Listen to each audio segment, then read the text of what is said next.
Hey, Gray. I'm pretty good. How about you?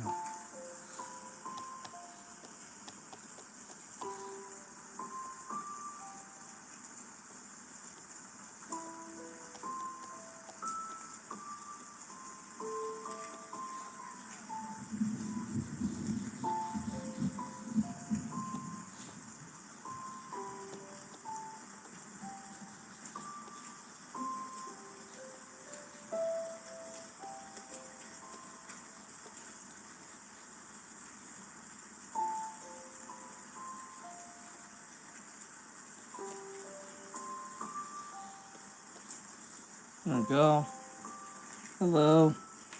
What goes it? Oh, wait, I forgot. Totally forgot about this part.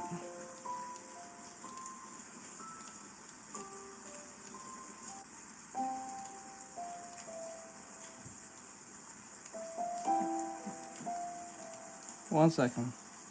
Not the best. Why? What's wrong? What's the matter? What's the matter, Gray?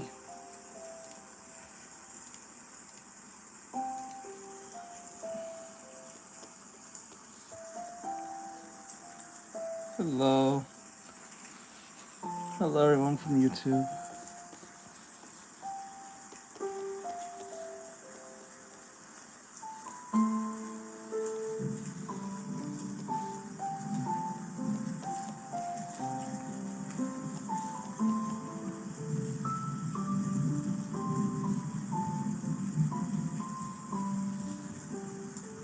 It's just one of those days, if that makes any... Yeah, I get it.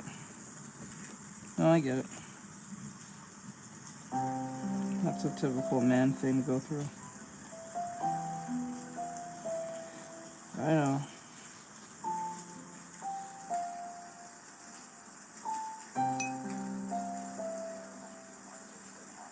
Hello, Crystal Rivera.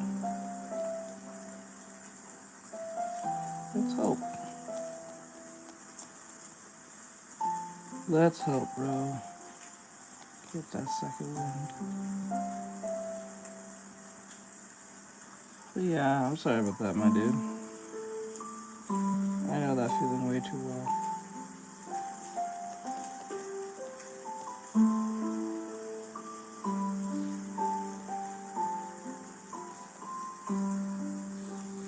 A bit smaller.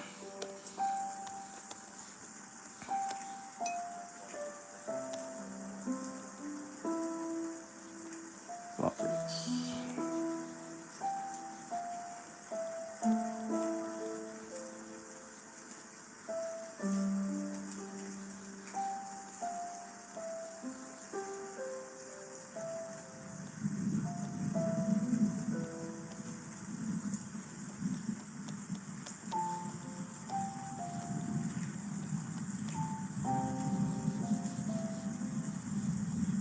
There we go. Hoping to get my second window today. Hello, hello, Hannah. Hello, Hannah.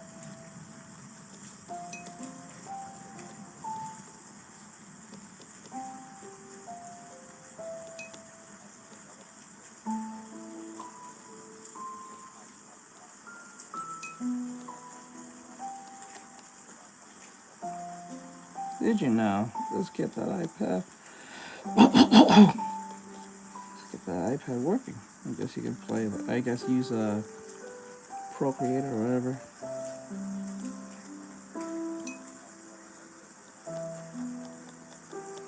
Let's go. Hello.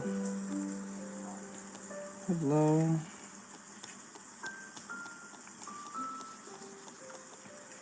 Okay, now this is a little stiff. Now what we need to do is turn this down and then make some adjustments, because obviously it's not that great. So I'm gonna go back, and then we're gonna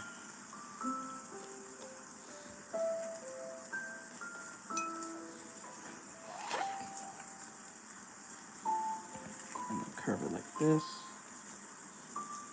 Tell everyone I said hi. Hey, Gray says hi, everyone. He says hi from Instagram. They're on YouTube, so.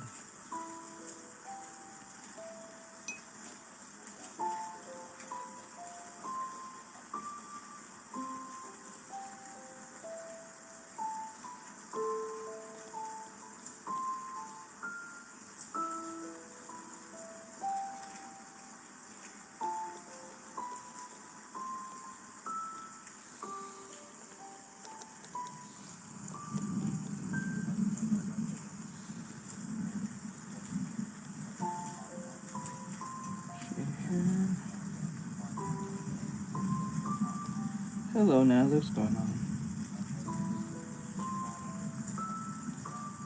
Let's see here. Okay, here. Here.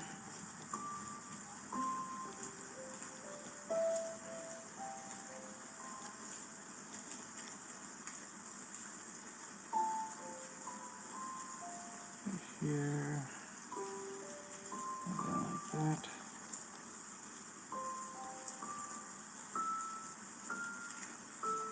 Okay. This is nice. I like the music. Yeah, it's kind of different.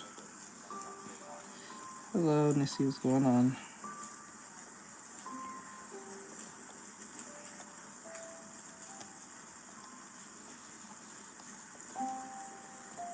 What's up, Nissy? What's up?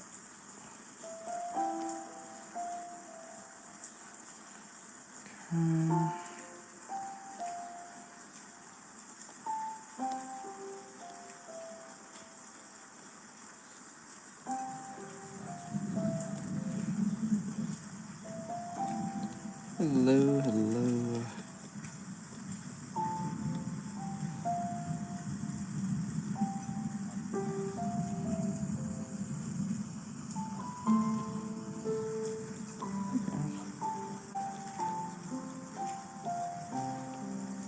Hello.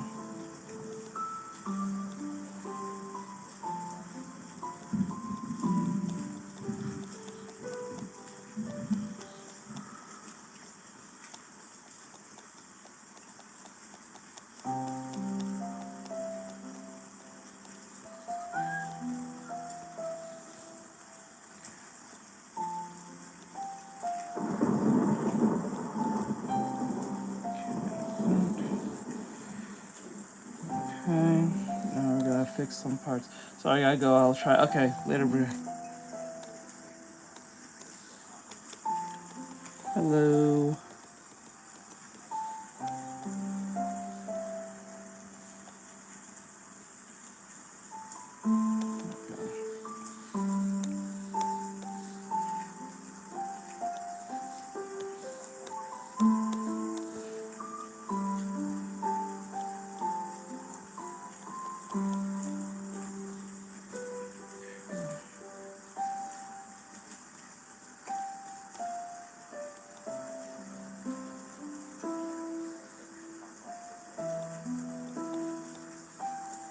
Yeah.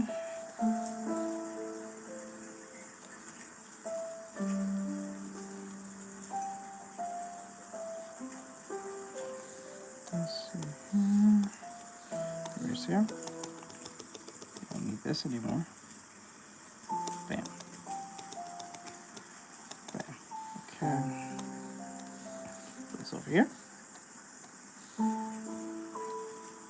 Ah! And there we go. Hmm.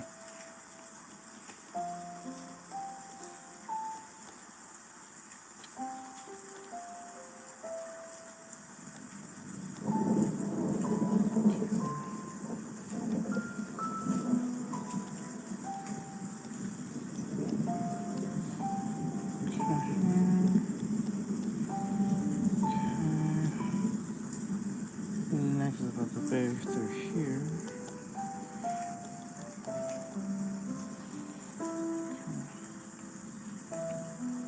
And this here. In the front. Like here.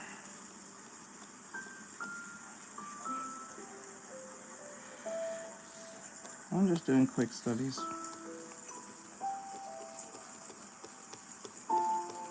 Let's see here. Hello. Here.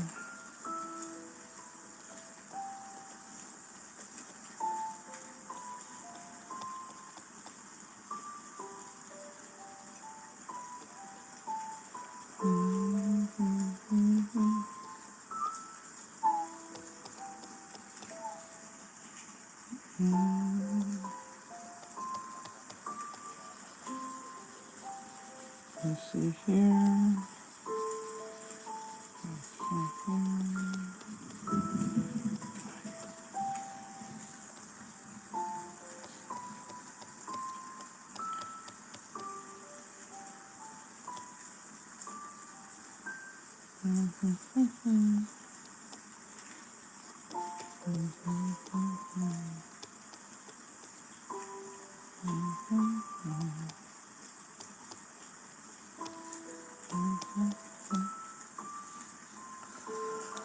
Okay.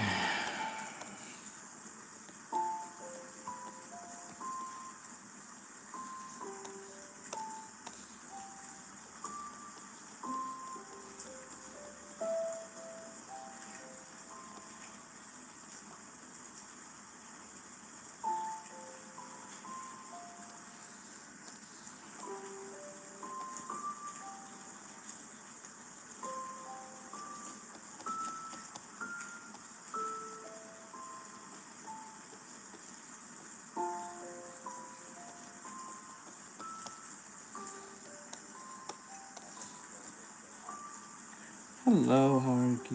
How are you?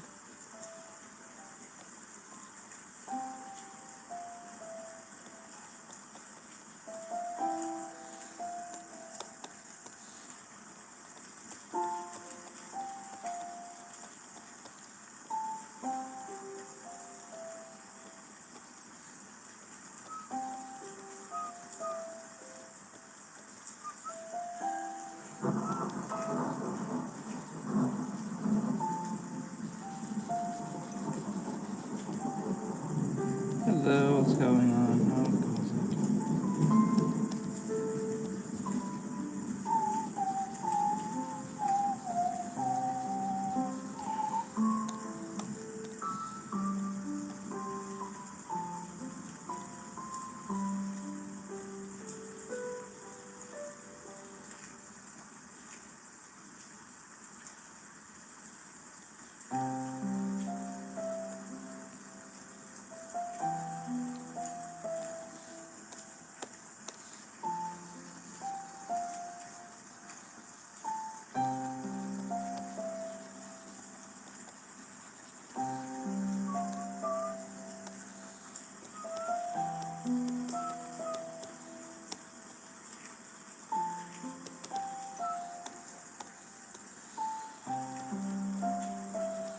Yeah, I guess.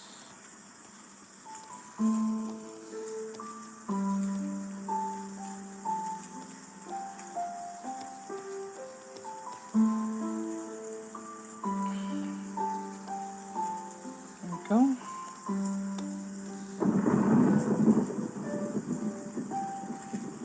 Oh, wait.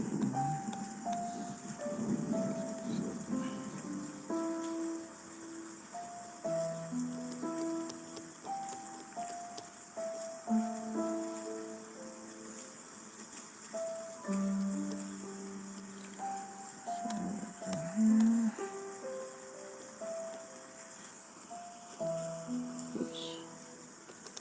Do it again.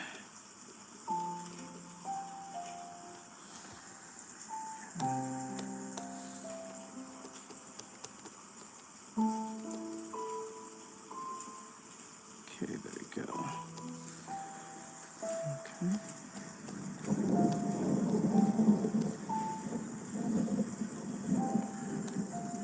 This one. Okay, and then this one.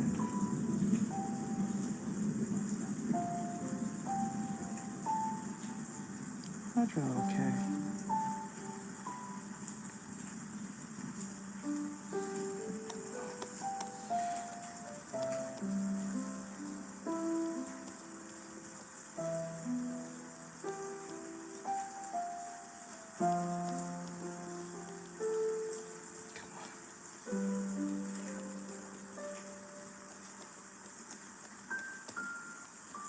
Now I'm gonna grab this.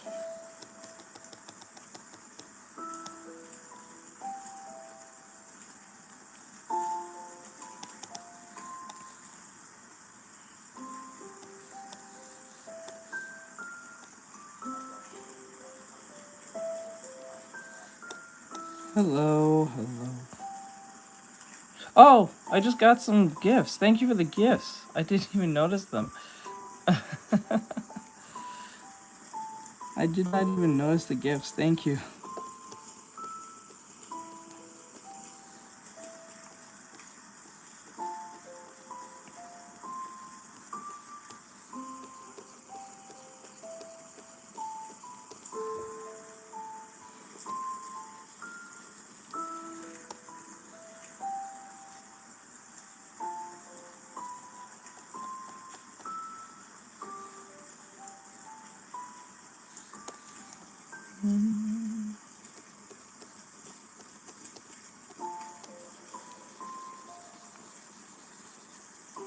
Thank you for the gifts, though. I do appreciate it. I didn't even notice it.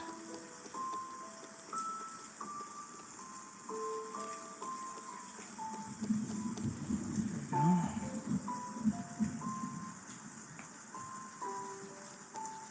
No, this part needs to be fixed.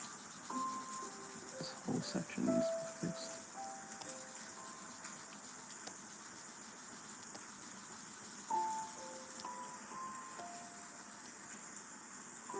Okay.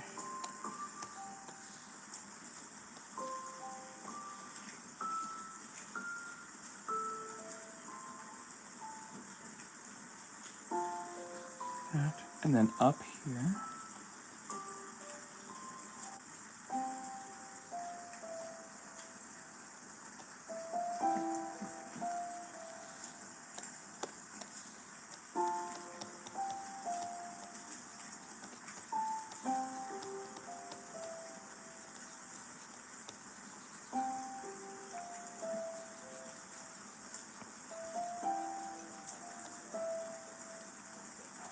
Hello, Ashley. What's going on?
Okay, do your thing, Hannah.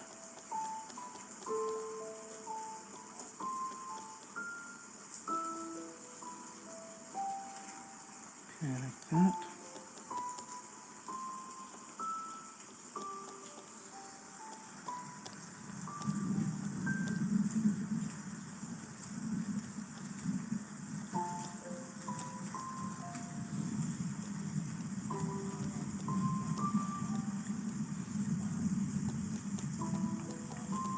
Thank you.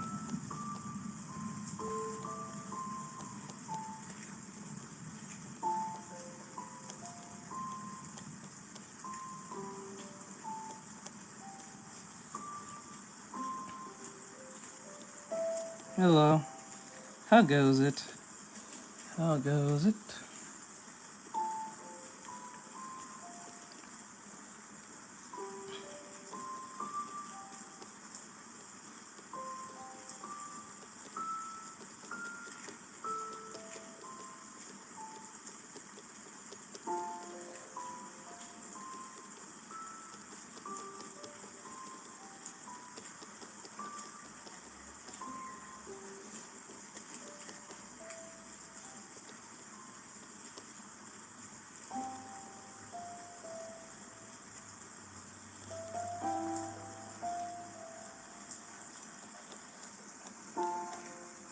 Hey, Emmy, what's going on?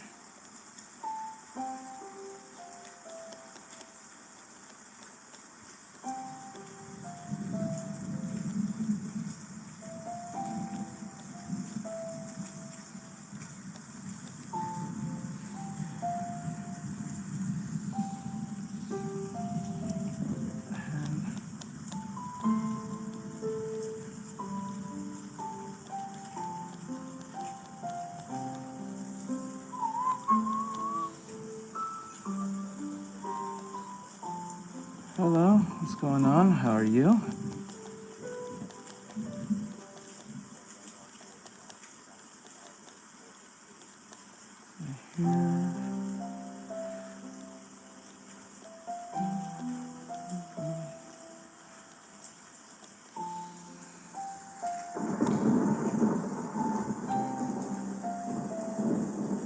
I have no idea what they're talking about. Alright, so let me see here.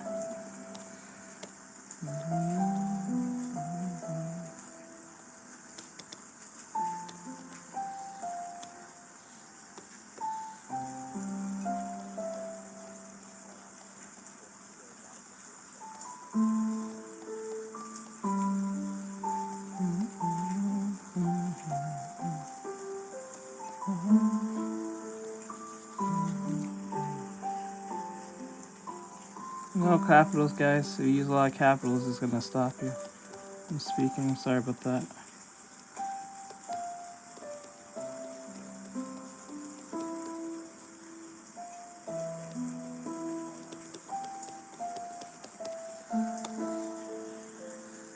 Yeah, if you use a lot of capitals, it's gonna think you're yelling. So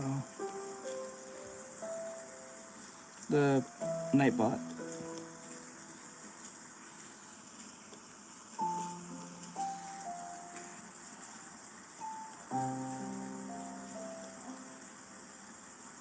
Hey, what's up? What's good?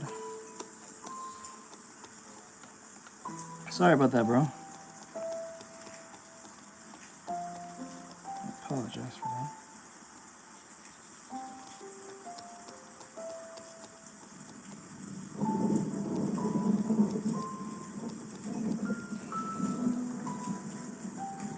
Thank you.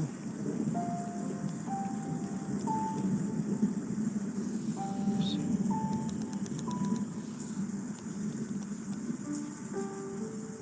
What the hell was that? Okay, yeah. Sorry about that.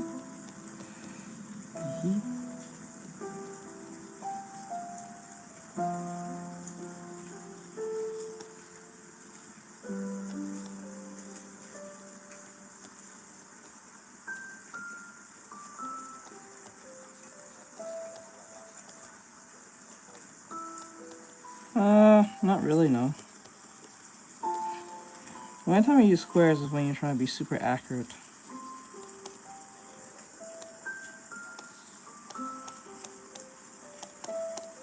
Squares are meant for accuracy. Circles are meant for softness. Non-accuracy, but understanding.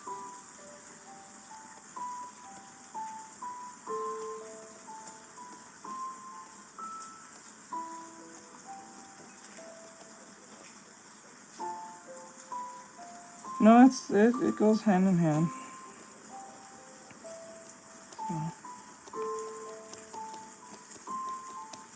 See, if you use squares a lot, it's going to be more of a instinctual thing, so you're not really realizing that you're using accuracy more.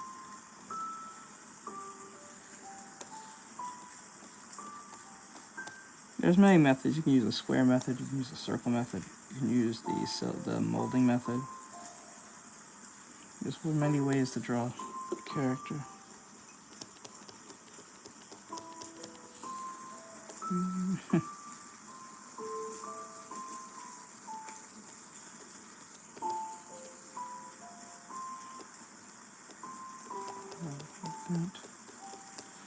With the hedge neck. Fix that.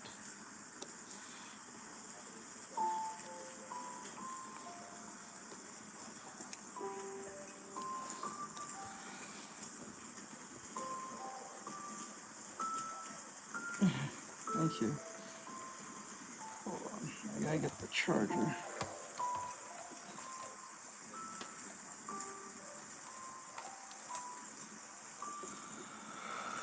I don't know why the charger's not plugged in. Hold on, plug that in.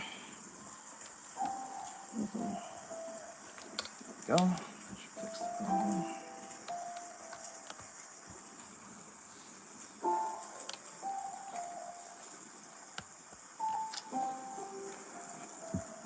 Okay, this part here needs to be a little more closer. It's way too far away.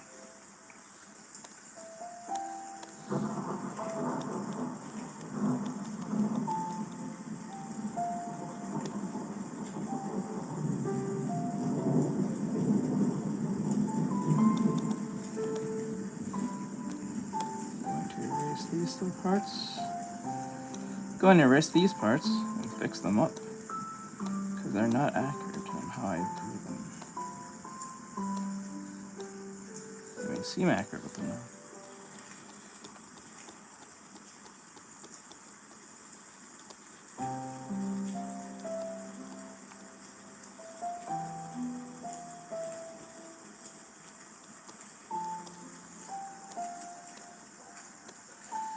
Let's see here.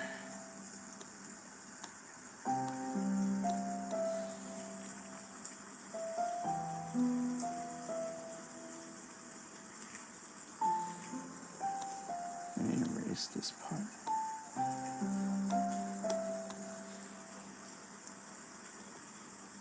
No, it doesn't matter. Squares doesn't matter based on yes, men are more boxier, but you can use both circles and squares. Squares are just meant for more accuracy, like for the horizon line.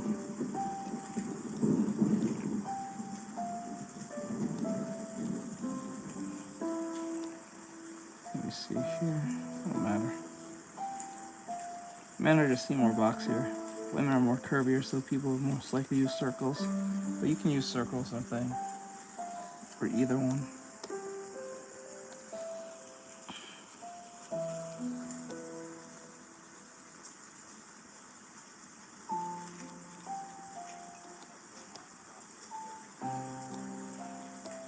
It's from YouTube. It's just playing on the side. It's just that I find men extremely easy to draw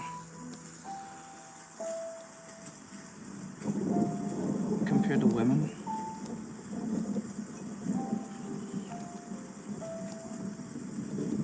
Hello. No one in particular. I'm just doing a lesson.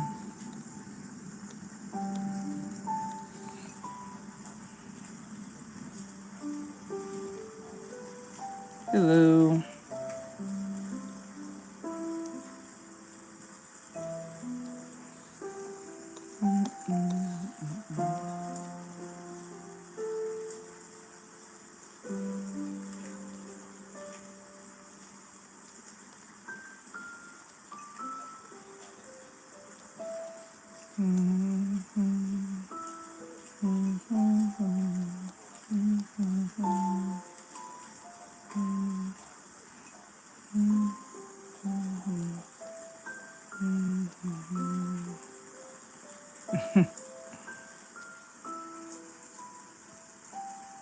Let's see here.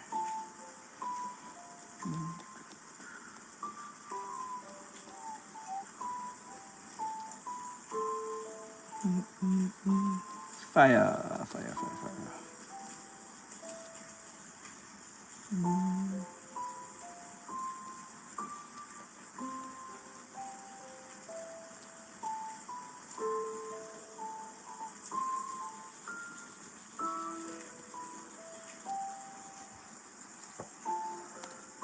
Yeah, grab that a little bit, make that extend it a little bit more.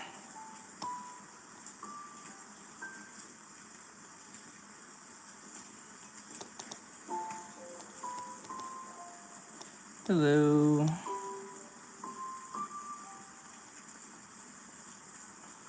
How goes it?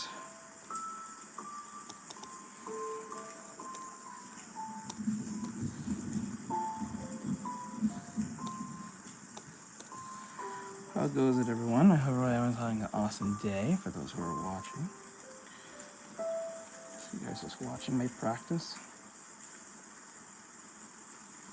Oops. Did I change the color? Oh yeah, I did. I don't know how I did that.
Okay, let's grab this.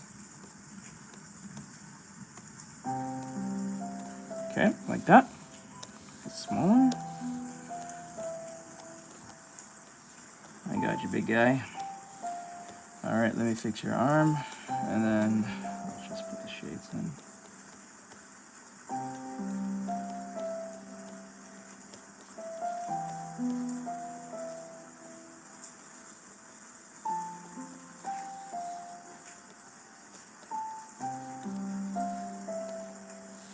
Okay. Hey, thank you for the brush. I appreciate it. Makeup brush. Thank you for that. I appreciate it very much so. Thank you, thank you.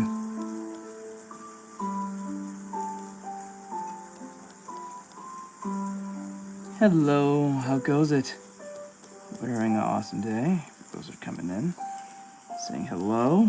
Curious on what I'm drawing here. You guys are just witnessing my practice, that's all. That's all.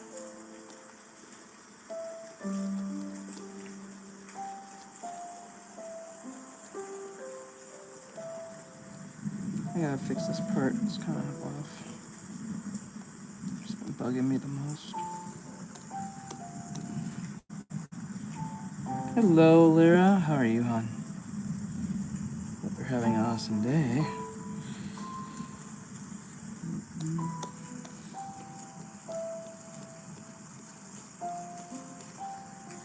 Hope most of you had a good Thanksgiving. Hopefully the family didn't drive y'all up the wall.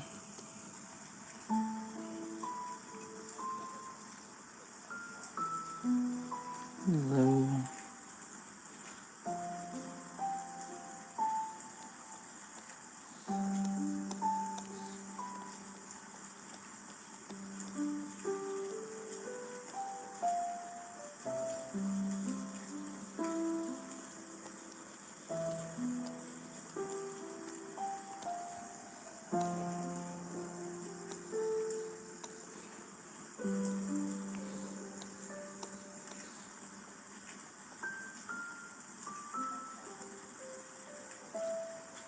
Let me see Here.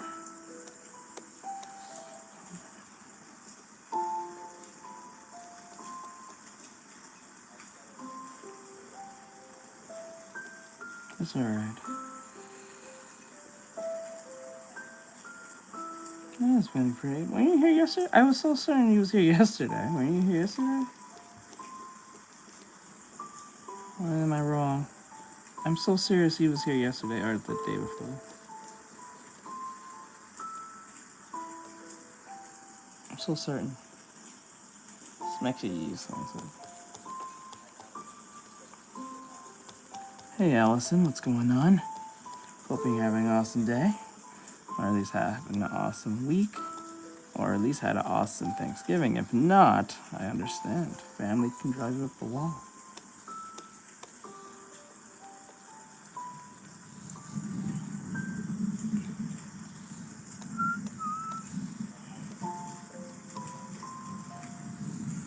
I wouldn't say sad. For real? I'm so certain you was here this week. What? What? For real? No, you're bullshitting. No. No. No. I am so certain you was here the other day. I swear to God, I swear he was here the other day. Oh, that song had a similar sounding name.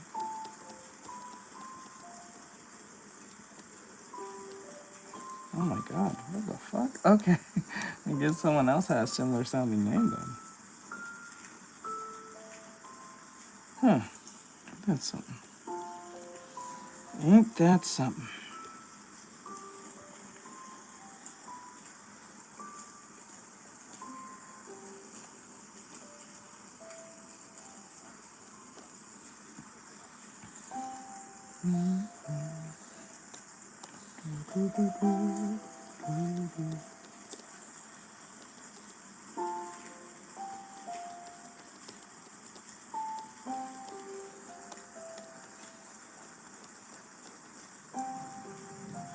Thank you. Hello, how goes it?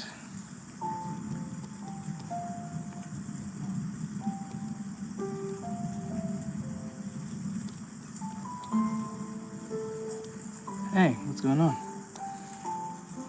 How goes it?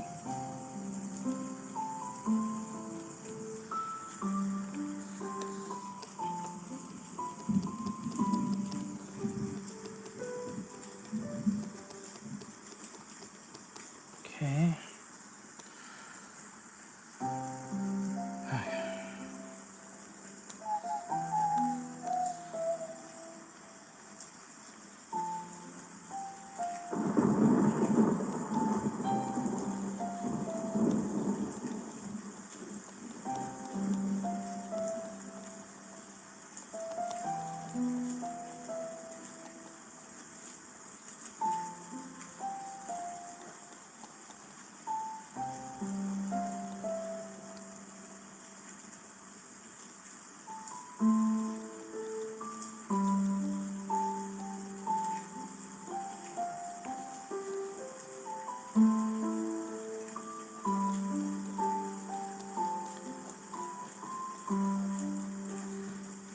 Oh, okay.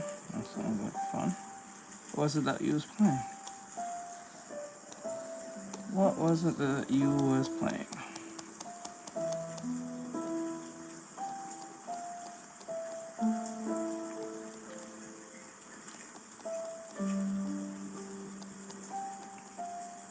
This part is a little too high up.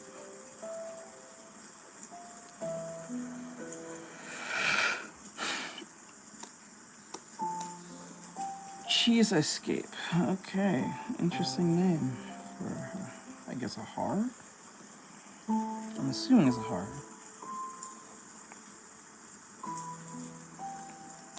Right here needs to be a little more.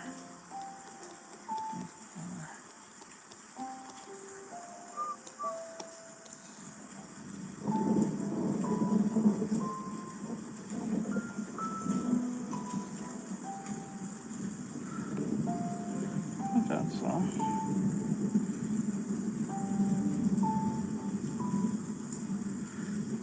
Okay, I did.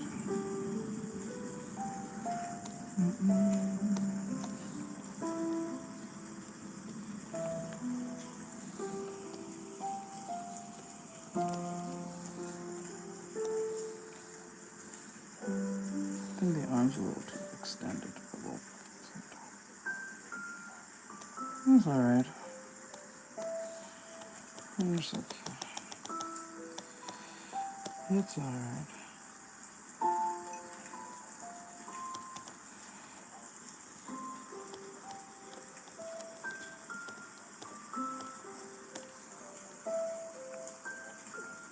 Is this on Steam? Is this on Steam? It's like a Steam game, I think. Or maybe the .io or whatever it's called. I never really used that site.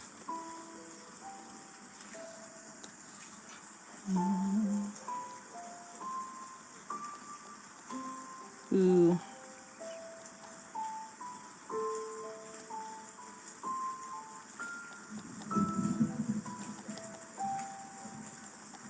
Oh, it's not about coming.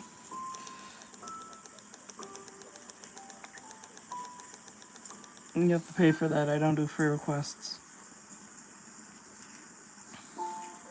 Sorry.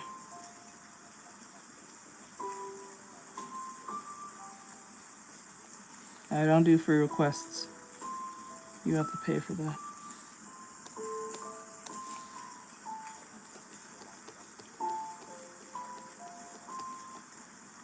Yee.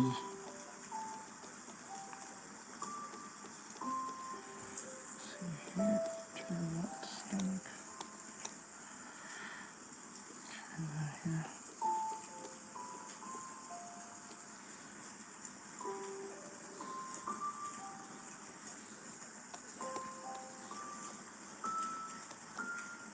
Go ahead, you can tell me.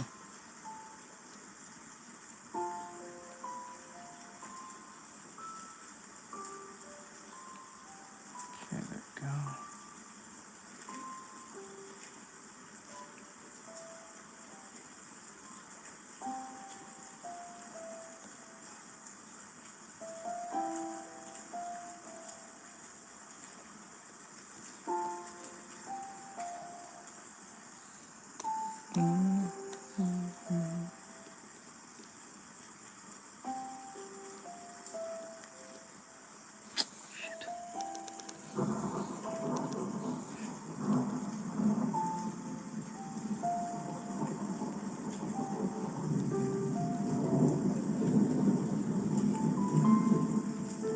Thank you. Thank you for the sub. I appreciate it very much so.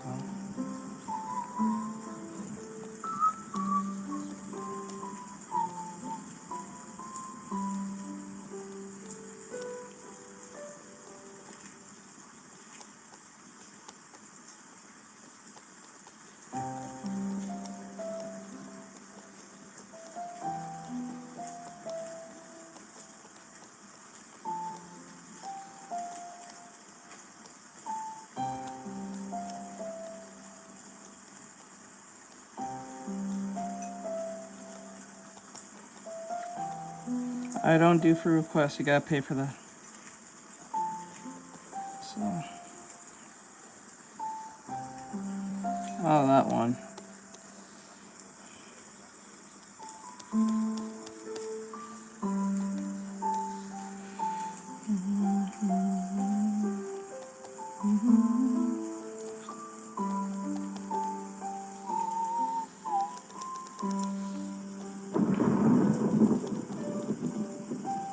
Okay, like that. Not like that. Let's fix the face. Fix that face.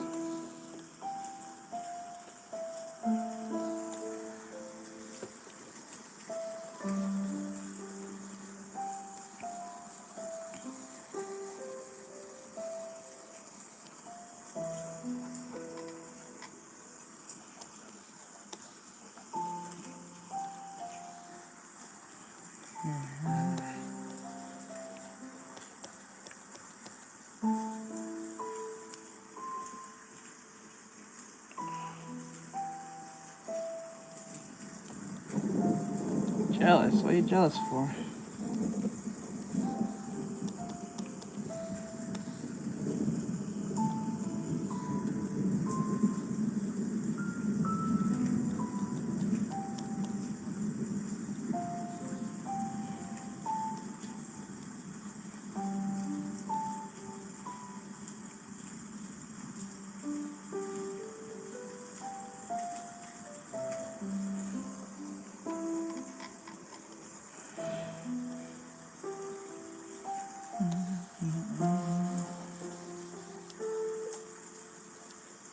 Nah. Other than the product feature that we have.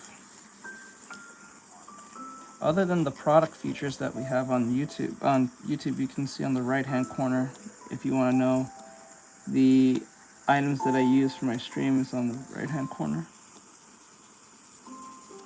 That's the only new thing right now. Right now we're just gonna do studies, and then when we're done with doing studies,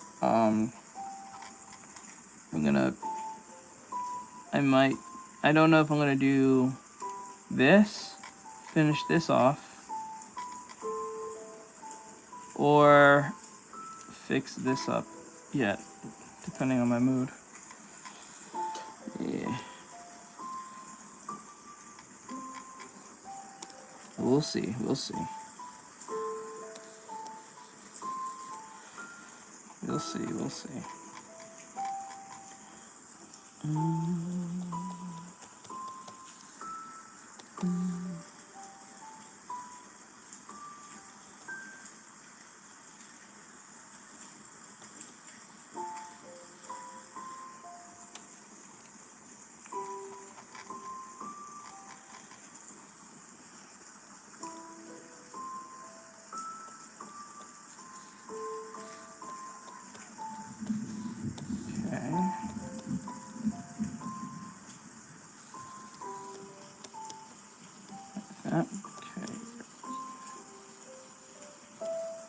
That almost there.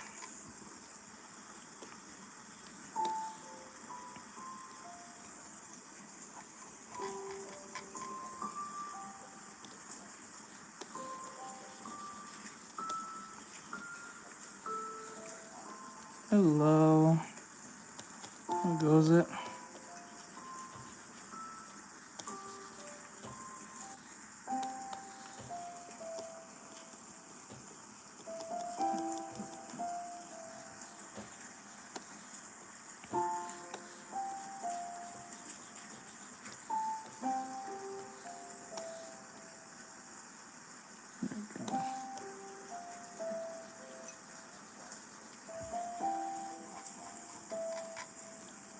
All right. Hey, thank you for the floating heart. I appreciate it. Thank you. Thank you. Thank you. I appreciate it, guys.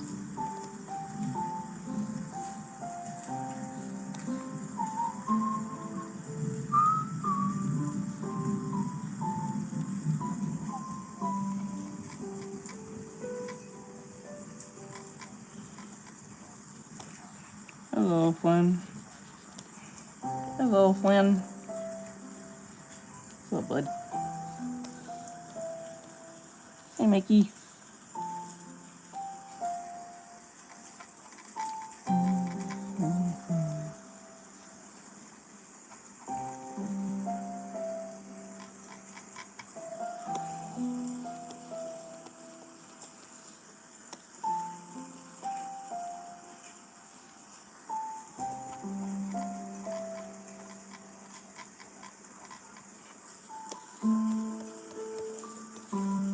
Candy Kid? What does that mean?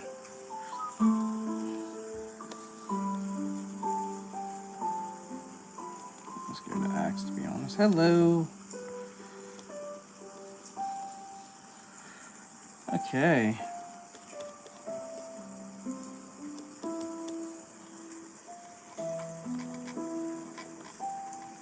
Okay, bud. Do your thing, bud.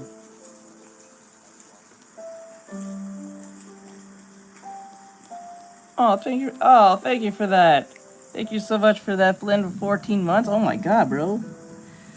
I appreciate it.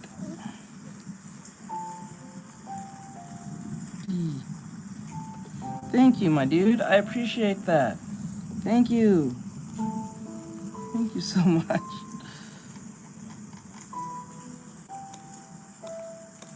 Not sure what a candy thing is. Not really sure.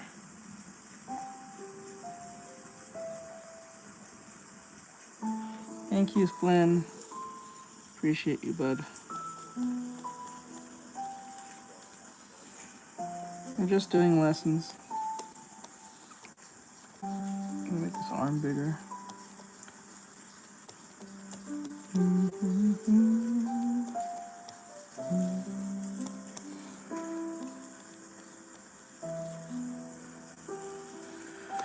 Okay, like that.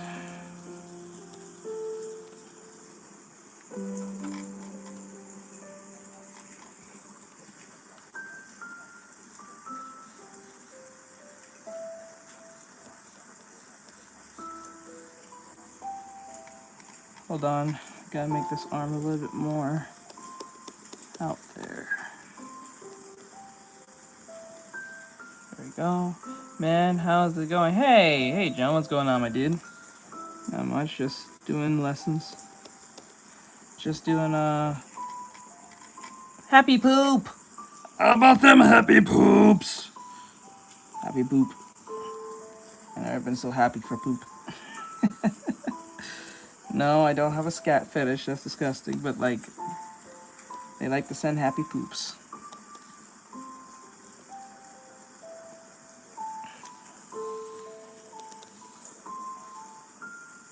Okay.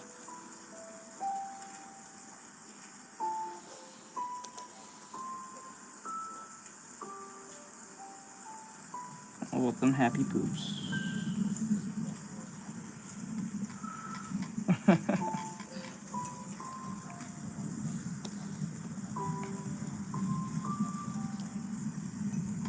I can change. I'm gonna change the eye type. Nope, you cannot be a moderator. I don't let people be moderated just because they ask. You have to earn that. I'm not gonna say how you earn that because I am looking for a specific type of mod. So, let me see here. Party hat!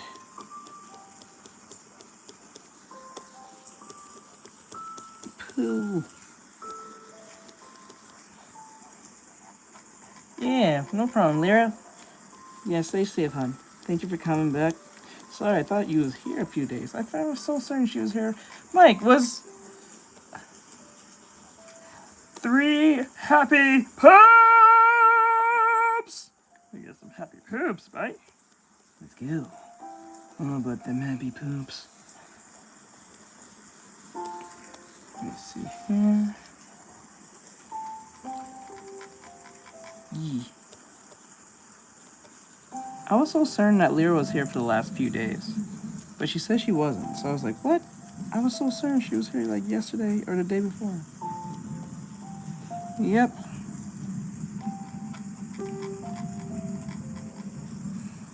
But I'm not doing an artwork. I'm doing a lesson.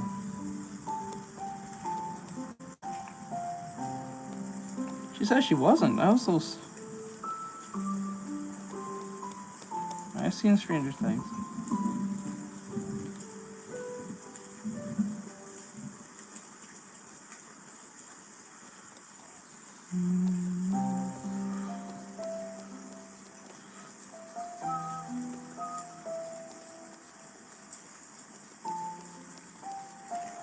She said she wasn't here for the last few days. I was like, I'm so certain she was. Oh wait, this part is...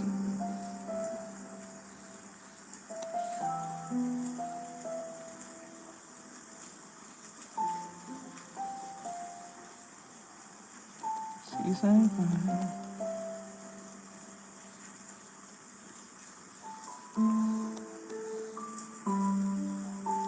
Hello.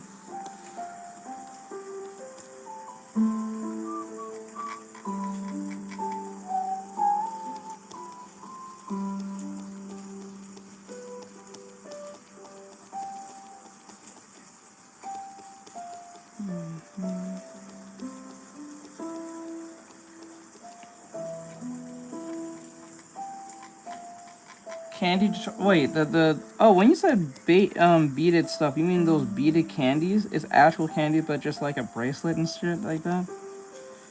Wasn't that a thing back in the 2000s?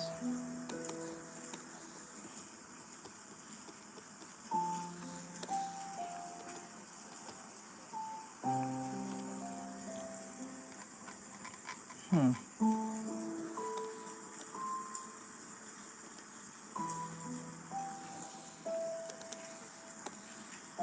I do not like this eye type. How long that eye is. Bring it back here.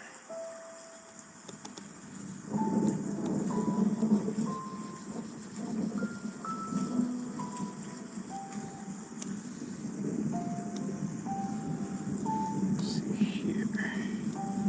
All right.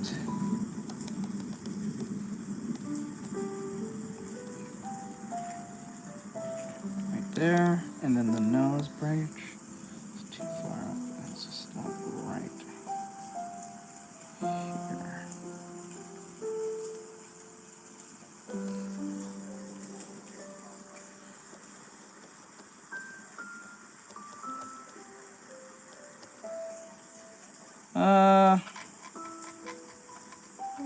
Yeah, but honestly, I don't care. I'm not gonna lie to you, I just honestly don't care for that, any of that shit.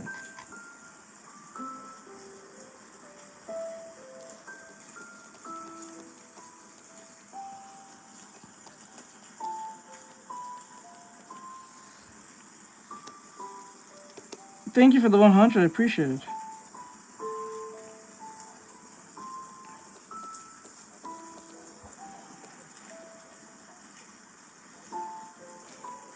Hello.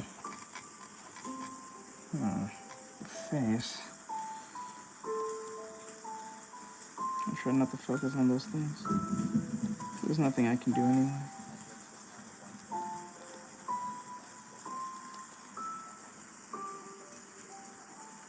The eyes.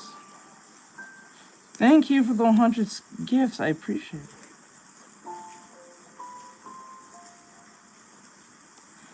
Yeah.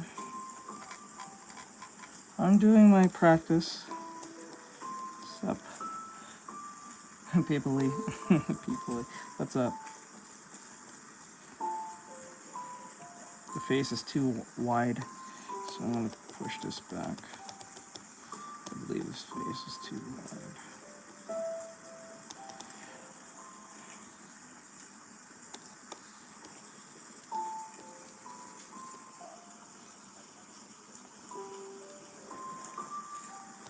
Yep.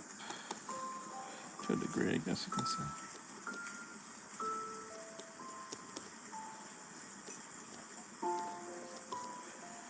Hey, what's up, John?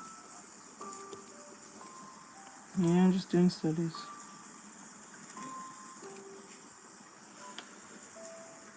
Hey man, how's the house thing? Is this thing plugged in? Oh no, it's not. That's why it's not charged.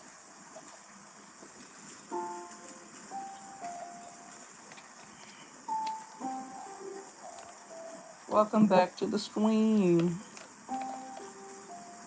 Let's see here. Thank you, I appreciate it. Hold on, let me plug this in. I'm trying to get it plugged.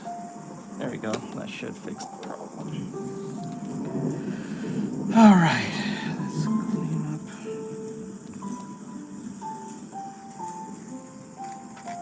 Thank you, Denise. Thank you for the follow, guys.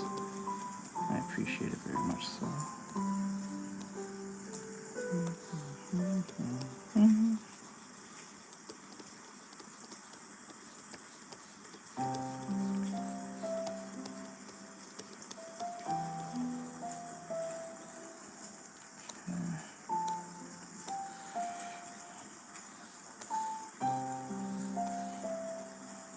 That's right. That's why you have to subscribe.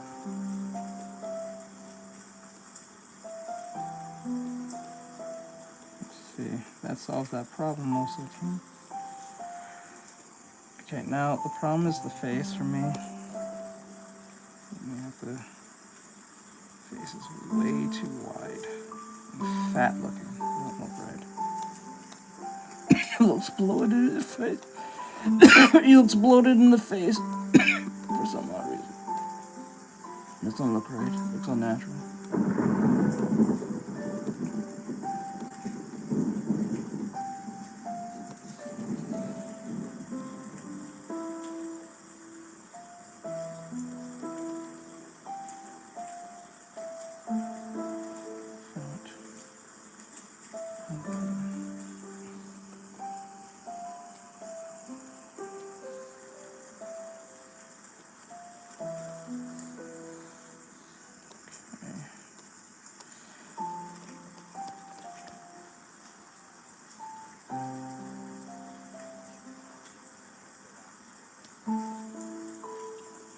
Yeah, I have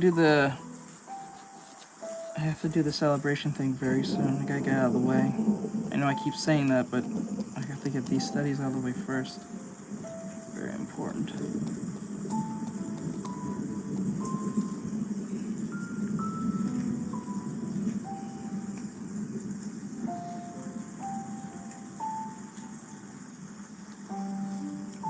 Yep.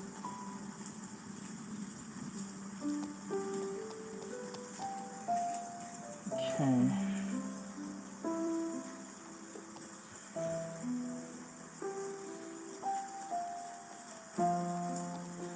There we go.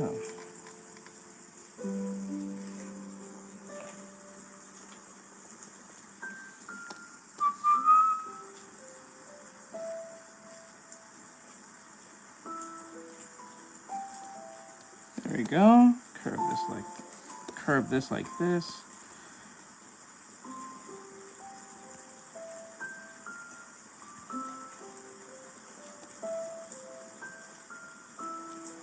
Yee. It's been a while since I actually get an audience that watched me drawing a dude. It's very rare. Things are changing.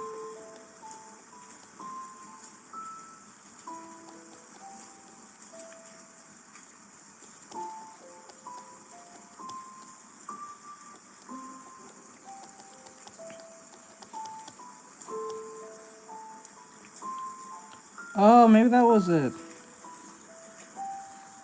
Maybe that's the reason. The neck is too inwards. Oh God. I just kind of realized that the neck was too inwards.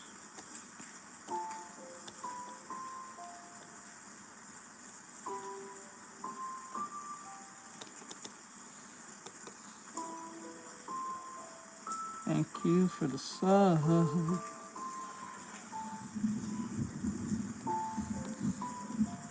I appreciate it. Thank you. Thank you. Thank you.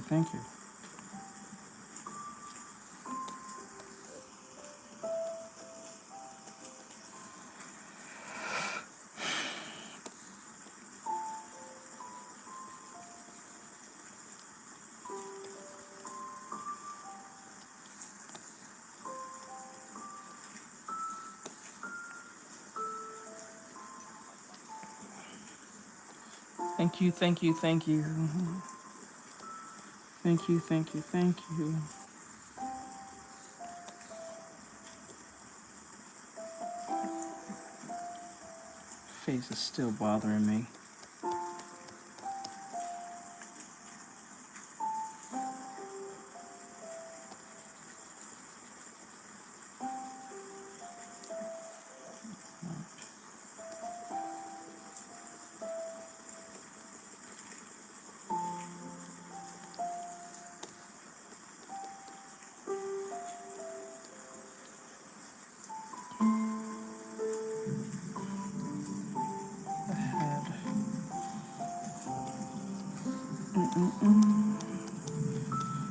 Delete that.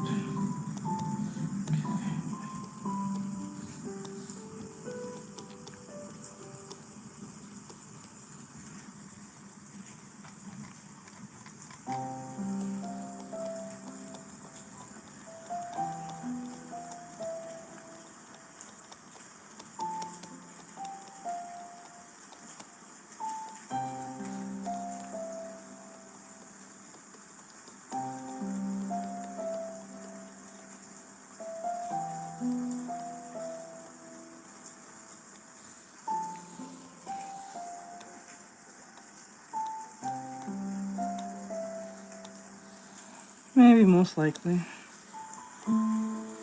Most likely.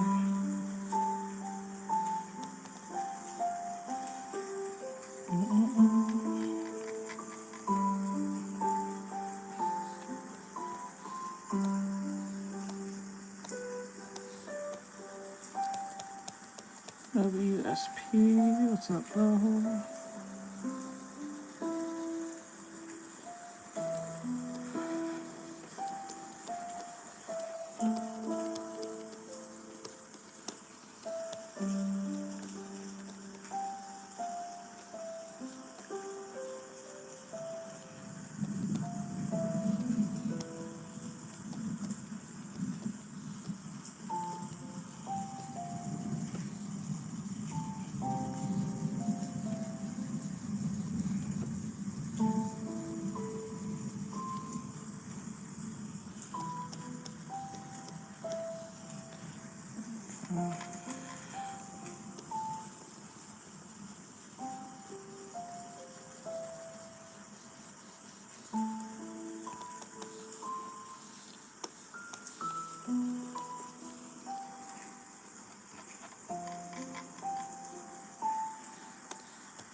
No, it's fine, you're good. I tend to realize that you guys do that a lot, so I'm kind of used to it now at this point.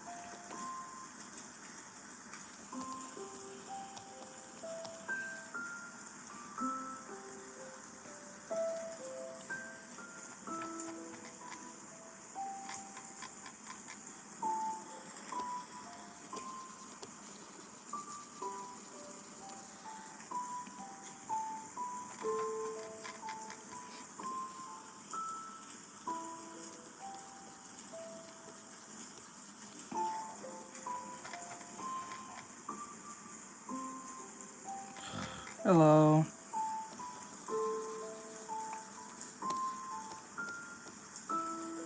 There we go.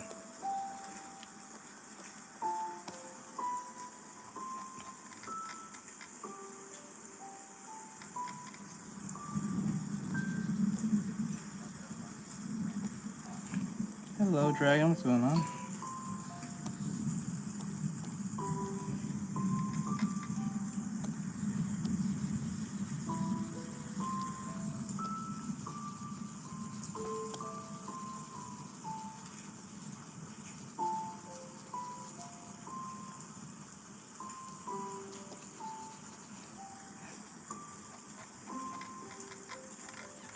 Thank you. I appreciate it.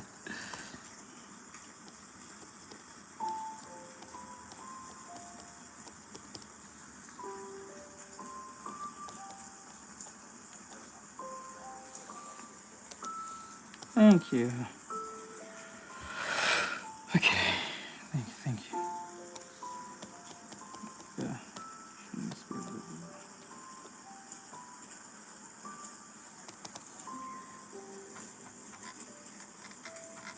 That has a little too wide if you ask me.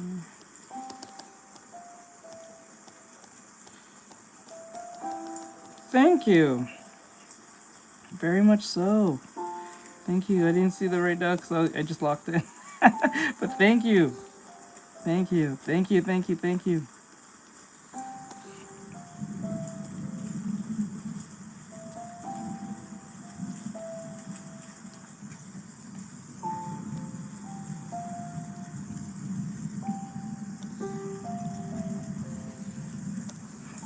Yee.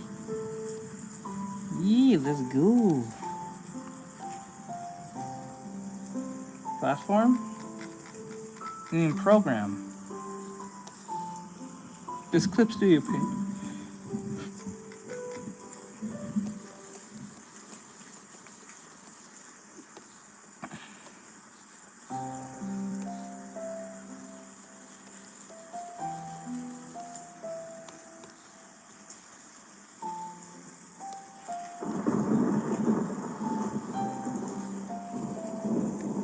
Studio Paint. Nope. Oh, just to let you know, it's in the right-hand corner. The programs are in the right-hand corner. You can click it and see all the stuff I use. Everything I use is there. Right-hand corner is this products. I forgot. It's right there in the corner. You can literally just look at it, so you don't have to go look around. For those who are trying to figure out what I use and for my streams, it's in there in the product section. You don't even have to leave the stream. I don't think so.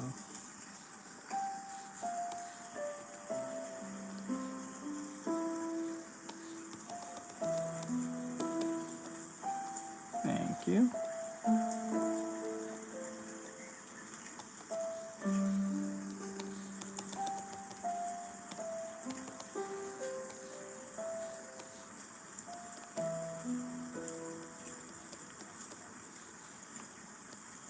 What's up, Bry? How you doing, bud?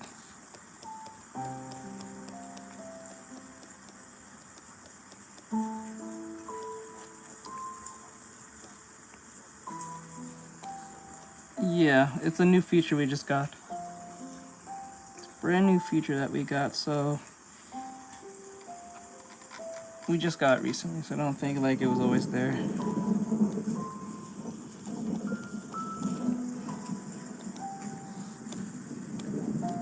Let's go. Let's go. Oh, shit. Hold on.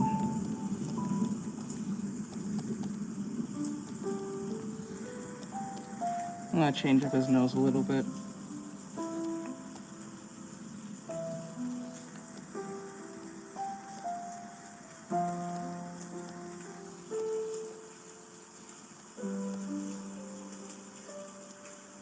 Okay.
Hello.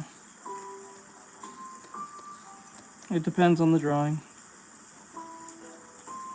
I'm not doing a drawing, I'm doing a study. Hello, thank you for the flower. Thank you for the flower. Thank you for the flower. I appreciate it. Oops.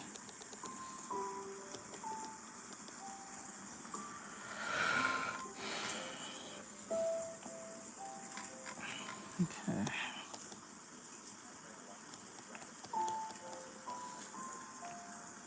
See here. Really depends on the piece, though. One will take 5 minutes, one might take 25 minutes, one might take an hour, one might take 2 minutes. It depends. It depends on how much per moment, how I'm feeling, I guess. How focused I am.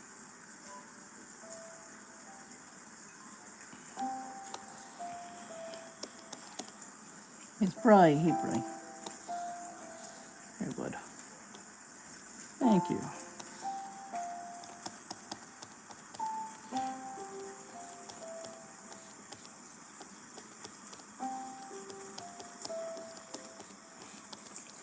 The hair's not really most of the focus right now, but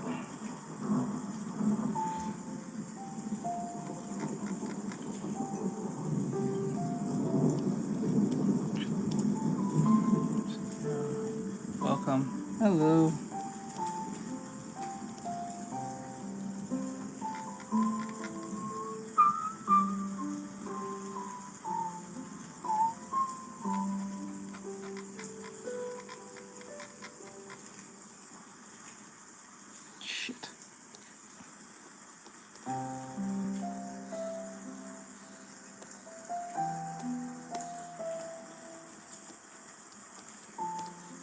Thank you. I appreciate it.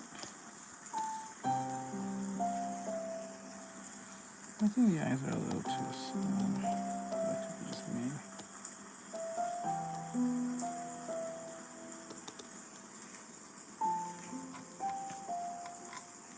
Nah, I don't like it.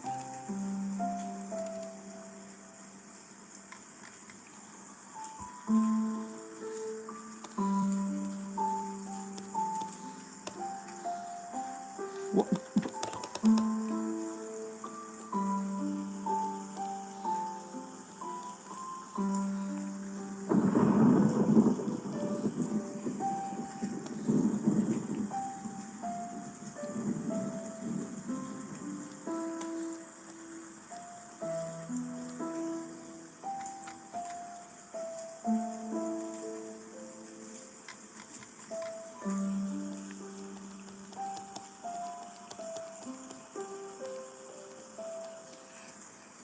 Not too happy with this because look, it's.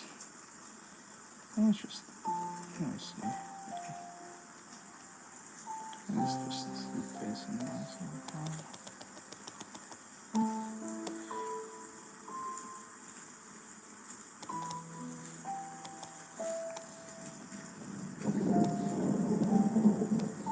Bro, stop! Jesus.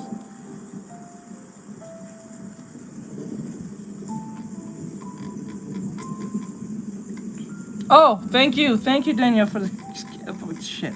I get so focused on what I'm doing, I'm not looking at the screen. Thank you. I gotta fix that problem. Hello, Daniel. Hello, Serenity.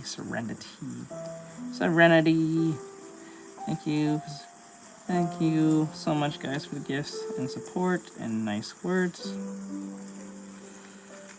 Hey, Vaughn, what's going on, boy?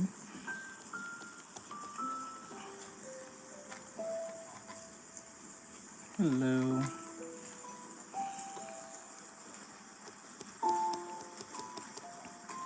How goes it?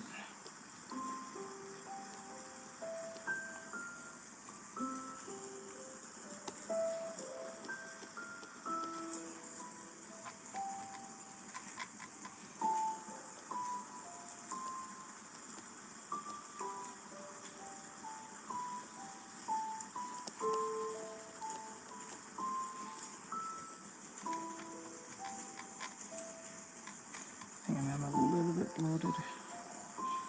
So what I'll do is grab this whole half.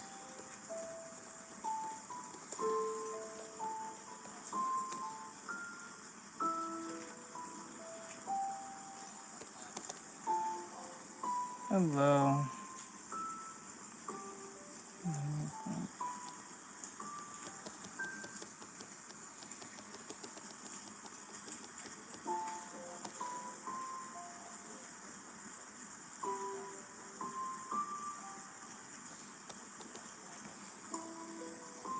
They all do that. That's how it always started. They all do that. That's just expected. Actually, that's more expected than getting compliments, so that's something you just have to get used to. They all do that. Especially in the beginning stage. Well, I didn't get that problem when I was doing streaming, because I knew how to draw. It's when I was doing postings that it came from, but it was on Instagram at the time. But no one knew who I was at the time.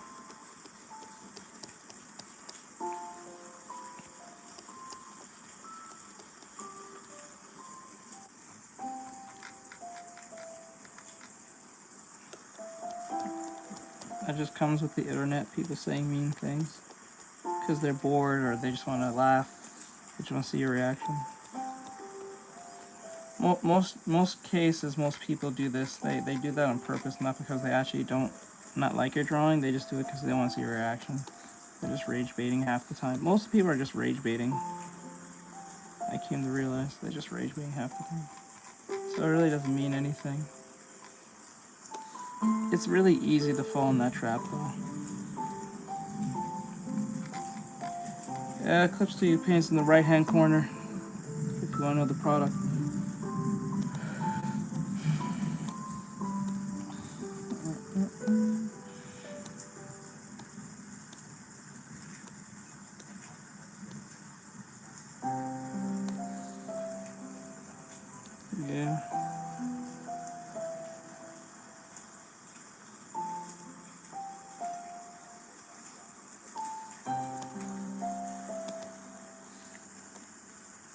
It's in the right-hand corner of this stream. Everything that you guys are asking for is in the right-hand corner.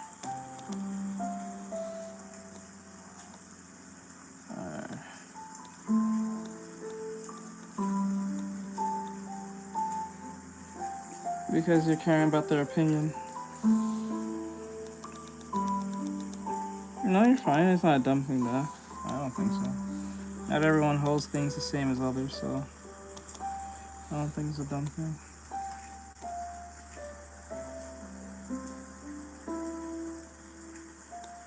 I don't think it's a dumb question, to be honest.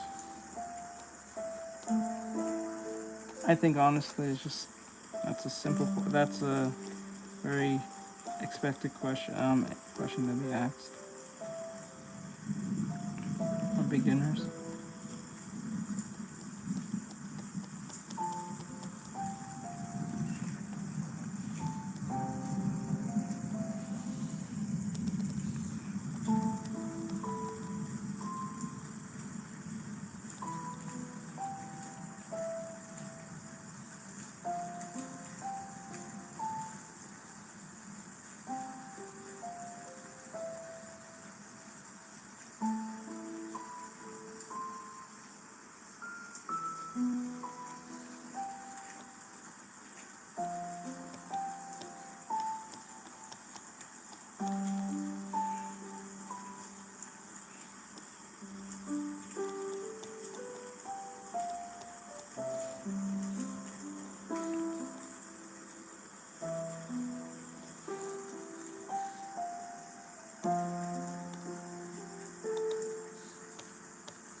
Okay, like that.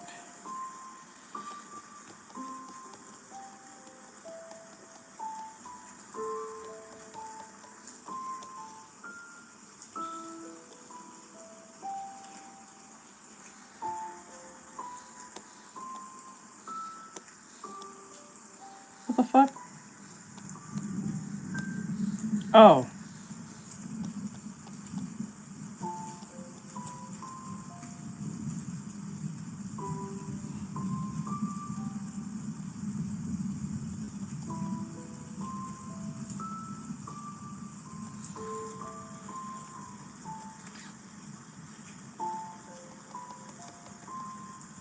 Okay.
On the dark side. Why?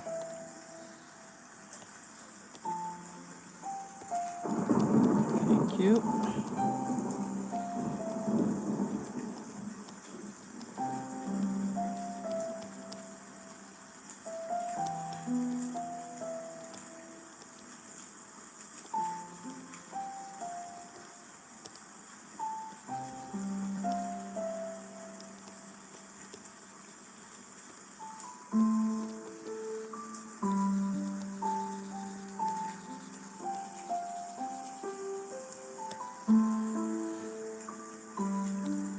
Let me see here.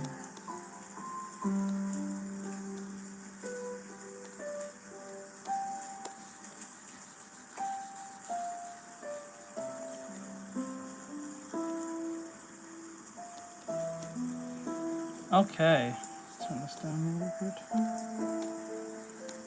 I did.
Now, even though the study wasn't about the gesture per se, it was more about the shading. You can see the differences. Mine is not as slant as much as it should be. It should be more bent here and more stretch here. Because mine's more straight, his is more curved. So it should have been more crushing here, more stretch here. I'll be quite frank. And then the chest should have been more slant right here. So as this is crushing, this is slanting up here, slanting. Slant, slant, slant, crush, stretch. Mine is too straight. Should have been more like that. Should have been more like...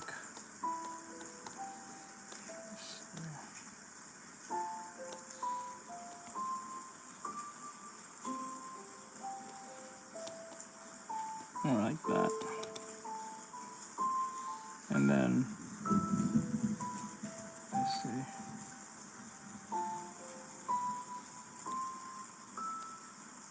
Should be more down here. Okay, this should be more up.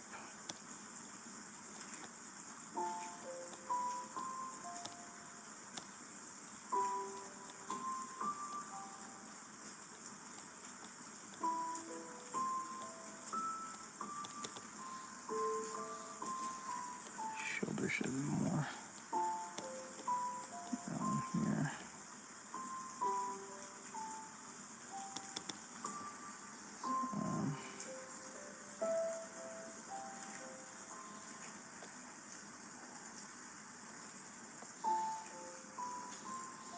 Shoulder should be more pressed up here.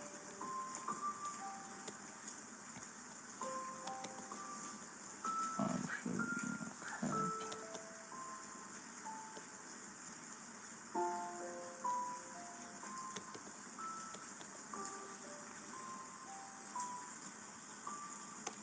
So you can see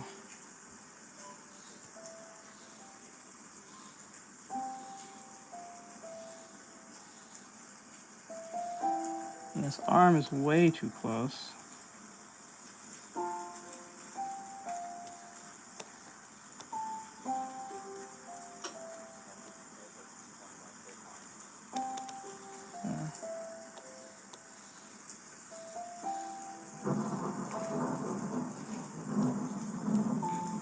Hold on, hello, Nissy.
Hello, so cool.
Hold on.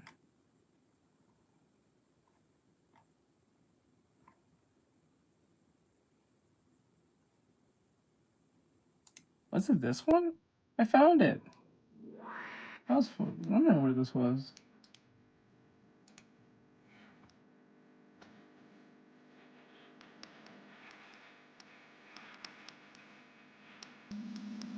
Not fine for definitely percent.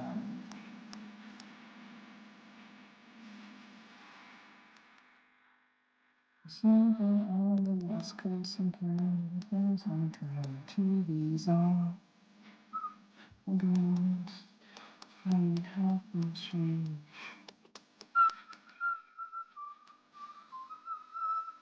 You took it from me.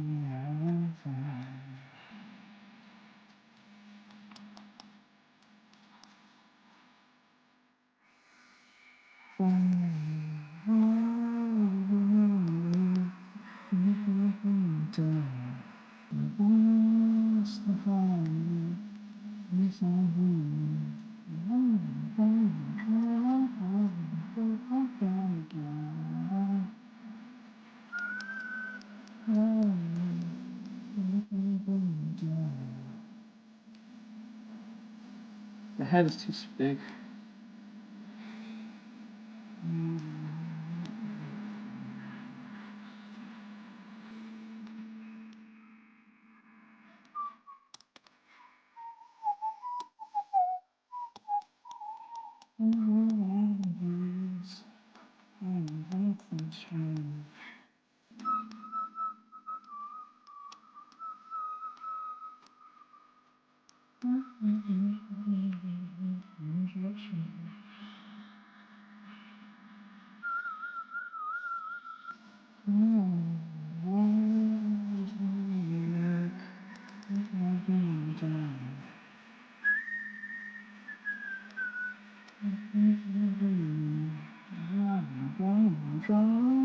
Hola.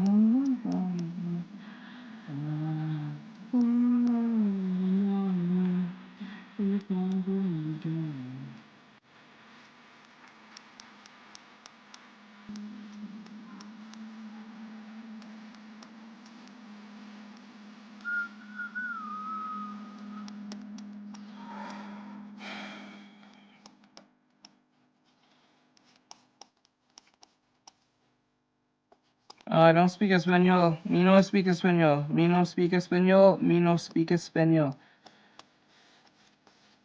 I don't know why they come to us. I'm just doing a quick sketch.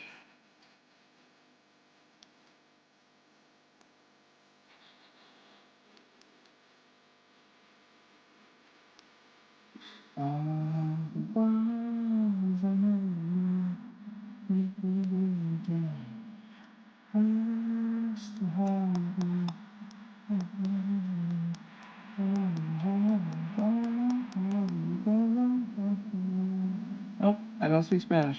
Nope.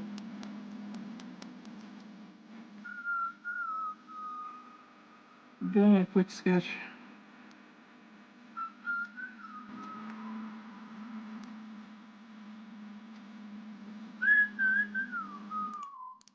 Okay, at least I found that. Let me see. Oh, I'm on my other account. Hold on.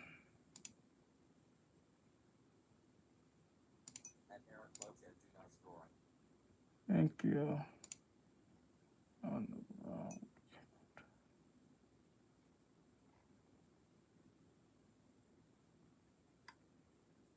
Let's see here.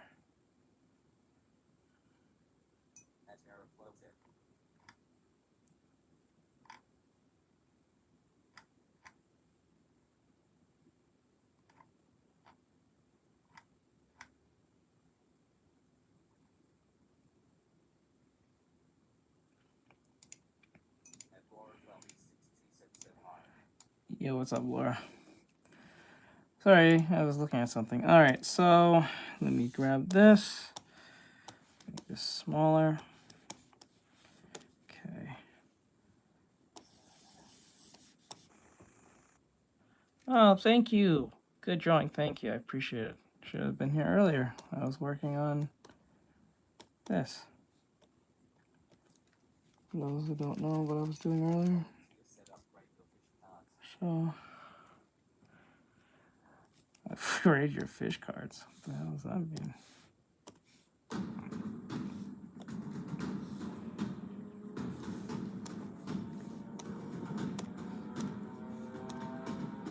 Let me see here.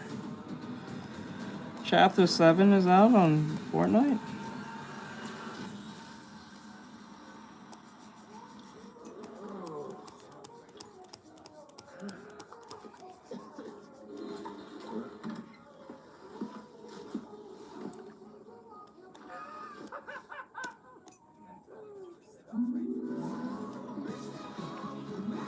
Or we don't know what that means. Please stop repeating the same thing. Or explain what that means. So you speak English. I was gonna say hola, then I hear I don't speak. Yes, I don't speak it because they come in here and speak Spanish almost instantly. I was like, I don't know what they're talking about. That's why I don't even bother saying hola. Because as soon as I say that, they assume I speak Spanish. And then even when I tell them I don't speak Spanish, they just continue to speak to me in Spanish. So I don't know what they're saying. Alright, bro, go. Bye. Goodbye.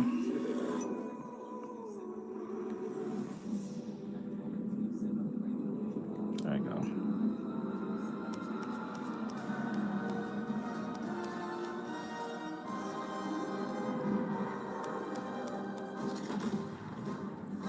Let me see, I just got done with my art today. Process was hell, but it was worth it.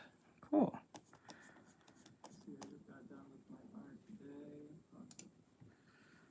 Let's see. That's kind of cool, I'm not gonna lie. Let's see here. Oh, I think of it now.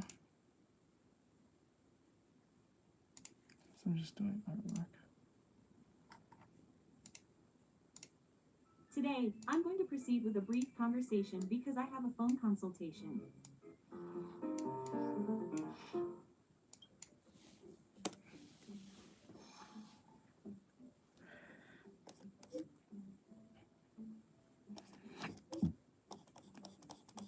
Hello, Nambio. Yes, Dot. It seems like you're preparing for college entrance exams because you want to make money with your art. So, what are your concerns about going to college? You're feeling like you need to hold on to something, and you're hitting me a lot, and that's probably causing problems. I talk about this a lot with my parents, and they're asking if I really need to prepare for college entrance exams. So, if you hit me, do you mean with a stick or something? Just hitting me with your hand or something like that? It's definitely something my parents would be worried about. When would you want to do something like that? When I'm trying to come to my senses, like when I don't. Like my art, I feel like I need to stay in the academy and not run away. I think. But since I keep having negative thoughts, I think they hit me a lot to stop thinking about them. You said you act that way when you feel like running away from the academy. Is there some kind of pressure? Since you're so concerned about what other people think, you feel a sense of guilt about disappointing your academy teacher. Dot, has your teacher ever actually said something like, I'm disappointed in you? I tend to keep that too. Myself a lot, don't you? When you think about it, the pressure from something that hasn't even happened yet is incredibly strong. Right? There must be a reason why. I gotcha. I'm thinking that way. You might not know it. You might not remember it. When I say things like, I have such low self-esteem because of this. Why am I so afraid of being hated by others? Oh, quote. So, does that give you any clues? I got you what's your big There plans must have today, been some incident. If I were hurt by someone else, or if something I like got a little bit twisted and turned into drama, I could just forget about it and live in the present.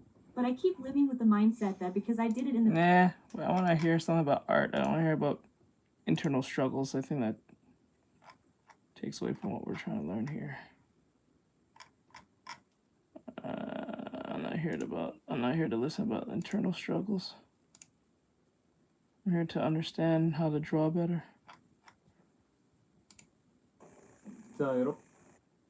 Okay, we'll watch this one. And then we'll switch it over here. Hello, everyone. This is Eha from iArt Workshop. It's a fun class today. Rather than just showing you some materials, I'd like to explain a little bit about the fundamental theory of light. These days, many people are unsure of how to handle light. What on earth is light? What is volume? I get these questions a lot. Rather than explaining them one by one, I hope this video will help answer some of your questions. Okay, let's get started. I hope this video will be helpful to those of you who have been curious about how to capture volume or how to handle light. So, let's get started.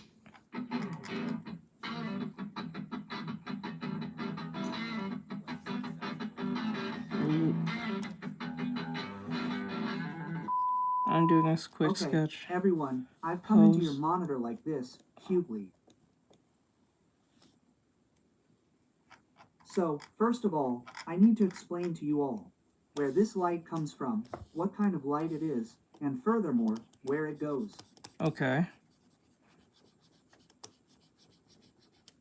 Many people get confused about these three things. First, where it comes from is more important than you might think. For example, let's say I placed an object like this. Let's say I placed a regular cuboid, shaped like a radish, but this light, when it's like this, when it's like this, and when it's like this, and when it's like this, each feels different. Let me briefly explain this. If the light is like this, let's say, hello, I am light. So the light comes like this. Then this area will be dark like this. And this area will be about in the middle. That's it. But what if the light comes like this? Then, it's the opposite. Hello, I am light. So wait. So, it's dark here, in the middle here, like and bright here. On the other side. And that's the end. And now, goodbye. I'm also light. I'm light here like this. So, it's dark here like this. And here, it's bright, and above this, it's in the middle like this. And once more, goodbye, now, I'm light, it's incredibly bright. Then, if it's the other way around, if this is dark here and the light comes from here like this, and now this is in the middle and this is bright, it's like this. But usually, when we deal with light, there's not just one light. In our everyday situations, we usually have 2 or 3 lights. But when we do art or draw still lights, we do use a limited amount of light, and the reason for this is because the difficulty is low. So, if I have to use 2 or 3 lights, the concepts that appear here are literally key light and fill light. Okay. Who's the main and who's the sub? Then, I'll set my light as the main. And this light will be the sub. Got done with my art today. Process was hell, but it was worth it. I got you. What happens now? This is easy. A study that I want to learn. Just look at the main light. The main light comes from here like this. So of course, this part will be dark like this. And now, since this is the bright side, let's make this a little darker, somewhere in the middle. But after the main is all taken care of, you can look at the sublight. The sublight comes from here like this. So this part should be slightly brighter like this. Adding light and shading isn't that much of a and this problem, part should be brighter like this. Is what I That's it. Characters but now, if there's another light here like this, like, hi. I'm the third light. It'll shine like this. Just make this part a little brighter like this. And here, make this part a little darker like this. So if there are 2, 3, or more lights coming in like this, you can determine the order of the brightness of the lights. Decide what is first, what is second, and what is third, and then set the brightest light as the main light. After setting it according to this main light, Clips to your paint is in the right-hand corner of the dots in the corner. You see all the stuff I'm using. And that's it. If I explain it like this, I think we've solved the question of where the light is coming from. Secondly, what kind of light is it? This is more important than you think. There are 2 types of light. Those who have taken a lot of my classes will probably understand the difference. First, let's divide it into natural light and artificial light. What is this natural light? Then this natural light is ham nim, ham nim, ham nim. What does the sun look like? It's cute, right? The sun is cute. Isn't it so cute? Here, the blushing is also jumping around. But actually, this nuke is absolutely not cute. This nuke is extremely aggressive. Because if the sun were actually here like this, it would be about the size of our Earth. That's all. This is the sun. It's incredibly strong. It's not just strong, it's really incredibly strong. It's so strong. So this natural light, if our Earth were like this, we wouldn't think of it as shining light like this, but rather the sun itself is emitting light. It's like, hi, I'm the sun, am I strong? It's incredibly strong. So even if it's not the Earth, it would emit light in all directions like this. But because this light is so strong, it doesn't come in a straight laser wavelength, but rather draws waves like this. Hello, I'm a very strong sun. So, to give you a sense of it, the sun is here like this. I shouldn't draw it like this, but for the sake of explanation, let's put the size of the Earth like this. So, because light is coming out in waves from all directions, these waves of light reach this area like this. This is where all the light is coming from. Why is this important? First, the key word is this. Natural light is much stronger than artificial light.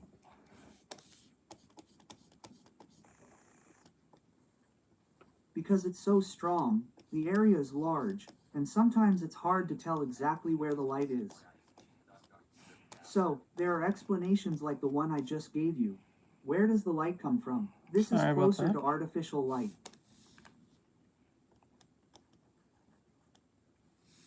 Dot. If natural light comes from here, like this, what happens if I draw a cube like this? Because the light is coming down here, it's not like this. Dark here, middle here, bright here. It becomes like this. The darkness is weakened, and the middle is weakened. So, it's just barely distinguishable. Because light doesn't come down in a straight line, but rather comes like this and then hits like this, and like this and then hits like this, and like this and then hits like this. When we deal with natural light that isn't artificial, the distinction between brightness and intermediate darkness isn't as strong as we might think. Okay. And if we look at the shadows beneath our feet in our daily lives, there's the strongest shadow like this, and then there's the second shadow like this, and then there's the third shadow like this. So what this means is that the sun is so strong that shadows are cast in many directions. This wave is also very large and powerful, so rather than saying it's properly controlled, you can think of it as coming down somewhat randomly. This natural light, there are too many variables. Where, how, at what angle, at what wavelength will the light come down? There will be clouds like this, and if there is fog like this, the sun will be scattered a bit because of the fog. Because there are too many variables, it is not suitable for learning. So, usually, we deal with light mainly with artificial light, which is full of constants that can be adjusted, excluding these variables. So today's class will also focus on artificial light rather than natural light. With artificial light, I can freely control the intensity of the light, compared to the sun, at least. For example, the stand is 20 dark. So, the light is neither that strong nor that weak. But this stand, wow, this stand is 30 dark. The total R-shaped hole is huge, and it is really strong. But this one is 10 dark and a bit weak. This one is 5 dark and its strength is really weak. Because humans can control intensity in this way, the most confusing point for many is how to do it when natural and artificial light aren't clearly distinguished. So, let me clarify this for you. if we were to paint a landscape, at least it wouldn't be indoors. We paint it under natural light, not indoors.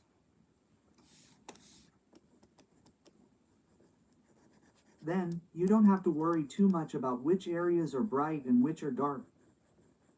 Just draw the shapes so that the top is bright and the bottom is dark. Even the dark areas. Don't draw them so strongly. Just give them a little bit of darkness, just enough to distinguish them. It's not that strong. So, in the case of a natural view, it's not easy to create a strong contrast. Of course, there are situations where that's not possible. For example, if I suddenly wanted to paint a cave, I'd draw a cave like this. So, if there's a forest like this and rocks like this, then the inside of this cave has to be incredibly dark. Hello. It's incredibly dark here. But since the light is diffracted around the entrance and no one knows where to enter, it gets slightly darker as you go in. So, unless there's an extreme curve like this, natural light doesn't have a strong contrast. So, if I'm painting a landscape, then should the left side be darker? Should the right side be darker? You don't have to worry about that, actually. And this landscape, at first glance, is spacious compared to indoors. Of Thanks course, for the happy there's poop. more to see compared to indoors. So in this case, if I'm painting a landscape, I have to pay more attention to this space than to which areas are bright and dark. In this space, what's in front and what's behind becomes more important. So, for example, if I painted the sky like this,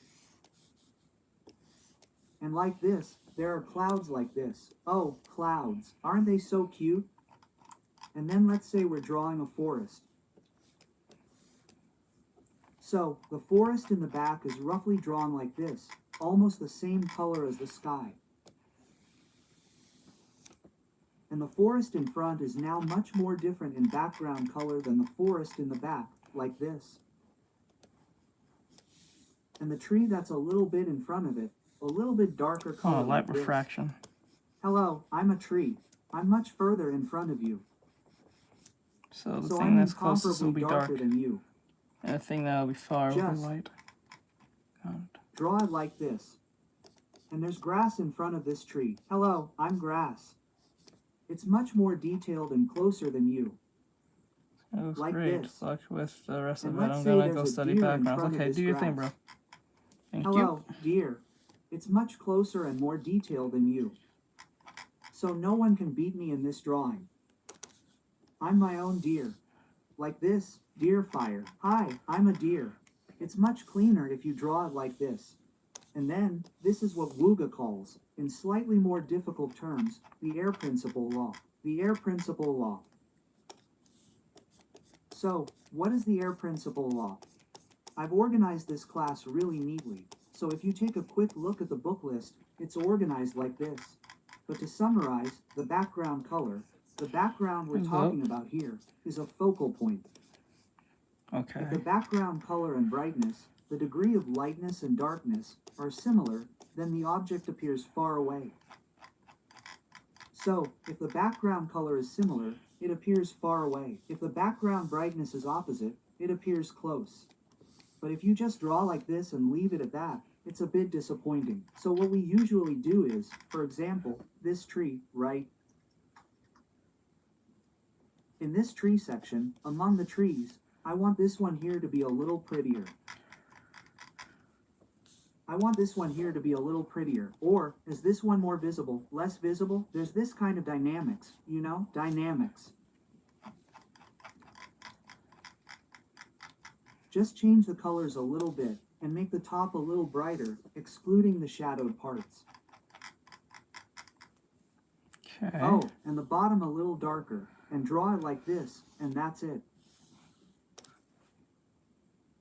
Oh, and in the case of a tree trunk like this, hello. My tree trunk looks like this. Haha, isn't it cute? But the bottom is like this, and it has a shadow like this. Just change the colors a little like this. But the most important thing is, when I draw this tree, the most important thing to pay attention to is its spatial position. What do you mean? This tree is much further in front of this forest behind it, spatially. Right? So, when I draw this tree, if you compare it to this forest, anyone who sees it will see that the tree is emphasized a little more. Otherwise, they'll say that our spatial arrangement is messed up. Okay, so for example, let's draw this deer. I'm going to draw this deer, but no matter what anyone says, the deer is much further ahead than this tree in this picture. So when drawing this deer, the brightest color this tree has is about 1000, and the darkest color is about 1000, and the midtone is about 1000. So, this tree has a brightness spectrum of about 1000. Okay. Then, the brightness spectrum that this deer, which is much further ahead, should have, should be much wider than that. That's what I'm talking about. Okay, then, starting from the darkness, I'll slowly draw it. Hello. For those who are coming in, hello. Since this isn't a deer drawing contest or anything, I'll just draw it lightly. Bye, I'm a deer. Hello. The colors are much richer than the body color I had How before. goes it? However, I'm not going to completely cover up the body color underneath, but rather use it as a base color to some extent, and it's going to be a little brighter in this area. Bye. Now, I'm the antler that you guys cut out like this. This is where the light shines. Isn't it cute? Isn't it pretty? And in this area, a little bit brighter color goes like this. Because this is a part closer to the sun and much closer spatially, I'm giving it a minimal sense of volume. But I'm not giving it a strong sense of volume here. Because since it's receiving natural light now, it knows exactly where it's bright and dark. This will continue to change depending on the observer, the observing vision, the space, and all the variables. So I'm not concerned about brightness and darkness here. I'm just trying to broaden the spectrum of colors. Like this, moist, moist, moist, yeah. Closing, moist, hello. I'm a deer's eye, a deer's tail and things like that. It's a little brighter. It can go almost to white like this. Closing. I have black eyes in these areas. If I do this, anyone looking at it would see this deer as a bit more prominent than this tree. So, the most important thing is that when drawing this landscape, it's not about where each individual light and dark comes from, but about where they're placed in space, and therefore, what's more important than anything else is what's in front.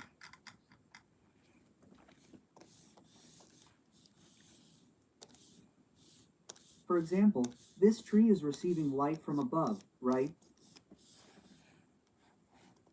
But if you change the direction of the light and shift the light to one side, like this, there's no problem at all. And in this case, it's receiving light like this, right?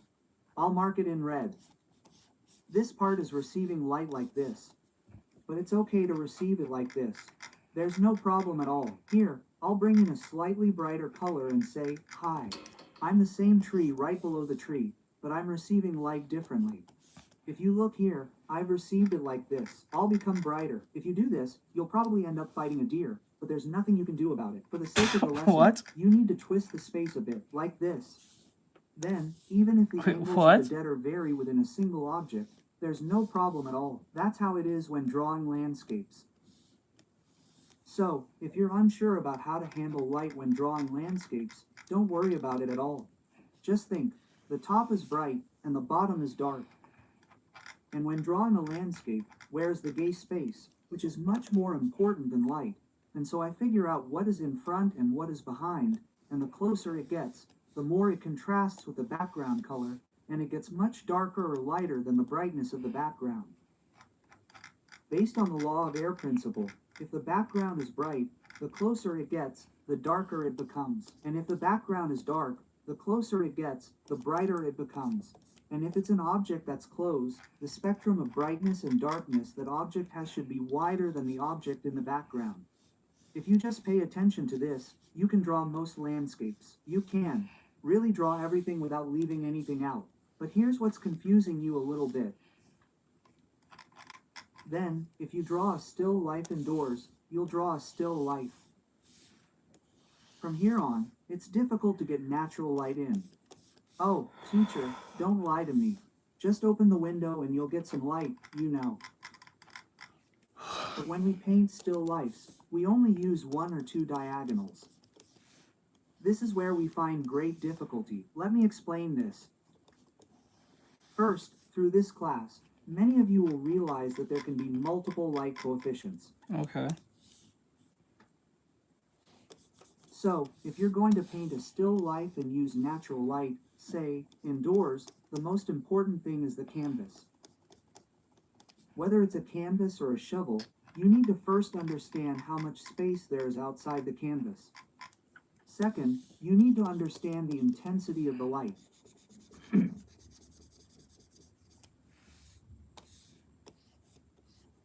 Let me give you an example. Here, I'll place one hexagon like this. This is a very important lesson. Listen. Grab a cup of coffee and gulp.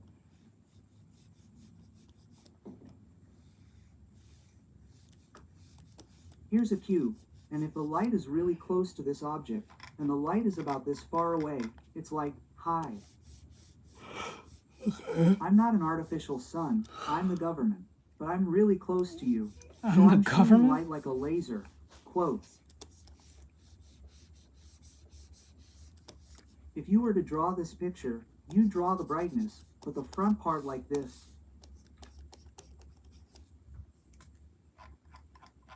What I mean is, I'm going to make the color a little darker to make it a little more extreme. Now, this is important. Listen. If the light is too close, then this close light needs to show that this place is bright. Drawing is always relative. So if it looks brighter than its surroundings, it's bright, and if it looks darker than its surroundings, it's dark. We need to make the space brighter. Why? Because the light is close. So, to show that there's a lot of light in this area, we need to slightly press the back. So, the light is close, right? So, to show that this area is much brighter and this area is a bit darker, we need to slightly darken the back like this. And then, this side is a little bit darker. Hello, I'm the side. Yeah, it looks like this. But there's one more thing here. The light is close, right? Because the light is close, it's not natural light, but artificial light. In this case, the light comes in directly. So, there's something outside the wavelength of this light. Normally, if the light were a little far away, a little bit of darkness would be enough, but that's not the case. The light is too close, so there are more shadows. So, we need to darken this area a little bit. It might need to be about a little bit darker. It needs to be a little bit darker. Right? This much needs to be darkened. And in the case of this dark side, it gets incredibly dark. Because it's close to the light, this darkness also becomes extremely intense. So when you first look, oh, the light is close. This light's position is unusual. It's too close to the object, so you have to pay attention to the relative distance. That's why you see this part below. In this case, I erased too much in this area. Thank you for the clapping seal, thank you. I need to erase a little bit in this area, and I need to erase a little bit in this area too. I've never noticed. In cases like this, it needs to be a little darker, really dark. Like this. So, what's closer and what's farther away needs to be expressed a little more dramatically. Do you understand up to this point? Oh, but let me just point out one thing. Teacher, the light is close, so it's bright here because the light hits it like this. Okay, I understand. But why is it dark here when the light is this close? Originally, this light should get brighter the closer it gets, so shouldn't this area be much brighter? You could say that, but the closer you get to the light, the darker the shadows get, right? So, as you get closer to the light, the closer you get to the light source, the brighter it gets, but the darkness also gets stronger.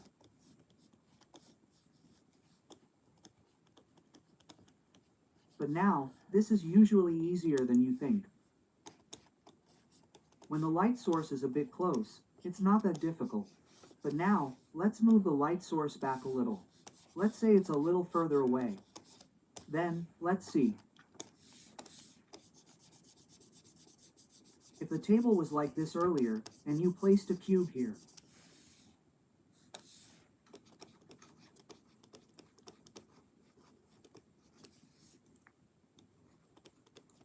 and the light was about here, and you shined it here at this angle, why do you have to push the light back? Then, the area it has to shine on has increased, so the light moves back. Right? If you're taking something Will it like be a food less? photo or an ID photo, there aren't that many subjects that need to be captured in the frame. For example, if I'm taking an ID photo, then like this, hi, I only need to show up to the shoulder line of the person taking the ID photo. But if I'm taking a full body photo, then, hi, I need to show my whole body, so the camera needs to move back, and the lighting that's setting this needs to move back as well, right? So, this lighting going back doesn't mean drawing just one object, but 2 or 3 or more.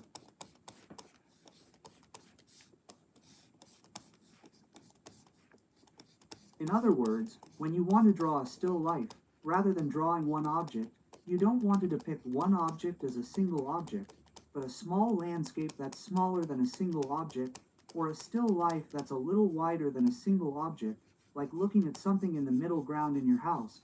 You need to move the light back a little.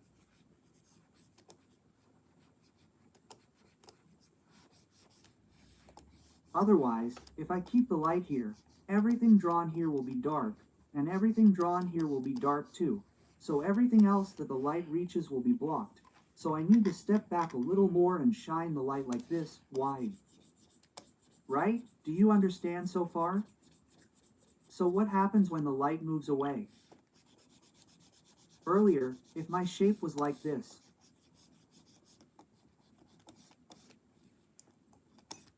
the light would be like this, but now it's really far away and is like this. Goodbye, I'm the light in a new position, so I shine this much light. Goodbye, I'm the old light, I only shine this much. As this perspective starts to move away, this light also loses I some don't of think its anyone power. cares, bro. That's natural. Just like a flashlight, it's really strong when you shine it up close and a little weaker when you shine it far away. This light's power gradually fades like this, and when it was this close, it now steps on an object and catches the darkness, but it's close.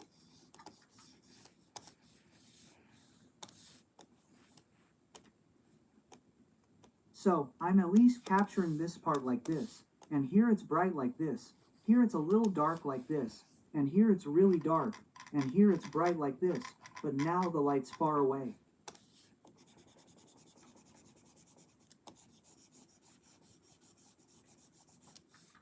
What happens then? When the light gets farther away, there's no need to express the relative distance. So, there's no need to search for brightness here.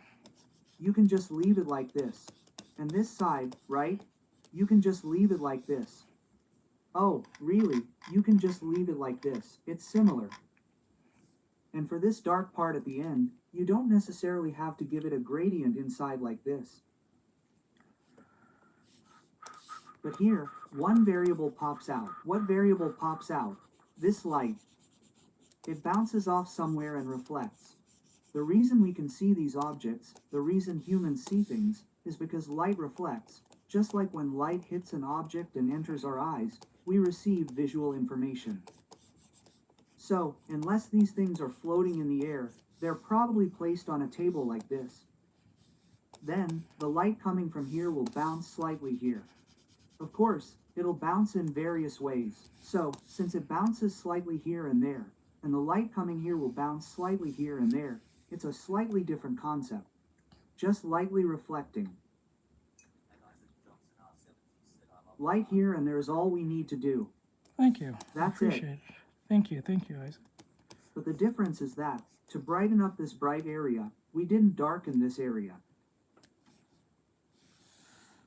And going further, you see this darkness here?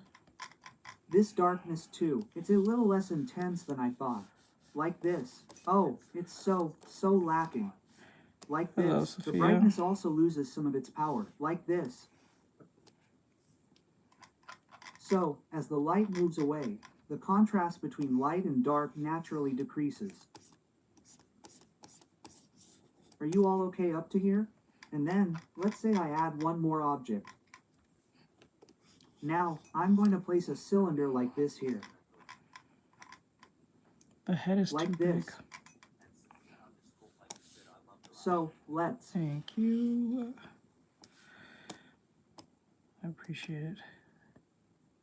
Say I place another cylinder like this here. Yeah. Then, what you should be wondering is, when you think The about leg it is a little calmly, too is much. this thing a little closer to me? Right? Fix that leg. So when you're painting a still life, there's not much difference between what's close and what's far away in the background. When painting a landscape, the physical distance between one tree and another is huge, like several meters, but in a still life, even 10 centimeters is a lot. It's about 5 centimeters, 3 centimeters, almost close together, and it's warm and cozy. That's why, when I draw a still life, I start to exaggerate a little. This sense of distance is actually close together and similar. So how can I exaggerate this distance a little more and give this painting more of a sense of space? That's why I decide the order in the painting. Dumbass. Ah, this cube here is my favorite in my mind. It's definitely first, and the cylinder here is second. So, anyone looking at it can see this frontal object much better. Now, here's where the important part comes in. Here, the darkness isn't this dark, but let's make the darkness brighter to make the contrast between light and dark a little more vivid. Like this. And here, it's not this bright either, but I need to make the contrast a little more vivid, so let's add more brightness to this part, like this. And in the case of the cylinder in the back, like this, like this.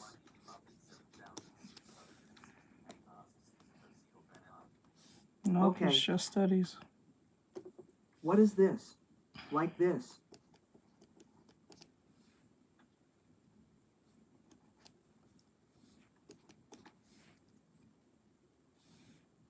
Without a bit of brightness, without a bit of midtone, without a bit of darkness, just tone it down a bit like this. Ah, I to everyone who sees it, Jung Yuk Mayan Cha should look much more impressive than One Gyu Dong. Okay, One Gyu Dong, you sacrifice yourself. It's a bit like this, and then, if you draw a shadow like this shadow too. The shadow in the most important part is really strong. Hey, you're the main character. The shadow. Should be like this. He's the main character, Inma. And now, don't loosen the ends of the shadows well. Even if you loosen them, just like this, slightly like this. Yes. And now, the person in the back also has a different shadow. Hey, since you're in the back, do you need a lot of shadow? Use just a little. To make sure that no one sees you mixed up with the first place, subtly leave it out. It's a bit like this. You get the idea up to here, right? But let's say there's another object here. Suddenly, this little circle appears here, like this. Hi. Ugh, horrible. Okay. Okay. I'm a circle. I'm number 3. Quote. But look at the most important thing here. This one was close to me, so it was number 1. And because it was pretty, it was a bit far away, so it was number 2. But this 9 is physically closer to me. Oh. No. Should I make it number 1? But it's a bit small to change things like that. Oh, what should I do? Okay. Let's make this one number 1, this one number 2, this one number 3. That's how it goes. So what position should this circle have? It should be stronger than this cylinder, but weaker than this cube. So, here's where it gets interesting. Like this. Class. And you need to have some brightness, but not too much, just a little bit. And there needs to be some darkness, but not too much. You want it to be a little stronger than a cylinder, but a little weaker than the cube in first place.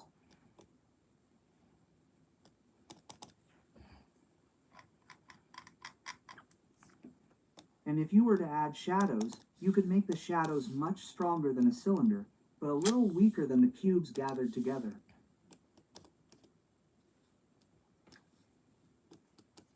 And these bright parts, while not as strong as a cube, can be slightly stronger than a cylinder. But after doing that, what do you think? Oh, even before the circles weren't there, it seemed really organized, but now that the circles are here, things start to get a little confusing. Ah, when there were only 1 or 2, it was pretty neat, but now that it's 3, there are now 1, 2, and 3, so the quality of the cube looks a little low. So, how can we make it more alive? Now, this is where your choices come in. This is really important, everyone. Choices. What choices do you have? First, I'm going to push this one. I'll push it cleanly like this, in white, so it's easy for you to see. There's nothing I can't do for you, right? Now, wait. I'm using white, but my computer isn't very good. So, let's just do this a little. So, what choices do I have here? What choices do I have? But why are we making these choices? This is a choice to emphasize this regular cube a little more, right? So, first, we're going to enhance the texture. Make it more realistic. Second, we're going to increase the density. Make it more detailed. Okay. And finally, third, we're going to do this. It's about adding more volume. In other words, it's about enhancing the degree of light and dark. So, you can choose 2, 1, or all 3. Okay, let's say I want to bring out texture. So, this is wood. Then, I just need to bring out the wood texture a little bit, and on top of that, like this, slightly. Oh, actually, I'm different from you. You're nothing. I'm a tree, man. So, there's this grain. Anyone can see, I'm wood. The grain is different from you, man. You don't have grain, but I have grain. The grain, you can capture it like this. What does increasing density mean? It means adding a little more sincerity. What does the fuck that mean? But how What that didn't make any more better. No, what guys? What? did you understand this density? It's not something you express with color. It's a certain touch. And now, Hello? the diversity of colors. That was Oh, funny. I said it wasn't done in color, but it says color diversity. But since this is achromatic, you can't increase the density by touching it like this. For example, this cylinder and this sphere are made up of very That simple didn't make it touches. better. But if you look The at it fuck? like this, you can see these crosshairs here and there, and it looks like the hand went a little further, right? And the density naturally increases like this. When? I'm not drawing Using no this color character. like this, you can use a smaller pencil or something more I'm just delicate doing to a leave study. a little more texture to the hand.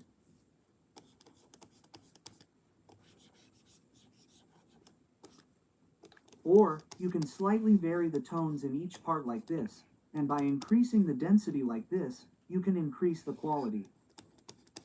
Neck is fucking bothering me. Okay. Something like this. Oh, but teacher, this is a little messy because the density is high. So, usually, we often increase density while adding texture. But to do this, you first have to describe it. But oh, teacher, I can't describe it. People like that usually just select the middle and add it. What does that mean? Like the middle. You mean the middle gray? So, you can make the dark areas a little darker, and the Okay. light areas a little brighter, like completely white, and then you can make the middle area more neutral and a little darker like.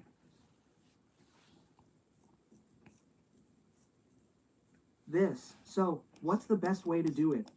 The best way is to use all three at once, but it depends on the choices you make. So, depending on which option you face and which choice you make within that, your drawing style will change. If you understand it this way, it'll be a little easier.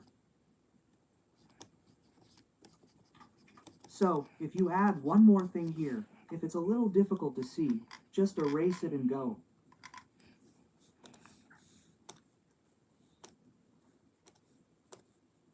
Here, if there's one more thing, instead of the main light, there was a fill light, right? Let's say this fill light comes like this from here. Hello, were you careless? I'm the fill light. You're going to get hammered for only worrying about the main angle. In that case, there's no problem. First, work according to the main light. If the fill light comes like this from here, just give a little more brightness to the places where the fill light would almost come. The places that you want to be lit by the fill light, and that's it. Done. Even if you say it's the fill light, what can you do? Just do it like this, and you're done. What did I put at the bottom? Oh, you bastard. You're in the wrong place. You bastard. Just do it like this. So, don't overthink this light too much and figure out what kind of light you're using. First, if you're painting a landscape, then this must be natural light. What was that? Because natural light has so many variables, each object has a sense of mass, a unique weight, which is called volume. You don't have to worry too much about the sense of volume of this object. Instead, you should think about it as paying much more attention to the sense of space between these objects, such as which object is in front and which is behind. Okay. If I'm drawing a still life, then if I'm drawing this still life, if I'm drawing any kind of still life, count the number of still lifes. There are quite a few, like 4 or 3. Or there are quite a few, like 10 or 12. And there are only 1. So think about the distance between the light and the object.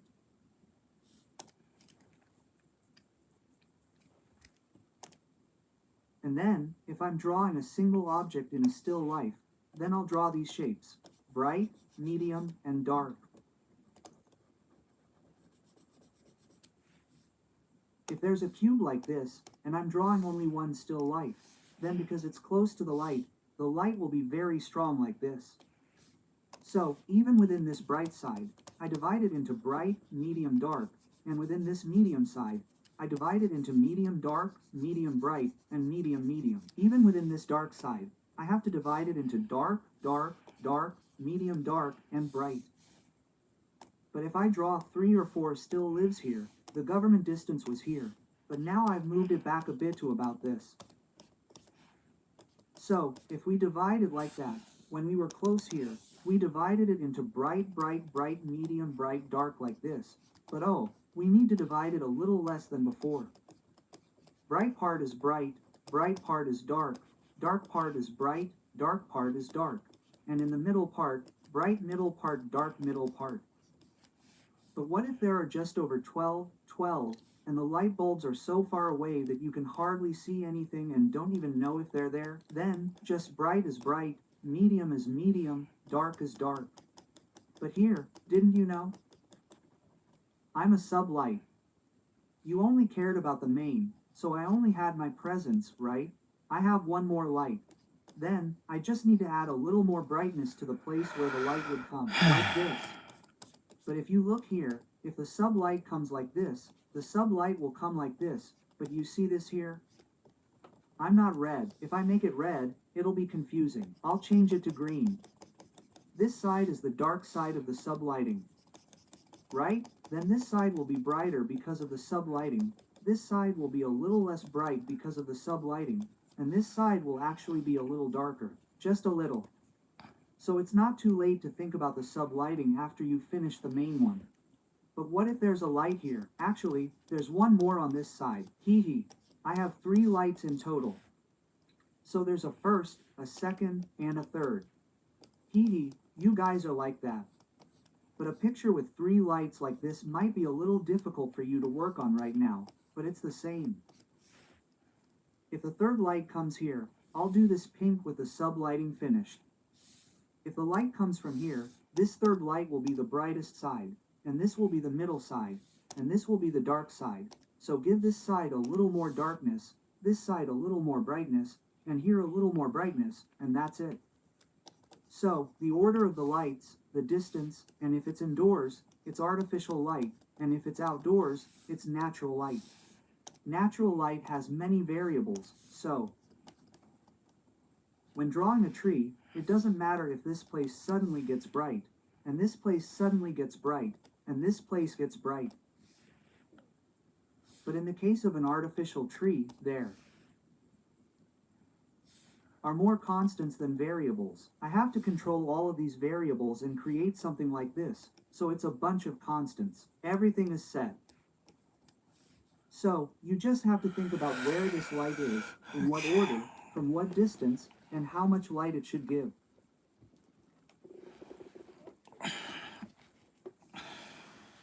Finally, if you draw not just one object here, but an increasing number of objects, then among the increased objects and the relationships between them, what is important to you?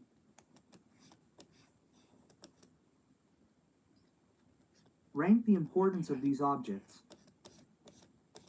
Then, based on this importance, you can emphasize the important parts. The 3 most common methods of emphasizing are first, texture, and second, contrast. Contrast. Oh, I can't remember which one. If you emphasize texture and contrast, you can think of it as density, and touch diversity. I want to use those words. So, don't overthink light. When it comes to light, just remember this. What kind of light is it? Is it natural light? Is it artificial? Natural light has many variables, so don't adjust it arbitrarily. You can do whatever you want with it. Natural light is completely random, so you can do whatever you want with it. Since artificial light has no variables, let's pay close attention to where it's coming from what distance, and how it's reflected. I think this will be quite helpful to you. So, when you see a picture, sometimes it's a square or a hexahedron, and sometimes it's like this. I think you'll understand a little bit more by doing this. Okay, everyone, we'll end today's lesson here. I'm slowly switching my classes to a Euro-based system, so this is an unavoidable choice. I think I explained all the details and circumstances in the previous video, but videos older than a month will be converted to a membership system. So, from then on, if you don't pay, it might be difficult to take the class. However, I've been uploading videos for a month and have never changed the subscription to a paid version, so please refer to it every time I upload a video. And if you thought the class was good, please take some notes, or leave a comment with any questions and I'll reply. Okay, I hope today was somewhat helpful, and in fact, art is really a subject that's very complex and fluid. This is right in this situation, and that is right in that situation, so I can't divide every situation into these strict categories. Some people might be wondering what I'm talking about, but it's not easy to convey everything in just a short 50-minute class. So if you've taken the second class and are interested, I would really appreciate it if you could take a quick look at some of our older classes. Okay, let's really end it here for today. Bye. Bye. All right. I did what I need to do for that. Trying to. Just drop that. Let me see here.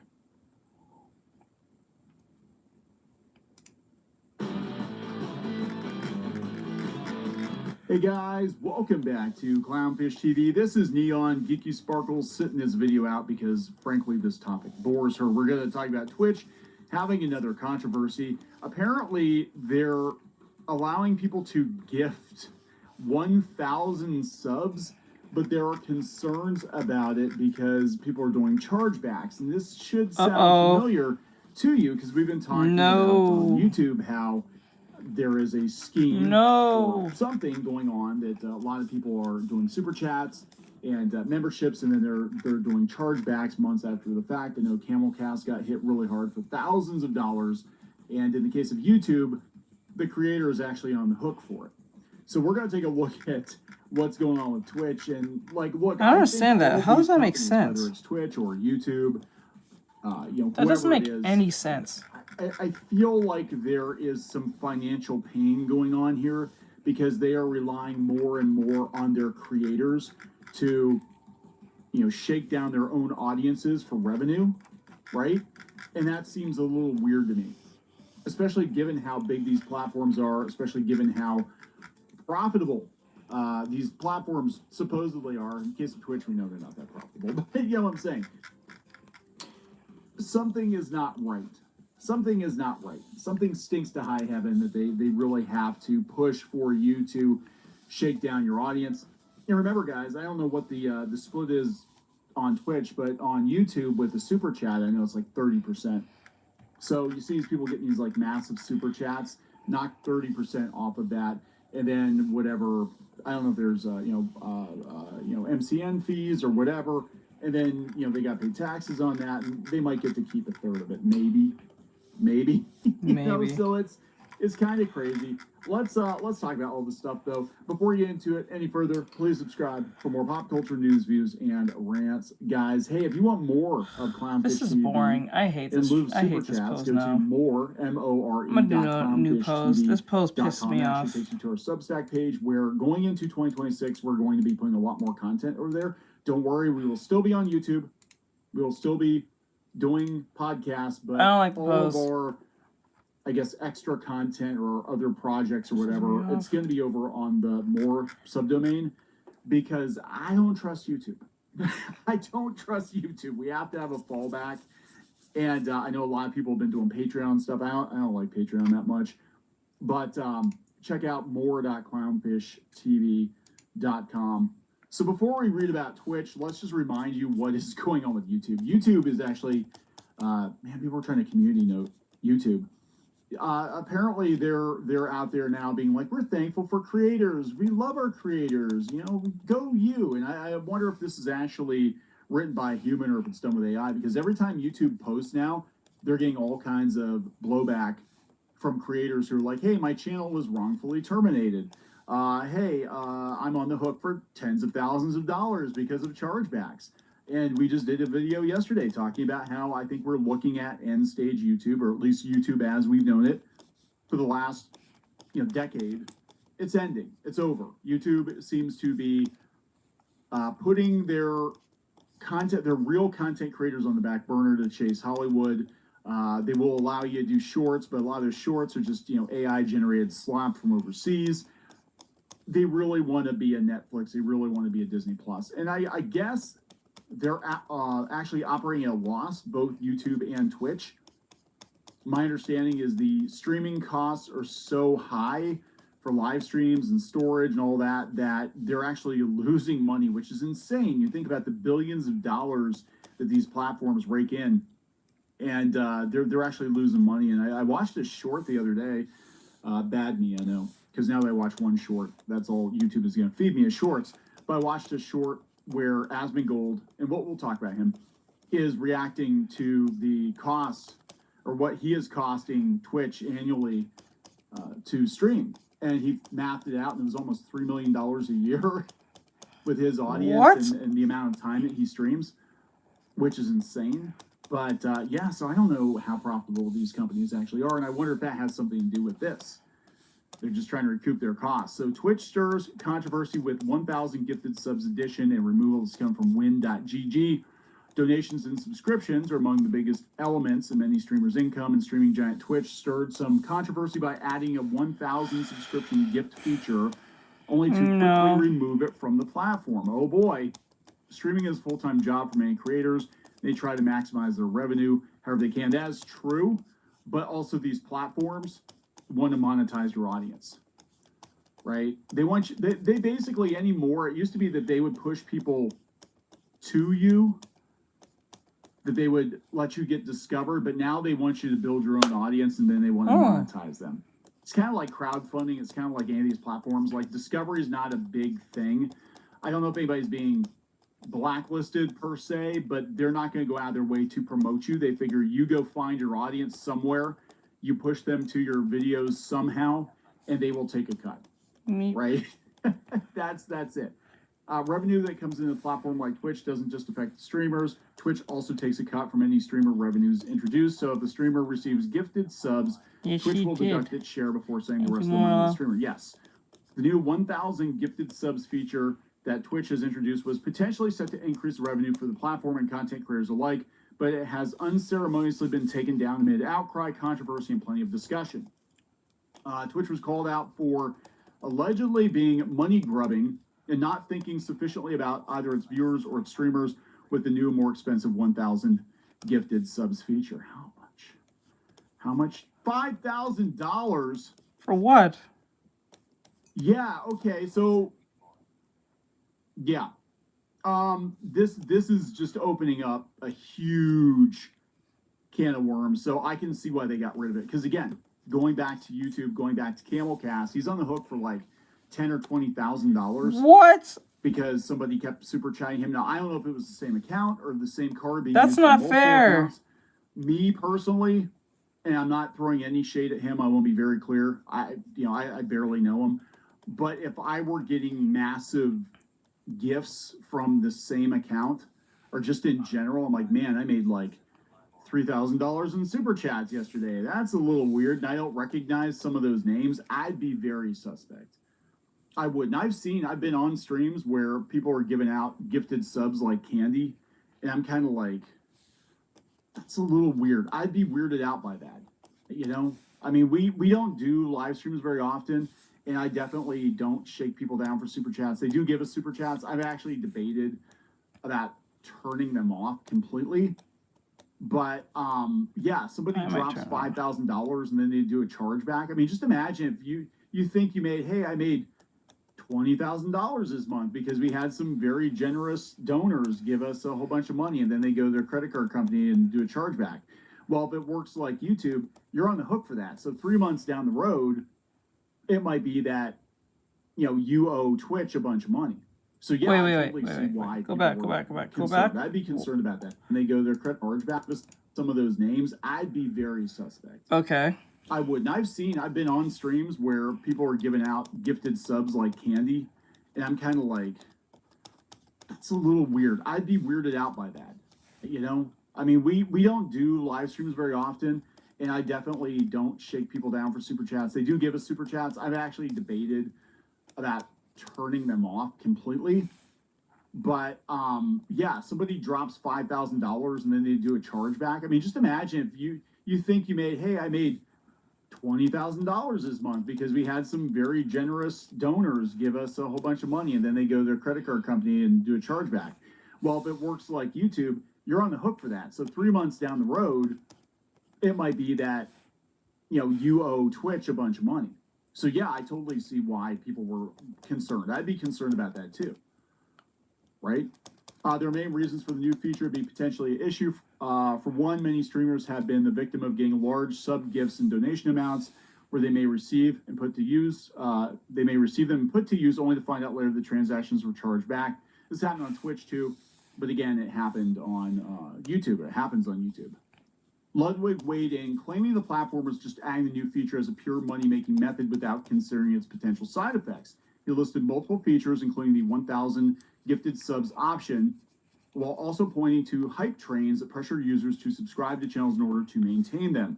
Ludwig stated that Twitch could concentrate on making its app better rather than finding more ways to wring money out of its users. That's just it. They're not getting the money from the advertisers. And this kind of goes along with what, I was talking about with YouTube yesterday, where it feels like they're competing now with Netflix and Disney Plus, not just on a content level, but on an advertising level. Because it used to be that YouTube, if you wanted to do video ads, YouTube was pretty much the only viable game in town. And now people are looking at Netflix with ad-supported Netflix, ad-supported Disney Plus, and they're like, oh, well, we know this stuff is brand safe because it's a major company.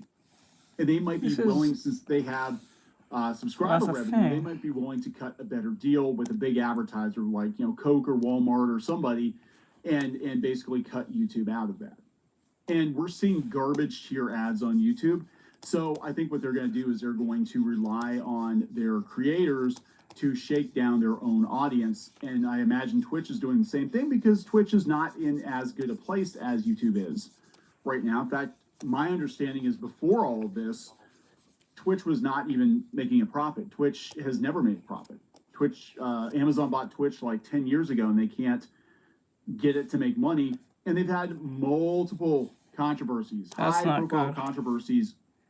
Here's one headline from primetimer.com. Hassan Piker's dog collar, Mizkif, Zoe Spencer, latest controversies explores Valkyrie wishes to quit the platform. A lot of people are quitting Twitch. I mean, it just keeps going on and on and on. And then we had creators a couple months ago complaining about their ad revenue dropping, including that one kid from FaZe who was like, if I only wanted to make $2,000 I'll be a garbage man. I'll be a mailman. If I only wanted to make $2,000 a day, I'd be a mailman. What the fuck? Where? No mailman makes that. Going to be a mailman that makes $2,000. What? I'll be a mailman. Fuck that. So an ex-user and self-proclaimed ex-Twitch employee echoed Ludwig's sentiment, claiming the platform had only introduced this new feature to hit end-of-year revenue targets before getting into a public debate with current Twitch product manager.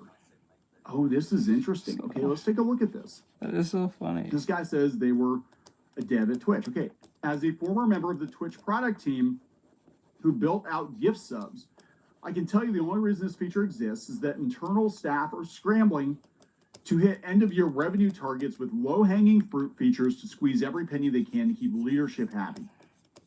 Wow. Wow. That's horrible. Since this took off, Twitch staff are good people who care about the creators. The problem is Twitch is under high pressure from Amazon to be profitable. Yes, we talked about this before. Amazon is cutting divisions that aren't profitable enough. And people don't understand, when you have a mega corp like Amazon or Walmart or Disney or whoever it is, you can be profitable and you can still not be profitable enough to stay in business, to keep your division open. Because they're going to look at it and be like, we can spend...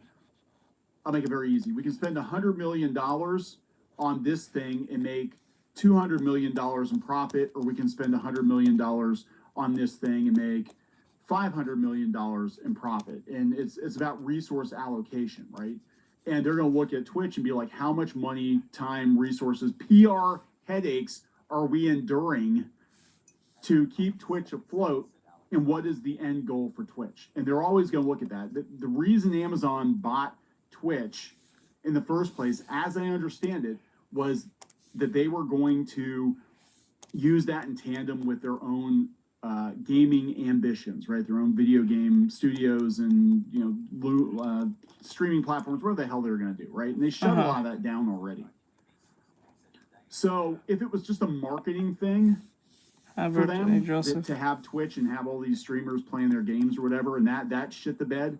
And you've got constant PR nightmares with Twitch. Happy birthday, bud. You had the whole thing with Emaru at TwitchCon. I mean, I can't even keep. I don't really pay much attention to Twitch streamers, right? But I can't keep track of all the controversies this year alone. If I were Amazon, I'd be having a stroke. I'd be like, every GD week, Lord forgive me, every week. There is a controversy. There is some kind of controversy, some kind of garbage going on at Twitch that we got to put this fire out. And every headline for Twitch is negative. Every single headline for Twitch is negative.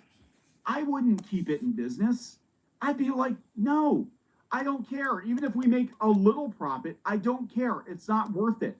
It's not worth it. I don't want to be the guy at Amazon that's like, yeah, we're keeping this place on life support and we're letting, Hassan go out there and make threats and zap his dog on air and we're, sex scandals and all this other crap, which is going to affect the Amazon brand. It'd be like, shut it down. It's going to cost us more money in the long run to keep it online unless it's making ridiculous money. I mean, you can justify just about anything if you're corporate. You can justify just about anything if it makes ridiculous money or brings ridiculous value. But if it's not even doing that, it's got to go. Nope. So this sounds to me like it's the last ditch effort. Yeah, so he says, which creates a system where are we hitting the revenue target will generally be, is this healthy for users? Yeah, and it feels like that's going on at YouTube too. Mike Minton says, hey, Deb, I hope you're doing well. This is an incorrect take. We did this because we have a small number of users that gift large amounts, and this makes it easier for them. This is Mike Minton, who works at Twitch. Okay.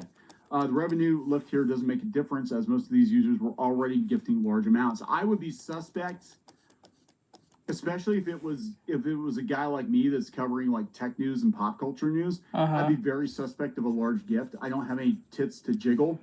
If I did, I really need to go on a diet.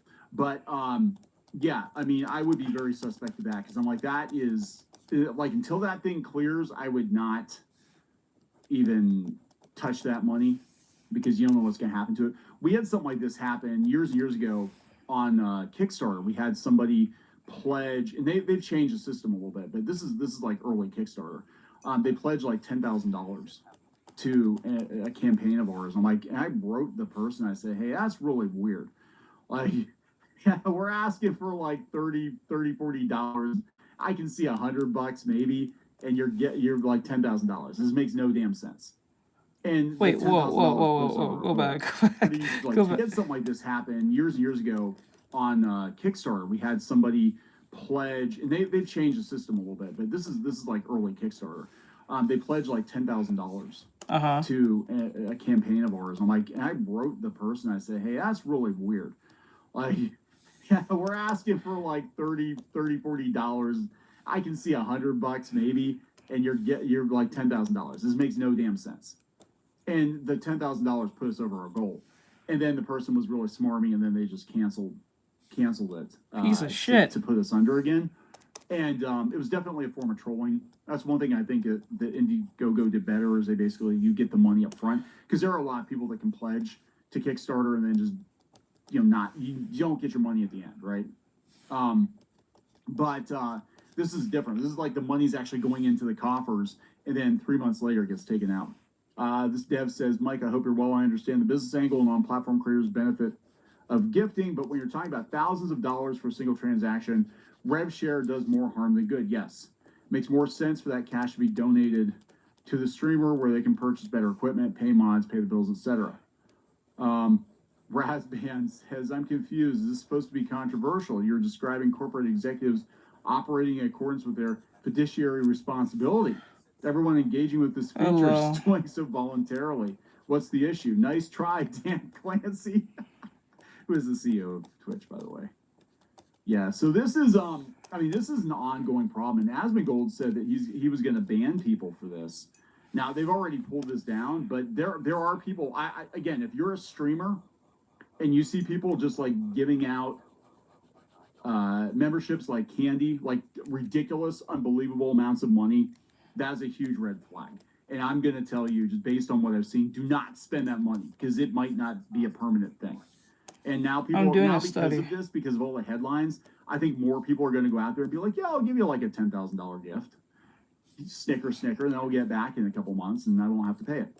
Asmongold threatens bans for Twitch fans gifting 1,000 subs amid new feature controversy. He threatened to ban any Twitch viewers who donate 1,000 subs to him amid controversy over a new limit with gifted subscriptions. Okay. So yeah, this is interesting. Let's take a look at this here on X and see what's going on. Is that Am I allowed to react to Asmongold? Is that me? Am I allowed to react to Asmongold reacting to other people who are reacting to people who are reacting to people? I don't know. Am I going to get struck for this? Imru gets a. I saw this. Imru gets a 1,000 sub. I hate women. That's the person that got. I fucking hate this shit. It's gonna get refunded. Yeah. And I shit. Not you. He This said, guy I hate. gifted 1,000 subs. He said, I hate women. I'm looking at my stop loss. As soon as bro heard that she got $1,000, he said, I hate women. That was funny. I If you do that to me, you're getting permanently banned. Yeah, I agree with him because that is 9 times out of 10. That is definitely somebody setting you up.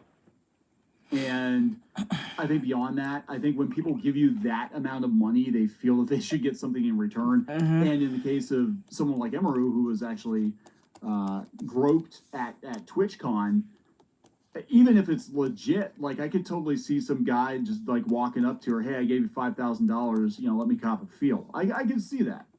People feel like they have, you know, more of a right to you, I think, if they give you that much money. And that's kind of a concern I've always had. I mean, it's another reason why we don't really do. Bro, let me a lot of finish the live streams fucking and ask for a lot drawing of super first. chats because We're doing that a has always study. concerned me. Because I Shit, almost when feel I was like, drawing, you know, no offense to anybody who does this, but I almost feel kind of like we're dancing monkeys. Like, okay, well, When I was here, gave you drawing this, $50, you gotta say what I told y'all you. To say. y'all don't say Yeah, anything. but When I drew this sometimes- today, no one said anything horrible about this. We was doing a study. Let us finish the fucking drawing, please. Oh my god. Fucking weird. It's like, it's weird as shit.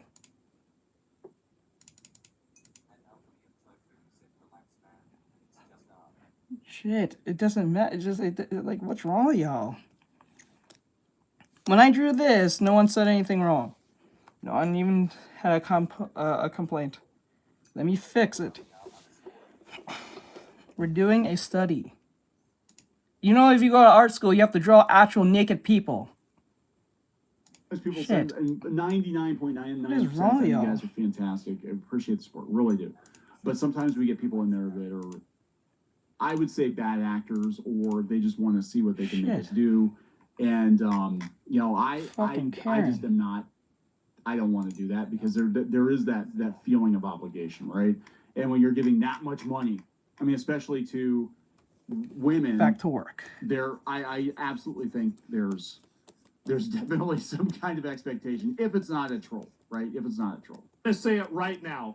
Anybody gifting me 1,000 subs, you're getting permanently fucking banned. Like, I'm sorry, but like somebody doesn't give you $5,000 and Yes. not want something out of it. Yes. Unless I Yep. know that you are a Saudi No one said Arabian anything. prince. No one said anything when I drew his chest, his muscles, his crotch, everything. No one said anything. Everyone kept on giving me nothing but praise, which was cool because I don't really get praise when I draw dudes. It's just really just quiet and no one says anything at all. But when I draw women, fucking Karens come out of nowhere and just start having a shit fit. It's weird. You do not do it. Don't know what the pose if is. you do it, Let me finish the only way that pose. your ban appeal can come in is if you send me your 1040 from last year. If you're like a multi-millionaire and you've got entirely too much money and you're looking at it as like a tax write-off, like I'm just gonna donate to Asmongold, yeah, I can see that. That's insane though. That's funny. This is not gonna end well, or would not end well, and it turns out that they already put the ban hammer on this. So according to the article on WinGG, yeah, it's already gone. Twitch removes 1,000 gifted subs feature same day it debuts. It's unclear why they removed the new feature. Yeah, it's very clear. But the 1,000 gifted subs option disappeared from the platform silently within a day after it was introduced. Some users expressed their appreciation for Twitch taking into account viewer and streamer feedback. They commended the platform for promptly removing the feature. Others weren't optimistic, and fresh speculation has been fueled by Twitch removing the 1,000 gifted subs without making any official statement on the Okay, matter. Mike. Later, Some bro. viewers question whether the platform had to remove the option because of an ongoing 35% discount on subscription costs.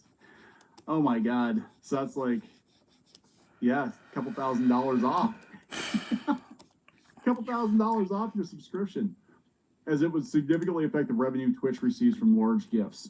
While much of the discourse is centered around individuals donating large amounts of money and large numbers of subscriptions, it could be that the option was added to provide more efficient means for high-value donations from rich companies and individuals looking to contribute to subathons. Let's go. Thank you, Just Mikey. buy an ad. Thank you for I mean, at that taking point, part if of you that. got I usually ignore it, $5,000, but thank you for pointing it out. 5 or 10 grand to give to a single streamer, you probably could buy a shout out for that, and it's a lot more legit. They send you an invoice. They give you a shout out. Yeah, you probably would get more bang for your buck. That's what I'm saying. It's a very, very weird way of Hello, how are looking, you? looking to support somebody. Mm-hmm. And I also think there are some political machinations going on there too. Again, who are the most popular streamers on Twitch right now? Aside from Asmongold, they're left-wing political talking heads. Mm-hmm.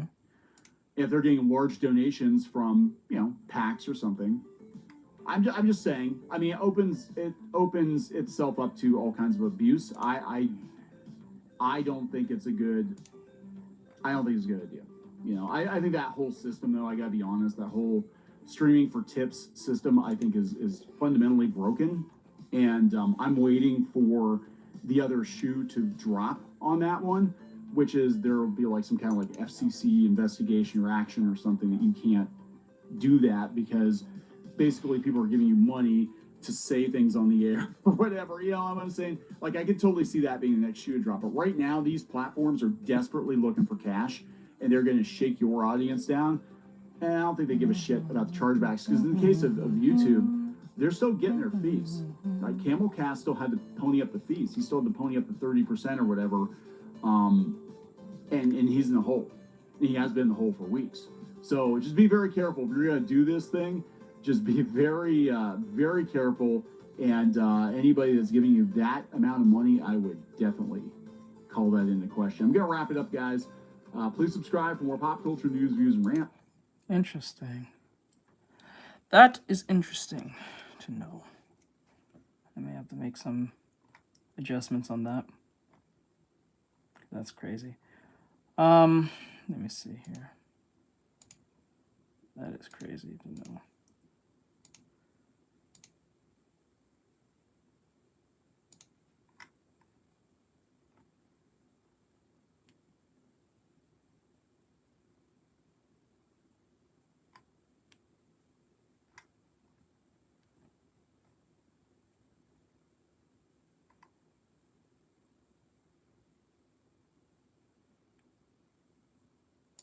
Shonen rom-com's obsession with pairing up an average loser with a tall, pretty girl instead of making both attractive needs to be studied. Where to this user, it's a mystery to her why this is appealing, while to me it's obvious. This is how most guys feel. This is the average guy's experience. Overlooked, forgotten, invisible to the average girl, making them insecure, nervous, socially anxious. To where this scenario of this anime plot is like a fantasy and some type of escapism. It's no surprise that currently men are going through a crisis, dealing with a loneliness epidemic opting out of society, choosing not to participate, told their innate masculinity is toxic, and just by their mere existence they serve as a poison to society, like it's an original sin by just being born male, rarely ever hearing an encouraging word in their life. So when reality is demoralizing, it's only natural they turn to fiction, hoping to find some rewarding narrative, any medium that doesn't 24/7 demonize them, where they can live out their desired fantasy. Play as a character they aspire to be, or watch on screen a character that makes them want to be more. But what happens when even those become corrupted? Male catered to franchises co-opted by activists to be more feminized, because by current day standards, anything that's male dominated is seen as inherently evil. And by the way, the women are always saving the men around here. You might want to think about changing the name to ex-women. It's like men just I'm not aren't doing allowed that, to bitch. be themselves and have nice things that's overtly oriented. Yeah, we're not towards doing men's that. We're doing interests. none of that, Whether okay? it's video games or Funny, movies that ex-woman. are known for having a male lead are now sidelined by the girl boss that Hollywood is so fixated, persistent on shoving down the audience's throats to overshadow typical male franchises. Oh, this shit. And when these properties fail miserably or just don't do as well compared to before, the same audience of men they so proudly call toxic are now the ones to blame for not showing up and now labeled as sexist, or any other word that's trendy nowadays. The prime example of this is Star Wars, perfectly demonstrating the hero's journey, something that naturally, innately speaks to men that call to adventure, to want to be more, be the hero, something that so many seek out in video games. So when all of these Western properties that were damn near guaranteed successes get sucked up of any fun, genuine interest, turned inside out, and are now Hello, what's up, bro? unrecognizable, there's no surprise that they may go elsewhere, hence why anime has become so popular. A medium that is famous for catering to many tastes of stories. It doesn't matter what's your flavor, best believe there is a story or genre that will serve your interests and not shame you for it. And when it comes to males, shonen and seinen mainly fulfill that desire of storytelling that the West has completely forgotten. The hero's journey is a staple of storytelling that is still cherished and valued, that males can look forward to as an example. Hello, how goes it? Stoicism is something that's upheld rather than frowned upon. Masculinity is something to be celebrated, not demonized and made to be synonymous with Satan or something. It's almost like these authors or mangakas have an appreciation for their male audience. Think about that. Rather than a hatred, throw it in your face. Ha ha, I destroyed your favorite franchise. But if it's one thing that activists hate is when people have preferences and have options to choose from. So like the parasites they are now flocking to a new host, doing their best to corrupt Japanese Eastern media as a whole, not just anime or manga. And one tactic that is first done is to look down and frown upon whatever is serving mainly a male interest, like how this article does here. When it comes to anime, there's no genre, or more accurately, no demographic more popular than shonen, to the point that it almost feels egregious. That's a bit of a stretch in my opinion. It should only take watching a handful of shonen anime before the genre's flaws begin to emerge. Certainly among the most popular series, shonen suffers from a lack of well-written female characters, either in lead roles or even supporting positions. Now, this is a criticism I find that's very popular amongst journalists. You would think they're all part of the same group text bubble, having the same NPC talking points spewed out in many articles from different outlets. 10 anime girls who deserve so much better than they got. The way female characters in media are handled is always divisive, and anime is no exception. Like many stories, anime have a tendency to ignore their female characters in favor of the male characters, all of which is disappointing for anyone who ends up getting attached to them as they watch a certain show. Female characters have a long history of being wasted in anime. Wow, That's a big lie. this is going to be a little bit That's hard a to big get through. fucking But lie. sometimes it's far worse than simply a lack of focus. Between things like little to no character development, really, and character Are you arcs kidding that me? actively make them worse. Wow. Many female characters in anime are made some of the worst characters in their shows, even though they had plenty of potential to be some of the best. Gachi Akira I'm doing is a fixing post, everything study. wrong with female characters in anime. The argument that female characters are never given a fair chance has been a long-running debate for years. When? My Hero Academia is criticized for not properly utilizing its female cast. Are you and the kidding women me? in solo leveling don't have much significance beyond being related to or crushing. on Wasn't some- there a whole segment of Bakugo trying to take down Uraraka, and when he was doing it like he would fight any other man, everyone got mad at him for being super rough. And then it took Aizawa to tell everyone to shut the fuck up and let the man fight because he's treating her like an equal to him. And even at the end of the fight, even though she lost, he said she was tough as fuck. What are you talking about? What are they talking about? What do you mean? What do you mean? Like Uraraka's like whole thing was like she couldn't fight like close combat. She was not good at close combat. So she had to do like other tricks to get around that. And then when she went to the heroes training, she took on more close it was hand-to-hand combat type training. And she got better at it. What are you talking about? Like what the fuck? What are they talking about? It makes no sense. Genuine. Yeah, God forbid women have a crush on the male lead. The issue in the industry is that the quality and depth of main heroines are rarely ever extended to the female side characters of other anime, especially the shonen subgenre. Female it's way supporting too high. characters in anime are often either love interests, friends with little impact on the story, or are given potential that is never truly fulfilled. So they didn't watch Naruto with Sakura, with them doing the whole 3-punch shit. Even though I don't like Sakura, I don't think a lot of people like that bitch, but like, she was part of the story. She's the main cast. What are you talking about?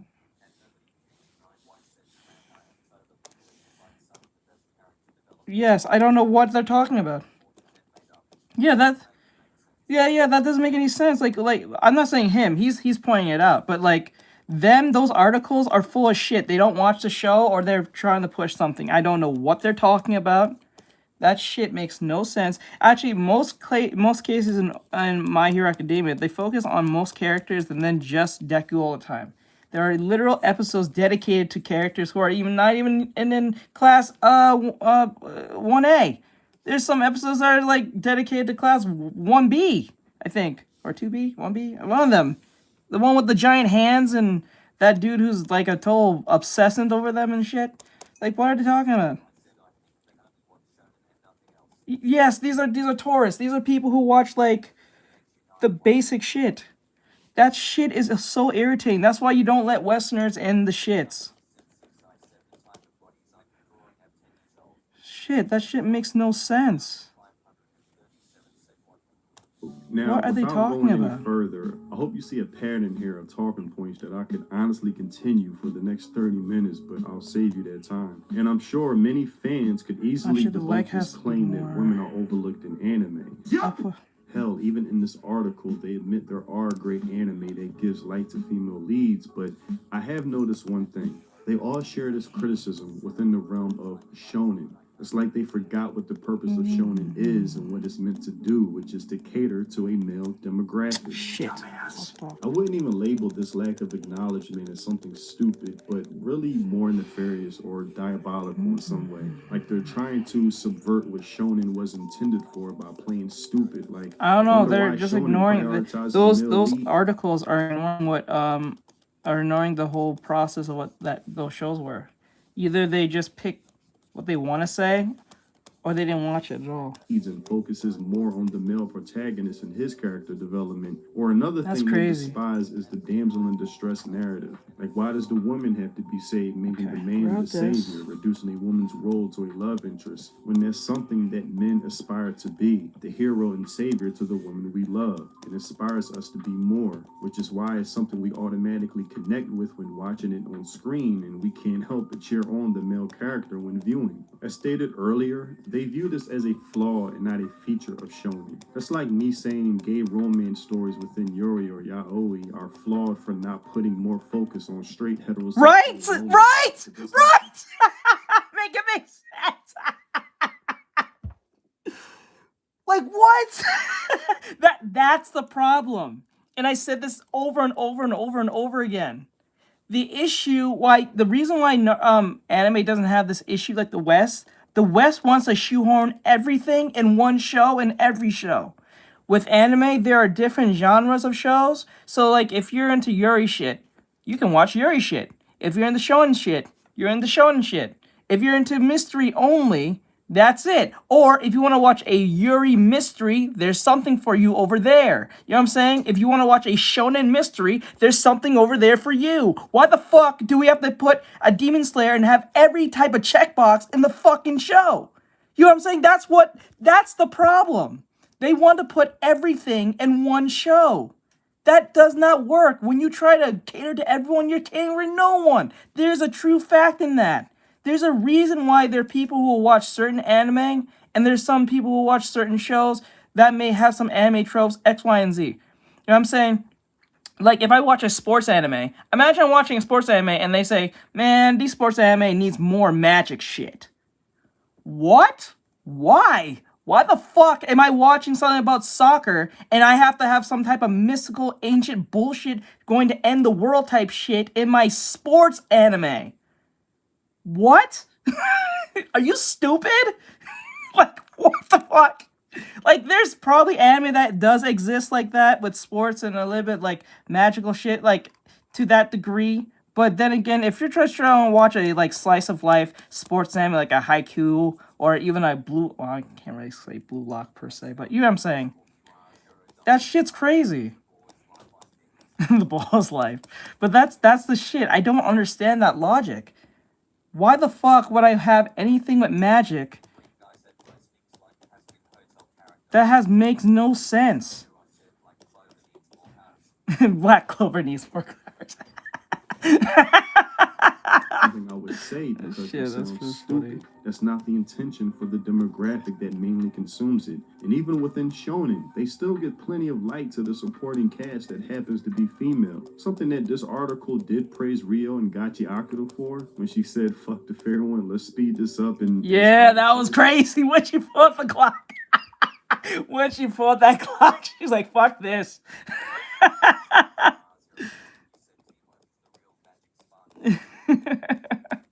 My friends are my power.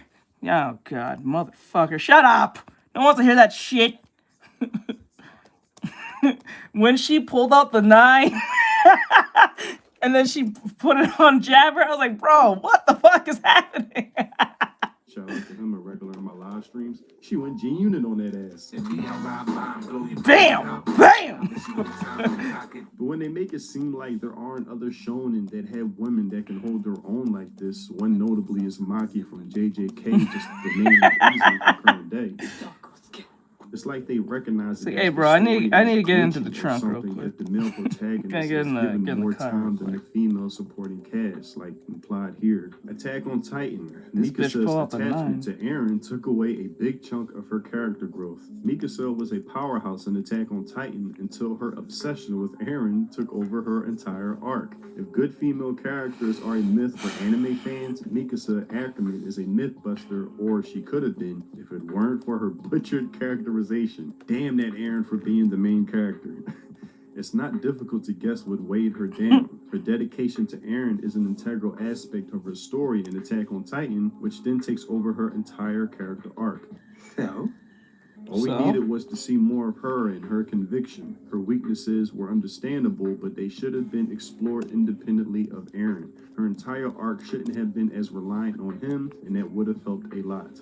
It's like these people forgot the main point of a main character in a supporting cast. The story and plot is about the main lead and how the characters revolve around him. The whole point of Mikasa's obsession and love for Eren is the point that I won't spoil for the ending, but despite how strong and dominant of a character she is, it's like it's never enough for these journalists. Like I said, it's like they forgot the purpose of what shonen is for. Of course, Eren is going to ultimately dominate the story, but it's like any semblance of a male lead they see as an inherent flaw within it. These journalists, If they have a problem with the shit that's being, I'm not gonna lie here.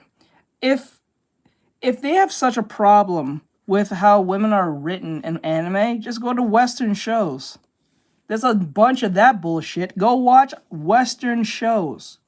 Go watch your Steven Universes. Go watch your Marvels, or whatever the fuck. Go watch, what do you call it? Scott Pilgrim Saves the World or some shit. Like, go watch that shit. Go watch that. Go watch He-Man. Shit, go watch Velma. criticize anime and manga for targeting distinct demographics as there's something wrong with that. Anime marketing strategies with a heavy-handed insistence on trying to target one gender over another are misinterpreting how anime fans relate to their favorite media. For example, even as popular as Solo Leveling is, fans criticize the anime's hyper-masculinity. When? And When? journalists really hate Solo No, they Leveling. don't. They don't have. No.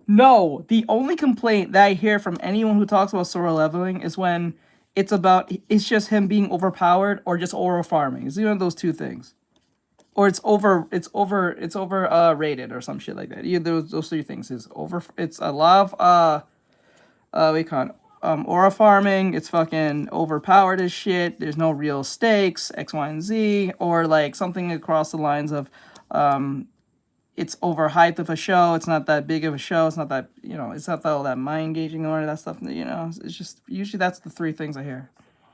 Hello. Hello, hello. Mainly How are because of you? how popular it is and how it Hello. embodies what I've said earlier. A guy aspiring to be more than what he currently is, becoming the hero. Stoicism being displayed in every aspect, and masculinity, which they view as like voodoo or something, where they'll try to tear it down any chance they get. They even compared it to free run in this article, trying to degrade it in any way they can. Solo leveling doesn't stand a chance after free run season 2 finally starts. And in this whole article, they What? spend the whole time shitting on solo leveling in comparison to free run. Rather than being centered around a grand adventure or a single overpowered isekai hero, free run is a slow, quiet, introspective series that places its focus on character drama and philosophy. Free Run Season 2 will offer all the same greatness as Season 1, but with a new twist that's bound to completely humiliate solo leveling. Solo leveling Season 3, if it ever comes out, will, by contrast, expose its entire series for the fraud it's always been. What? I mean, this journalist What? hatred for solo leveling just bleeds out in this entire article. It's like they can only build free run up by tearing down solo leveling. Yeah, that's how most Western journalists are taught. That's how most of the time they teach them to break down the other gender to prop up the other one. That's what that's a staple in like fucking Western writing. believe free run is a superior Depower story, the man or make them stupid as fuck, and then make the women so confident that they can't do nothing. They're pretty much a Mary Sue. I would never compare it to solo leveling because the story that solo leveling is not intended to be like free run. It's like the Michael Bay of anime, just straight up action. That's its selling point, and it's pretty clear on that. What I watch solo leveling for is not what I watch free run for. Solo leveling is when I would just want to watch a stoic main character dominate and get shit done. While free run, I look forward to a slow-paced story and a journey that takes its time. It's like comparing heavy metal music to lo-fi music. Why would I even do that? It's dishonest to even attempt that. But it highlights this journalist's disdain for solo leveling, especially when they discuss Chahan and how she's set up to be a love interest because, God forbid, again, a woman even be hinted at liking the main character. And this basically wraps up the point of this video. Can men at least have their interests of anime be delivered? Can a story like Solo Leveling exist where its main focus is action, an overpowered hero who gets shit done and is just cool as shit and makes no excuses about it, along with any other similar shonen type stories, where if you don't like it, you don't have to watch it? Can a medium of anime and manga, or in Solo Leveling's case, manhwa, cater to different tastes? Solo leveling can exist in a realm or world that has a free run or apothecary diaries. Can shonen maintain certain demographic as the way shoujo or josei or all the realms of the medium does? Men are going through a crisis because they're being conditioned to believe what they are and what they like must be I guess these guys never watched Inuyasha once. eradicated, done away with, and be rid of. That having something that primarily serves their interests is inherently evil somehow, but everybody else can have their own thing. I even saw a post reacting to a trailer of a rom-com anime soon to release about a guy who's like a loser and beats this extremely hot girl, and they said, shonen rom-com's obsession with pairing up an average loser with a tall, pretty girl instead of making both attractive needs to be studied. Where to this user, it's a mystery to her why this is appealing, while to me it's obvious. This is how most guys feel. This is the average guy's experience. Overlooked, forgotten, invisible to the average girl, making them insecure, nervous, socially anxious, to where this scenario of this anime plot is like a fantasy and some type of escapism. And already it's getting hate because the girl caters to the male gaze, which implies what men naturally So find she needs to be attractive. ass ugly? Is that what she is? Does she have to be like ass? Those same women who have a problem with the female lead, or whatever case may be, being attractive, would they want to be ugly in their movie? Would you write your characters to be ugly on purpose? I don't think they would. Go to their favorite fan fiction or their OCs. I'm pretty sure they're not ugly. Or they don't purposely make them ugly. Physique is somehow also evil. No matter how Further fuck contributing damaged to the they are. narrative that guys should not be allowed to have entertainment that caters to them. Something that successfully has been implemented in the West, especially Hollywood, and that's why I ask, can men at least have anime? But that's all I had for this video. Tell me what you think in the comment section below. I already know there's going to be those who take this whole video and point it out of context, where I feel like I'll have to do a follow-up to it or something, but The point being, Hyper every proportion. time Yeah, you're right. YouTube Hyper gravitates proportion is towards something from it must 002. always be infiltrated to be diluted, turning Oh into my something that's god. less of what men like. And it 002. seems to only go into that direction. And you found out Many he's stories gay. like the one Johnny talking It makes about are sense. else in mass Like when you they find found it, out and he's I hope actually a gay Japanese guy. I was creators like, oh, continue okay, to it makes see sense the why he's value in saying it. this. Also, if you haven't checked out my music, And a links in games the journalist. description. Like, it makes If you total love those sense. Samurai Champloo lo-fi mellow boom bap vibes, then my music is definitely for you. And if you want to support me and the content I create, consider joining my channel, becoming a member. It's much appreciated. Thanks for watching, and I'll see you in the next video. Free think. Peace. Let me see. Have you ever read Soul Leveling? Well, if you have, congratulations. You've basically read 90% of all manhwas out there. You're not missing much. Some people say that many manga are cliché and mediocre, which I'm not sure I'd agree with. But to those people, I'd say, have you ever read a manhwa? And for some reason, I hate this word. I can't say it properly. How do you guys say it? Manhwa. Manhwa, I don't know. Anyways, if you think most manga and anime are cliché, that's probably because you haven't been introduced to the world of manhwas, or should I say the Sanjin-woo multiverse.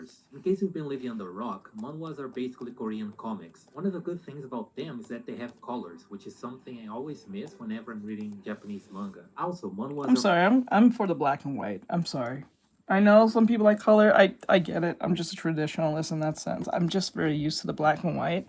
I think black and white works because, in my honest opinion, that you don't have to focus on color. You have to focus on everything else. You can just focus on everything else. Like, you just focus on the overall. Like, this is why I like Gacha Kuda's. I think I may like Gacha Kuda's manga version compared to his anime version, because the manga version really focuses on expression, solid lines, thick lines, and all that stuff. I'm not saying like the anime doesn't, but if I had to pick like stylization between the two, I think the manga does a better job than the anime when it comes to like the overall look. But you know. They're way more mobile friendly. You can read them on your phone without having to zoom in just to see whatever the shit is written in those tiny ass speech bubbles you find in so many manga. And maybe some of you who've never read one are thinking, well, then they're better, right? Nope, that's literally all manhwas have going for them. The rest is either just okay or absolute trash. By the way, as a non-native English speaker, I've been learning how to pronounce a very specific vowel sound that shows up in some words like these. And let me tell you, this sound's driving me insane, because sometimes I just can't hear the difference at all. Anyway, going back to the trash, I think that's how I pronounce the A in this one. Why do most manhwas look like copycats of each other? I'm not even talking about the plot here. I mean the art I style. guess so. I mean, look at this. If Are you there talking were about a story-wise, right? competition where artists had to copy each other's styles, Korean would take the win every single time. Also, if you're annoyed by the amount of Kirito wannabes in manga, then I'm sure you'd be flabbergasted by how many Korean characters look like top models. I mean, look at this girl, and this one, and this one. For some reason, every MC has to be a 10-foot tall ripped dude with this edgy attitude. Like, at least change their hair color. Change something, for God's sake. And don't even... Yeah, but no one likes ugly. Like, straight up, let's just call it for what it is. I understand where he's coming from. Oh, the art style? Okay. Oh, you mean like animation-wise? Okay, I got it. But like, I get what he's saying, but you have to put something in context. People do not like something ugly. People will go something generic and good-looking than something ugly and original. It just is what it is. You know, as like, okay, as a guy, you know what I'm talking about. If you're ugly, you have to be charismatic as shit. Like, if you know you're ugly, and I mean you know you're ugly, and I'm saying you're like you gotta be like ugly. If you know you're ugly, you gotta be charismatic. You gotta be funny. You have to have money. You have to be like I guess in shape, because that doesn't really matter. Like, I'm talking about in the face. I'm not talking about body wise. But if you are talking about body wise, if you're like overweight, you gotta lose weight. You know what I'm saying, you know what I'm talking about. So you have to be like charismatic in somewhere. Yeah. So no one likes ugly. They'll like, a girl will go a generic idiot, good looking dude than a ugly dude who's an idiot. It just is what it is. Get me started on the plot. Man, this is where things get ugly for manhwas. When I first watched Solo Leveling, especially the first season, I was so hyped. So much so that I decided to check out the manhwa to continue the story. The art's really good, and the artist is great at showing movement during fights. But one thing that really bothered me was this constant need to show how Sung Jin-woo is superior to everyone he meets. Not only that, but also the extreme focus on the MC while completely ignoring everyone else. This left me with this bitter taste in my mouth when I finished the last chapter. Now, my goal here isn't to criticize Solo Leveling itself, but to point out that when I tried other manhwas hoping for something fresh and new, I got the same thing, just worse. Let me give you an example. Is this hero for real? The protagonist's name is King Han-soo. Sorry, I don't speak Korean. Well, at least this one looks a little different. He's summoned to save another world by a goddess, along with a bunch of other heroes. She explains the basics of what they're supposed to do, and King Han-soo basically goes, I ain't saving shit, send me back to my homies. Not even Did he really say that? Did bro really say, I ain't saving shit, send me back? He didn't say that. No. No, bullshit. He did not say that. No. I ain't saving shit. I ain't saving shit, send me back to my... No, he didn't say that. He put that... There's no way he said that. She explains the basics of what they're supposed to do, and Ken Hin-soo basically goes, I ain't saving shit, send me back to my homies. Not in those exact words, of course, but that's pretty much what he means. The goddess just... Okay. Sure, and then she sends him to some random dark forest to die. Because I know he didn't say Even though the that. plot's generic, I kinda liked it, so point to this manhwa. Then a bunch of dog-like monsters start chasing our dear MC. He gets driven into a corner, or should I say, into a tree. And when he's about to meet his end, a girl appears behind him, and we see this message. A certain god speaks.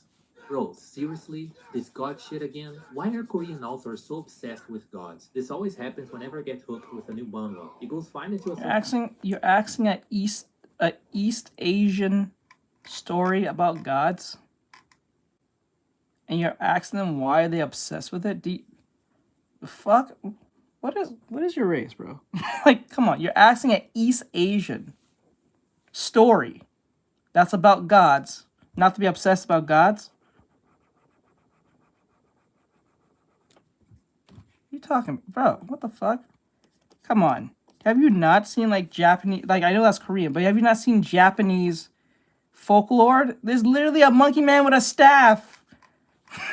They're all gods, just fighting and shit. What? Why do you think Dragon Ball is so fucking popular? Journey to the West, dude, is gods just fucking it up there. Like what the hell? Just like what the? Point, and then just kung fu all day. Like what? And the same annoying thing goes on non-stop in most manhwas. The MC helps a random person, and then it's like, the helping god smiles upon you, or some shit like that. And we never actually see the gods speaking themselves. It's always this generic, I'm 14, this is deep kind of message, you know? Oh, and the ending of this manhwa sucks. But to be fair, having shitty endings is kind of a tradition in the manga world too, so I won't hold that against them. And that's pretty much what I think about manhwas. They're mobile friendly and have colors, which is really nice, but most of them are just another author trying to copy the Solo Leveling formula. Somehow, they still manage to be even more shallow than your average isekai, since they tend to focus only on the MC's solo journey. So if you've read Solo Leveling and decided to stick with the manga instead, let me tell you this, you're really not missing much. As you can see, my growth here on YouTube has been not very good. So if you enjoyed this video and want to see more from me, consider giving me a thumbs up and subscribing to my channel. Now, if you allow me, I'm gonna go back to my manhwa. And I hate saying this word. I know what type of viewer you are, I just can't prove it. I know what type of viewer you are, bro. I just can't prove it, though. So there's this walking tumor named Nina Lin, whose content revolves around TikTok dances and streaming herself being a public nuisance. You know, the type of this videos bitch. where streamers think being an insufferable asshat around others is so funny, when really it's just annoying and embarrassing to watch. If you were to take Aquafina and kept all of the unfunny that comes with her, along with mixing some personality traits from Johnny Somali, this would be the finished product. So This Nina bitch. started her online career in 2020 on TikTok, where she made lip sync dance videos, and still does, basic but harmless. She then gradually expanded to other platforms, one of them being Twitch, where she makes wacky streams like standing in front of incoming cars in the street and agitating people minding their own business. It's not quite Johnny Somali or Jack Dotard levels of you need to get punched in the face, but at the same time, if you're in the middle of the street jumping in front of cars, no one should feel bad if you accidentally slip. She really just But did there's more that? to Nina than just obnoxious content. Today, Is she really doing that? Hold up. You need to get punched in the face, but at the same time, if you're in the middle of the street Oh my jumping in front of God, cars, soul no one sister. should feel bad if you accidentally slip. But there's more to Nina than just obnoxious content. Today, I'm going to go over every single reason why I find this individual to be extremely insufferable, starting with a recent controversy involving Nina and sexually harassing men. Last month, a clip from one of Nina's Twitch streams resurfaced from 2024 where she restrained an individual named Sed so another woman named Zoe Spencer could twerk and grind on him. Why? Why? Bro don't want it. I got you. Come here. 23, consensual. No, he's not consenting. 23 is consensual. If you have to say that out loud. Bro, let the bro go. You don't want no ass. Yeah, stay right there. Stay right there. Bro wants no ass. Sit down. During this, Sed clearly displayed he was uncomfortable with the situation, but it continued anyway. Right after the stream, Sed claimed he felt assaulted, and when the clip resurfaced, he noted, "I've been vocal about the situation originally, and nobody cared. It took me a lot to talk about it again, and for the third time, it has hurt me once again, where it'll take me time to heal from it again. I've been invalidated by the other parties, which don't realize what it did." Sed also went into more detail on a stream, and noted how he felt about Nina and Zoe's behavior. Basically, I didn't want this whole thing to have an outcome like this. I mean, I didn't want it to, like, them being banned is not really anything to me, because at the end of the day, like, sexual assault is a crime. And people that say that it's not sexual assault, I don't know what you think sexual assault is. This whole thing resurfaces, like, every single time it resurfaces, it just takes a toll on me, and I just don't want to talk about it just because of that. And, like, the main thing for me is, like, I don't want my parents to see it and then have them, like, break down over it. I did later on tell my parents about the sexual assault, and my mom ended up crying for a whole month and felt like it was her fault.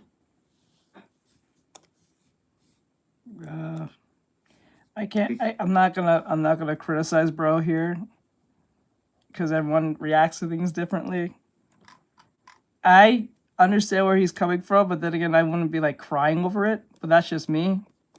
I wouldn't be crying and having like a breakdown over it. Like, I understand you didn't want no twerking on you, bro, but I don't think it's worth crying for, because nothing actually like technically happened. But I get what you're talking about. You said no, the bitches won't stop. I get it.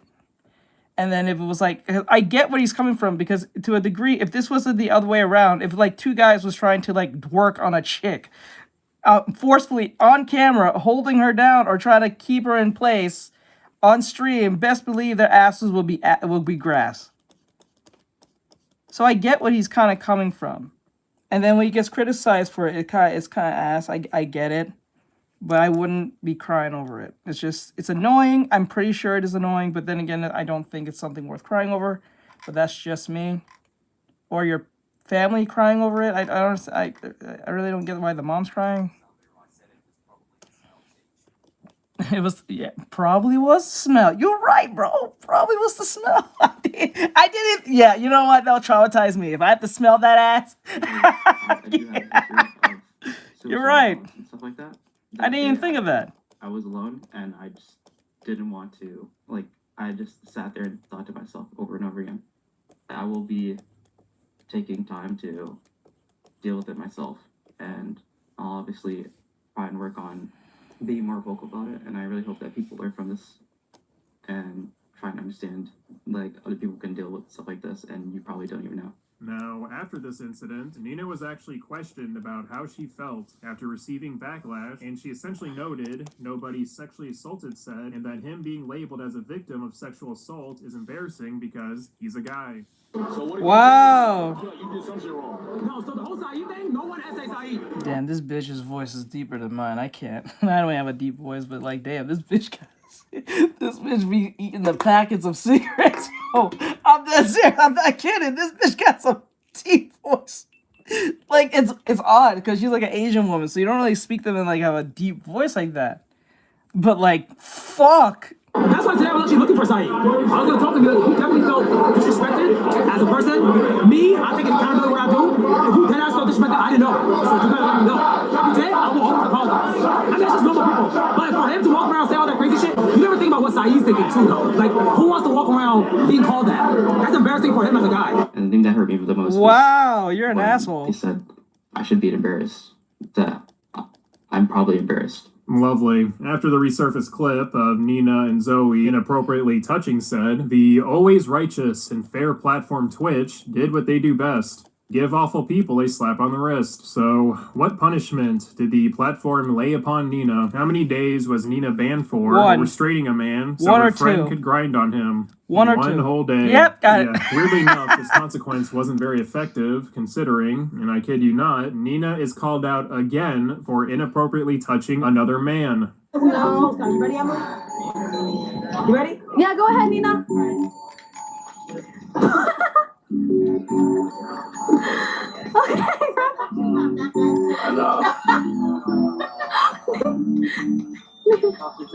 Okay, girl. No, Nina.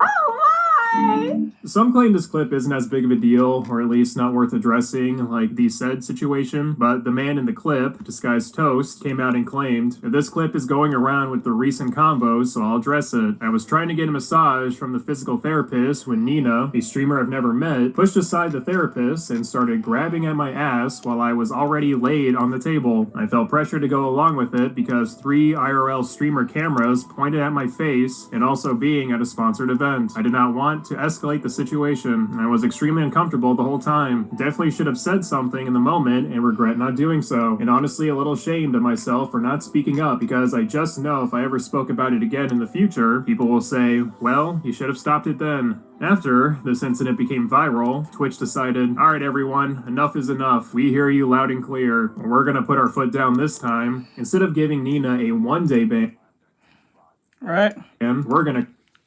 Okay. But we still have Balloon, yeah. on Balloon Day, I think it was called Balloons Day or something.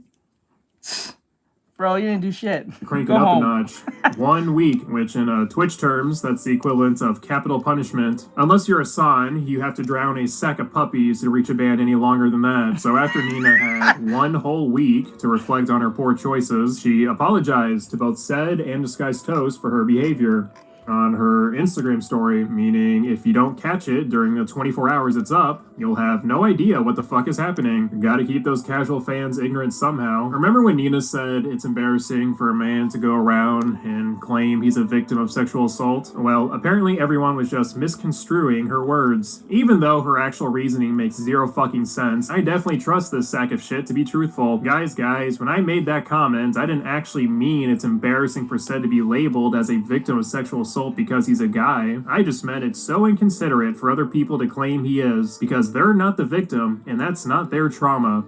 No, really, that's her explanation. Okay, well, you just said before that you don't think Said was sexually assaulted, so what trauma are you referencing? So what if he says, I feel like you did something wrong? No, so the whole Saeed thing, no one essays Saeed. Are you not doing the thing you're calling others out for by claiming it wasn't sexual assault? For Disguised Toast, Nina claims that part of his accusation towards her is fraudulent because apparently she did not move the massage therapist out of the way and actually ask permission from Toast first. And at the end of the apology, Nina talks about what's really important, and that's not letting the haters make her back down, as if this smelly ballsack didn't deserve to get completely shat online. But don't worry guys, Nina has grown from this experience, and promises to As never you say. grope people without their consent again. And definitely a lesson you should learn in your mid-20s. It has been over a month since Nina's last bad touch, so maybe she really means it this time. Now, this is just my opinion, so take it with a grain of salt, but this just comes across as Nina apologizing because she realized what she's not able to get away with. You're telling me it took her Hey, 2 what's times to finally realize that groping and touching people inappropriately is wrong? She also made jokes about it afterwards, but remember guys, she takes it so seriously.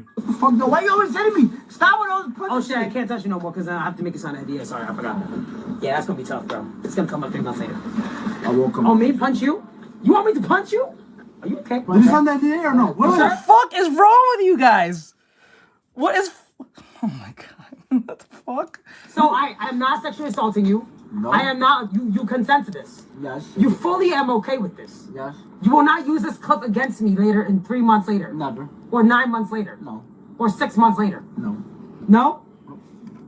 Hey, chat sees this, bro. Ready? You asked for this. No, what? Why?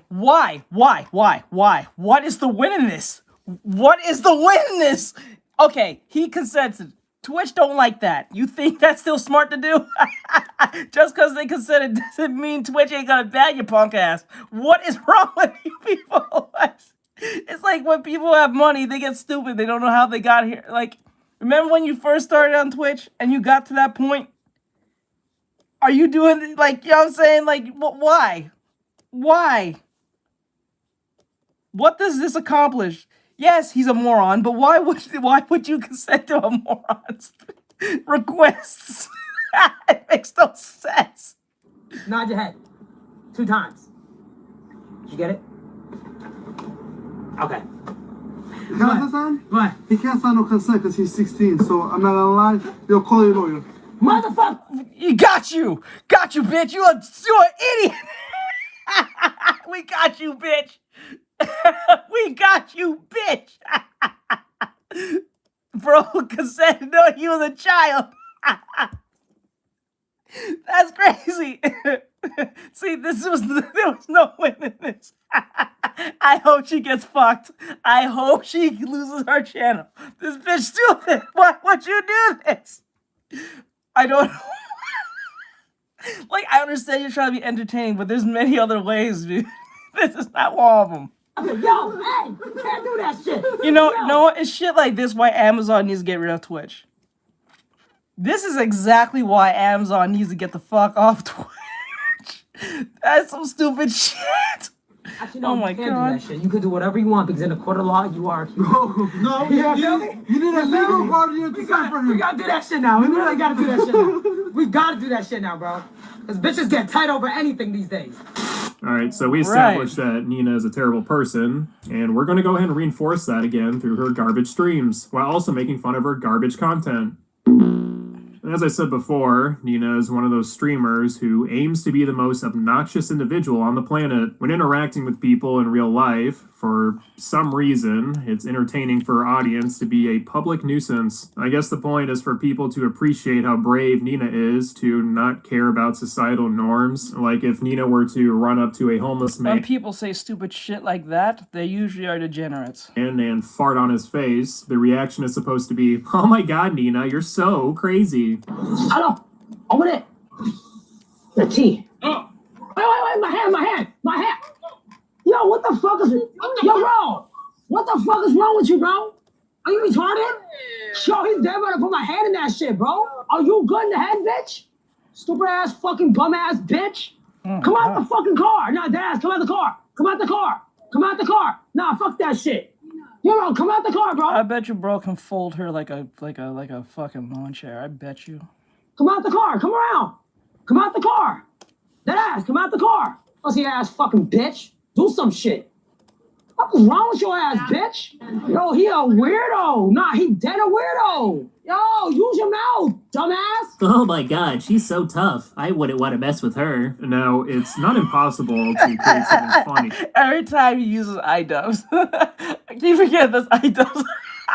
Every time. out of just simply interacting with pedestrians. This type of pranking people comedy can be done right. Some of the best skits from Eric Andre come from his interactions with random people on the sidewalk. However, these skits also include charm, an outrageous yet creative premise, and aren't usually at the expense of the person, but rather done to confuse them for laughs. Nina just acts like an asshole, and that's the joke. The language that you're using in front of a 13-year-old, I don't appreciate either. This is a public space. I'm gonna let you know that right now, man. This is a public Shiver space, me you know? timbers. Well, and Straight your up. turn like grown-ups. Shiver me timbers, Batman. And I'm just letting you know that, you know, sometimes you can also ask, hey, would you like to please use normal language in front of my daughter?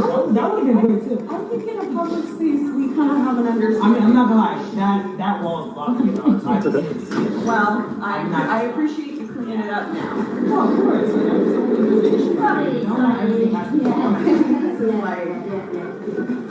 Just like the most paranoid thing. I cannot. Oh shit. 1, 2. Sir, do not be recording. I'm just It's just me. It's just me. Listen, we got no one else in there. We can't do that either. Yeah. 1, 2. We have to. Yeah. What is this? What is this? The fuck is this? Who's asking for this? What the fuck? What is happening? We had to do that. Yeah, right. Fuck. Bitch. Shit.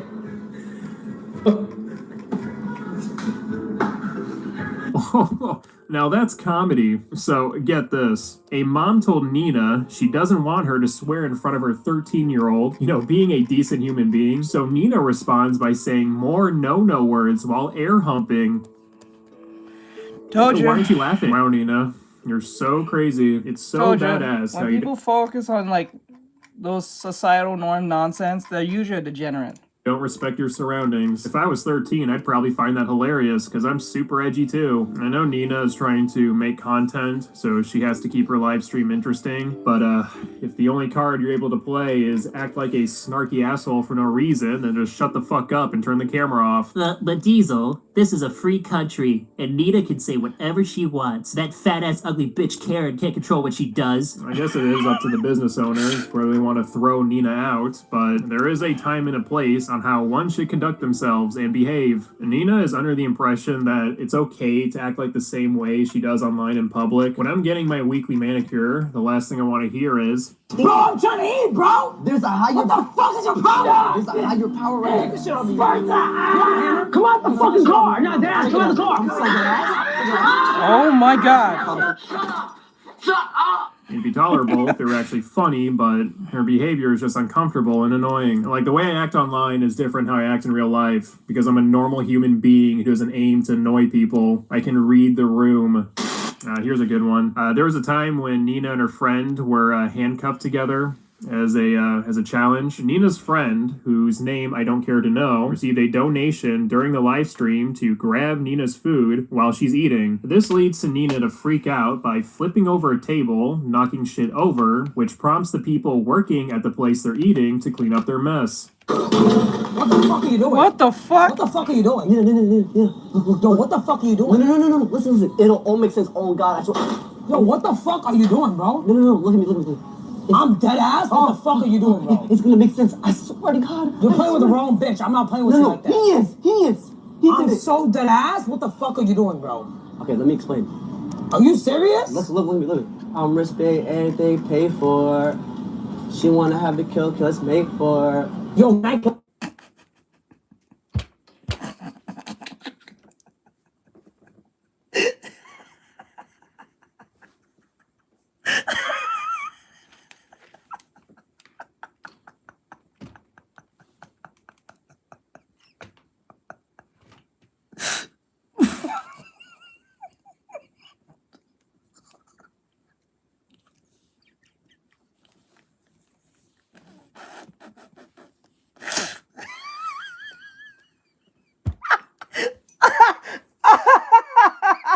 What the fuck is that? What is he saying? What is he rapping about? I don't understand. What the fuck is he trying to say?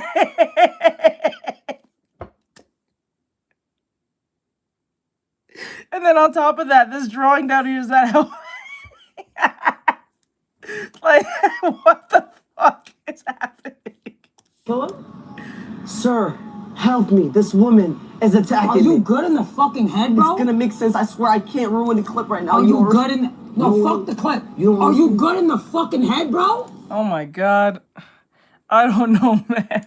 I was manipulated. You don't understand. Bro, I'm trying to hit You walked in at a very strange time. you, bro. There's a higher... What the fuck is your problem? There's a higher power right Take there. this shit off me right now. Do you have a hammer? No, take this shit off me right now, bro. Take it off me. I'm so dead ass. Take it off me. Take that shit off. Call the bro. police. I'm not even playing. Take I this had shit off to. me. I Do literally- you have a hammer? I had to. Well, come on, Diesel. That was a totally justified crash out. It's gross when someone puts their grubby hands on my food, too. Let's assume this shit isn't staged for a second. You agree to do some dumbass challenge with some other dumbass while live streaming, knowing full well your unhinged fan base will donate money for each of you to annoy one another, and your reaction towards a situation you... Right? Like, think about that to yourself. They handcuff to each other for, I don't know, it's like 24 hours. They handcuff to each other on a live stream, which is one of those long ass live streams, for their fans to watch.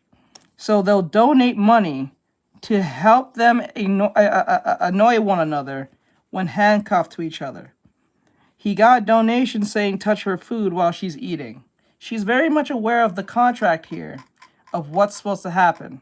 So she shouldn't think it's too far off of what's happening here. So she shouldn't be acting like this is such a out of line, out of topic thing that's happening. She's being over dramatic for the sake of being over dramatic. It's not fucking, like, it's not even that funny. Like, it was funny when you started doing that rapping shit. I don't know what the fuck that was about. That was funny to me. Everything else is just dumb. It makes no sense. It makes no sense. Put yourself in is to force employees at the business you're freaking out in to clean up your mess. Yeah, this isn't a valid reaction. You're both idiots. When Nina isn't being a quirky chungus through disturbing the public with her epic swear words or causing a huge mess for no reason, she likes to be a nuisance in other ways, like standing in front of cars in the middle of the street. Is this New York City enough? Are you serious right now? Oh my god! Hold on, yo, hold on, bitch! Damn! That bitch trying to look cute! Yeah. I hate you. I hate this. No, Nina, stop! This one right here is my favorite of the funny car prank videos. Here, Nina and her just as annoying friends are recording themselves dancing in the street. One car comes by and allegedly tries to swerve into the group, which then causes them to chase after the car.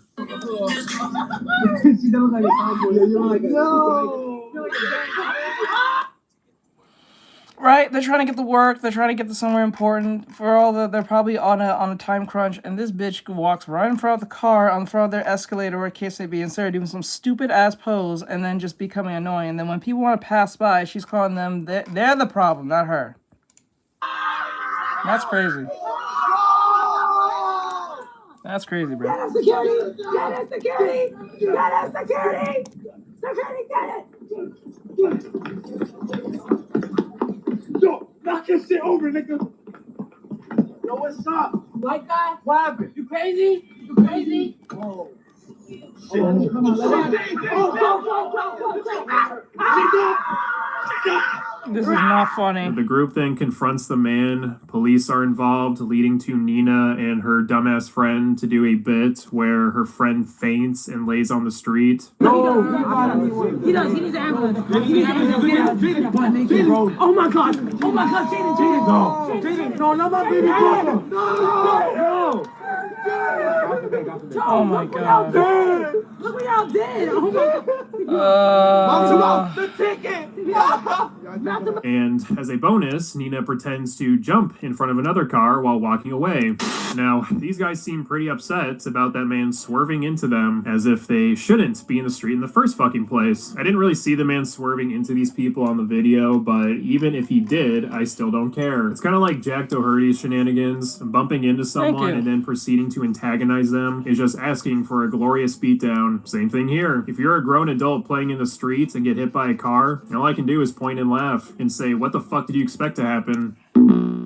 To conclude my thesis paper, Nina Lynn is smelly and loud and cringe. Her career consists of being a nuisance in public, inappropriately touching men, and basic shitty TikToks, which I didn't really talk about because her Twitch content is infinitely worse. This is just bland basic shit. It's pretty inoffensive, but it's just one of those things where you're like, why is this person famous in the first place? All they do is mimic the noises coming out of music and do a quirky little chungus dance. Her content also relies on the always funny comedic material.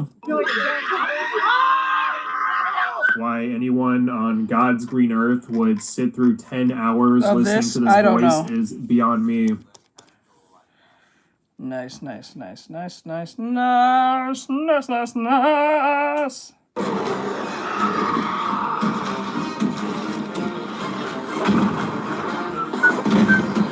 Whoa.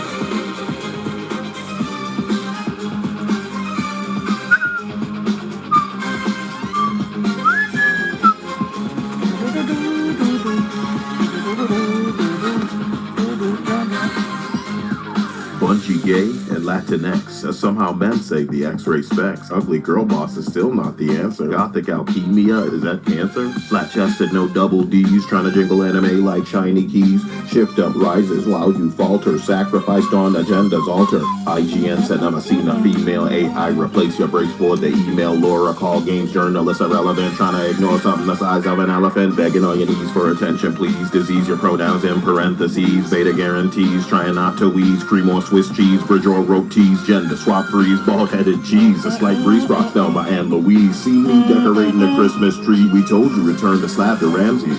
Turn up the temperature, caliente layoffs. Canceled, shutdown, delay. Campbell said that's not real me, but aren't you poor, so what you about to eat? Hello, Yeah, beta let's go. testers. To help this channel grow and help me bring consistent content, liking this video, commenting, and subscribing in case YouTube tries separating us makes a world of a It got difference. beats, yeah. You got the beats. You, beta tester, should stop expecting anything from hypocrites. I believe you should stop entertaining conversation with these entities who would find the lighter skin problematic, but spend their time tracing, darkening, and race swapping, but only black. And Wait, they find no wait, problem. Wait, no, go back. What the fuck? I hate that. God, I hate. Namasina or converse. The only people you aren't you poor, so what you beta tester should the lighter skinned problematic, but spend their time No, that's racist. Stop whitewashing. Oh my gosh, they are black now fixed. tracing, darkening, and race swapping, but only black, and they find no problem there. You wanting fit, physically attractive women is problematic to entities, but when they make women fatter and more masculine, it isn't a problem.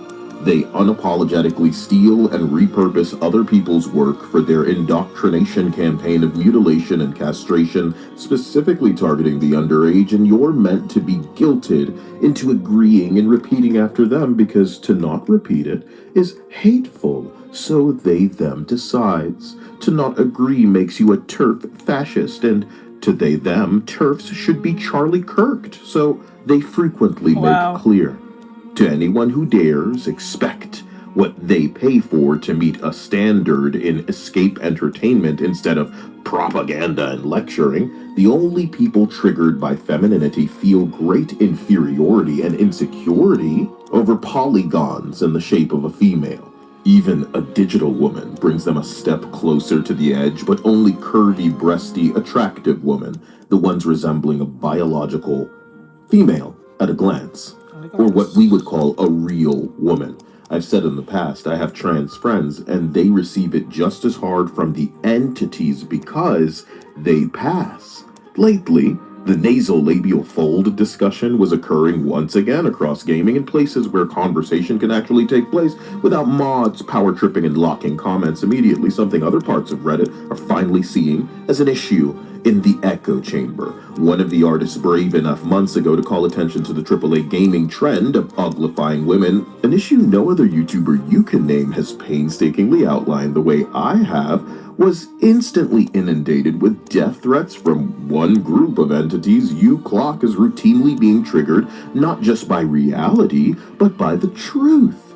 8 million views, and this artist wasn't even critical in the way that I might have been, recognizing just how bad things have gotten. I've joked about the Robert Zadar lookalikes and the live-action American Dad remakes they seem to be casting.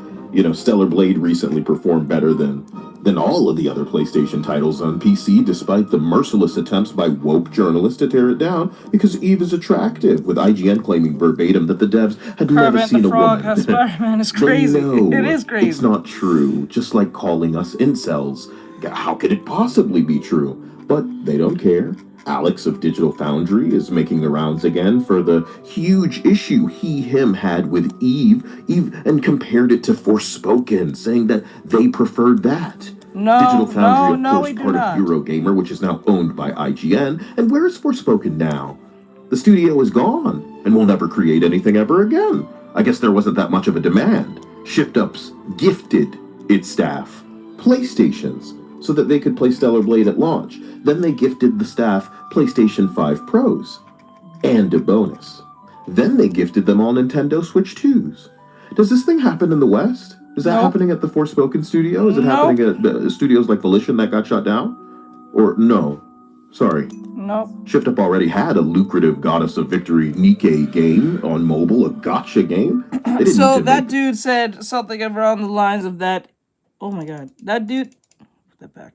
That dude said that her body's hyper proportioned or some shit like that, and these are the type of portions that would only work back in 2002, back in 2002 or so.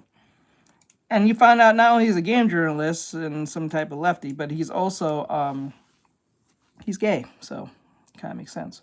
this console slop, but Stellar Blade officially heralds the return of femme fatales to gaming, and I couldn't be more overjoyed and appreciative and hopeful that there are crossovers in the future, not unlike First Descendant, but in a game that maybe we'd all be playing, like a Stellar Blade sequel. It invigorated an industry over in Korea. So now we can expect more games, untainted by sensitive, grifting wannabe consultants whose idea of equality, diversity TM, and inclusion TM is making the whole cast black, handicapped, fat, flat bitches with bald heads and nose piercings. Queer has consumed the West, and it has come at the cost of heterosexuality. It excludes, calling it inclusion, and it has represented to death. Congratulations. Prince of Persia girl boss for the mythical modern audience? Why? Handsome Doom Lady Big Jaw guy. Voiced by Deborah Wilson, because I guess she can voice white. You guys can't voice other races, though. That would be problematic. Thank you. Come again. Your copy of He made a Kyle. Wait, he made a Kyle? Let me see. Oh my god. Oh my god, he got a Kyle what do you call it, skin? That is crazy. You can do that? Oh, that's a mod. I don't know if that's a mod. I prefer women with characters with more clothes rather than there's nothing wrong with that. We're talking about ugly women. It has nothing about them being naked. Bosses, you know what I mean? When Gothic remake developers have to scramble after purging their words, people's opinions, to justify their woke need to make changes nobody asked for with a game they're remaking with modern audience wokeification. It's identical to developers of a Saints Row rebooted Volition, now shut down, of course, and it's amusing because the community manager sounded exactly like you. Y'all gonna drop the old fans, you're gonna alienate in favor of what, you turd garbling fucking nobody. It's amusing watching history repeat itself, and we should not be blamed for trying to interrupt you as you douse yourself in gasoline and are ready to light that match because you're going to try to blame us for the flames as they've soared. I'm just supposed to eat the popcorn and enjoy it at this point. You got this coming because nobody's going to acquaint you with reality. Last night on stream, I drifted into a Reddit thread of losers defending how androgynous the characters in Vampire Bloodlines 2 was. Oh man, that's exactly what the queers want, and everybody else is just a tourist. $37 million right down. Like a fat, nose-piercing, transgender old lady robot with pronouns Concord the video game with LGTV tags that couldn't survive 11 fucking days. I'm loving watching you woke shills incapable of acknowledging what stares people in the face. Cause you best not acknowledge that elephant like you got tiny hats funding your ass. Ooh! And you know what? Oh shit! Yeah, he said it. Oh my God, he said it. I think, bro, the touching rage eagle. Oh my God, no shit. He said it. He said tiny hats. Oh shit! Hey, so when the wind hits you just right, and the whistling from the air blowing through that loose asshole coming out your mouth has you whistling hour two. Oh shit! I hope people are He said tiny hat. I was like, wait, what? I was like, I got you now, bro. Kyle's a goat. that your attention starvation is the only thing that would make a backboneless, bandwagon-riding bitch like you speak sense for a goddamn change. Fair weather. Attention starvation got you slaving, but it's for free, so we can't When the call forces it that. nature slap Just like we sense could into never you, call you it know rape if something you're went winning. wrong in your life. Try your best to hide. Try your best to silence. Bro's a tiny hat. You're so ignorant that you're promoting and engaging with Kyle. Anyone who sees would never choose you, something you're so deluded you can't accept as the truth. Forced ugly, bald, disabled, fuzzy eyebrows, surgery scar, non-binary downgrades, but any attention is preferable to being forgotten to you types. Even if it's a detriment to your overall cause, because nobody matters more than you, so throw that movement under the bus as long as people are paying attention to you and they don't forget you. I'm gonna go to the bridge! You exist now as a reminder of what people must never fund lest it reach this stage in the future. You are why they should gatekeep. I'm thankful for the noise being made because it can't be refuted that what we're talking about clearly seems to matter, not just to a group that won't purchase, but to the lucrative audience that will support what they love. And you, beta tester, should never fear celebrating what you love because of people who don't know what a woman means, implying that it is hate. And again, reading what the racists at these studios that actually managed to get a game out before cancellation will tell you everything you need to know about the types of people defending the ugly that you're seeing all over. So, day in and day out, in Reddit echo chambers, they're so tired, they screech, even though they can't seem to spit the jizz of the anti-woke creators that they celebrate out. Paul Tassi of 4. Let me see. Wait, why is it cut off? They putting something in water to make people dumber. I swear they are. In his defense of the DEI, says he's exhausted. Anybody who mentions it is getting banned, but he can't stay away. He gotta dive in and talk about it. Otherwise, people might forget him. You were gifted this position of power. You tried to gatekeep. You tried to ruin. You censor. You ban. You bury. And your delusion shatters. Dangerous comics sanitized, creative vision shouted down, problematic games sterilized, fantasy and science fiction made into a platform for queer lectures and misgender apology tutorials, zero passion for anything other than distribution of the misery that you feel, and probably feel like you're living for a change instead of Back existing after when you can get yesterday. other people Welcome back. as upset as you are. But we won't dispose. We won't bury you. We will build a monument so people remember how bad this got. And as you parade around the corpses, you fail to fill the shoes of the studios that you're using for brand recognition, the properties that you're using, because nobody would buy anything that you make. We'll remember you're ugly, so pure. What would otherwise be forgettable that festers.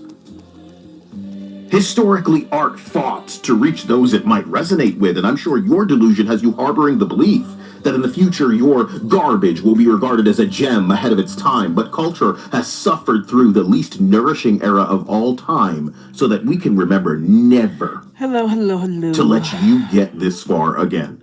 The irony of the rainbow mob forcing sensitivity and sanitizing the life out of existence is that what once had color and shone bright could not be more dull, drab, and gray at this point, and I want you to know, it's over. It's over. Oh no, he's going to sing it. Motherfucker is over. Motherfucker up hip top, siddly dap dap, zip it Outrage onto subscription cancellations, Google caught, so YouTube forced to unban users and pay $24 million to Donald Trump. That's the president. And this is the same kind of censorship that one group of people seems to cheerlead for. They knew and they admit that it's not even about controversial political opinions, it's about the wrong opinions. Wrong think as made clear in 1984. And if they don't like how you lean or identify, your opinions can be construed as wrong and maybe even radical. You don't need to really violate it, just needs to seem like you do, and either you have big money for representation to fight it off, or you'll be forced into silence. And maybe money doesn't even matter. Maybe you could be a former president of the United States and they're going to decide to shut your ass up. So gaming currently enjoys endless acquisitions by people invested in making money. You're about to see something pop off with Warner Brothers right now. Nice. And an absolute army of jaded, angry, habitually silenced straight men who did nothing wrong and were silenced and ousted for refusing to repeat that dick and balls make a woman delusion. The intensity with which they were suppressed may manifest in reality that the echo chamber dwellers can't handle. The accusation from these nobodies that some of us are on a bandwagon or are tourists when figure collecting, comics, manga, animation, anime, sci-fi, fantasy, gaming, and tech were something we fell into out of passion, appreciation, and exhilaration for the rapid, frankly astonishing evolution of tech and a craft offering seemingly limitless possibilities. It's rich. Who the fuck are you people? We were here well before this was cool. We were responsible for teaching half of the weirdos on here, and boy did we learn our lesson. The same way many of us learned a lesson being kind to you, but I can tell you that the lesson I extend now is to allow you the platform, the spotlight, the microphone to do what it is that you do, representer, and it is destroy effectively, yourself included. Beta testers, you didn't consent to the QA testing of unfinished garbage that the West is thrusting in your face and demanding a crazy price tag for. But here's what I think. In the future, you're going to taste something. Maybe it's a game, maybe it's a show, whatever it is. I wager it'll probably be foreign made. And that should piss you off a little bit. Just a little bit. Not too racist, right? And it will prioritize the kind of fun, the kind of escape that we've been looking for. A game, not a movie, guided by... He's talking about the Saudis. A user experience that leans in the interest of you having a good time. Maybe this is an outlet, as opposed to the California Marxists trying to educate you with their ignorant ass garbage that we've been observing. So when that happens, if you could for me, remember who could have done this, but chose not to. I love you. And we'll get into this proper. I never get to what I want to talk about because look at all of this trash. And that's what I want to impress on anybody, is we can summarize this shit with the phrase, look at it. Call it anti-woke, because there's only one group of people defending this. And if I'm lying, I'm flying. Beta tester.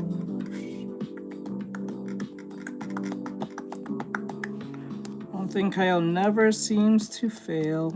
He always amazes me with his videos. It's funny. But Stellar Blade... No more of this. So, let me see.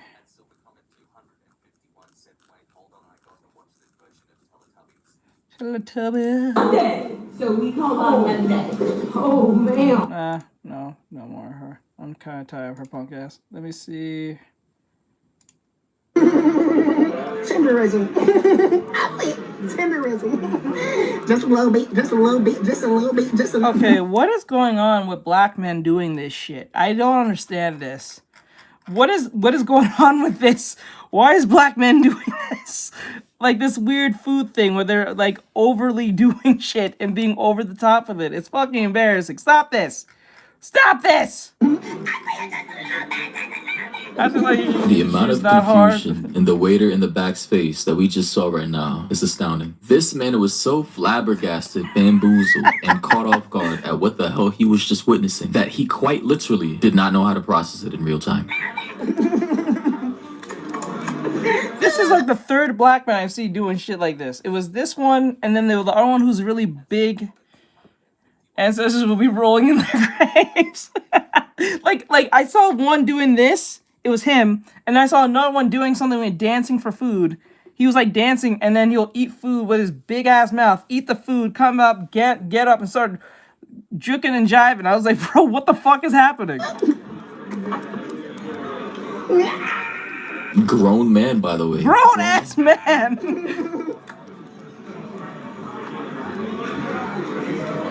Y'all want some? Now, I just gotta say, Oh what provokes a person, a content creator at that, a TikToker, to be more specific? Because I'm pretty sure we don't have any people like this on YouTube, at least people that I'm aware of, who are big creators. There might be those flying under the radar. But genuinely, in what in God's green earth could provoke a person to make content like this? Like, are you not embarrassed? Do you have no shame? And I don't even know, like, is this guy cross-eyed? Like, no disrespect, I'm just saying, is this a part of the act? Is he intentionally making his eyes like that as a part of the getup? Also, is he on drugs? Like, I genuinely am concerned here because he's licking his fingers, he's acting erratic, he genuinely feels like, I don't know if he's, is he possibly maybe on a little bit of that white powder? And of course, people in the comment section are just as confused as I am. This one commenter said, who Imagine the F parents watches being this worse. shit? Another person said, let him be. Do they ever mind their business? Serious question. And if you check the stats, this man only got 28 likes, 13,000 views, and 114 comments. Boy got ratioed to death. Another person said, the worst genre of content creation ever, and I concur. Another person said, MF are looking at everything except his food. What the I'm telling you, it's just not me. Like, bro, like, what's going on? Is this like a part of the getup? I don't know. I went to school with this guy back in elementary school. I think this was like actually middle school, like 7th or 8th grade. He had the ability to willfully force his eyes apart in different directions. So I've seen people like this growing up. I think his name was Darius. He had waves and all that. I don't know where he is today, but yo, shout out to you, Darius. He was a badass kid too. So yeah, hopefully he's doing good and not in, prison. It says, hey, if parents are worse than that, proves that some people shouldn't reproduce at all. They need to remove themselves from the gene pool. Hey, you're not wrong. Someone said, I want him and grooving gorilla's ass banished to a remote island. I'm so tired of the minstrel behavior. What? Wait. Is bro really named himself Grooving Gorilla? The dancing black guy who eats food, his name is Grooving Gorilla? I swear to God. Yo, black people out here stereotyping themselves. What are you doing? His name is Grooving Gorilla? No shit. No, hold up, let me type that in. No. I hope that's just a racial slur.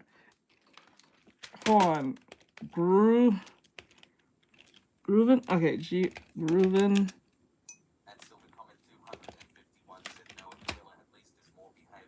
Holy shit! His name is Groovin.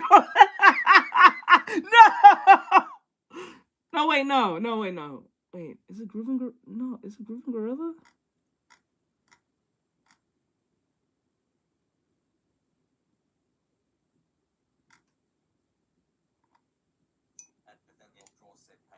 Oh no, his name is Big Groove. Hey, what's up, Dan? What's up, bro? Nathaniel, what's up? What's up? Well, let me see. Wait, hold on.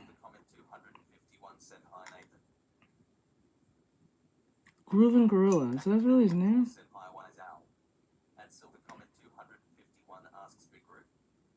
I think that's his name. Is that really his name? Wait. Food.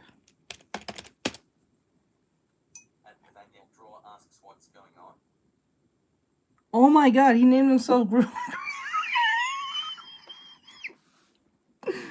Oh man.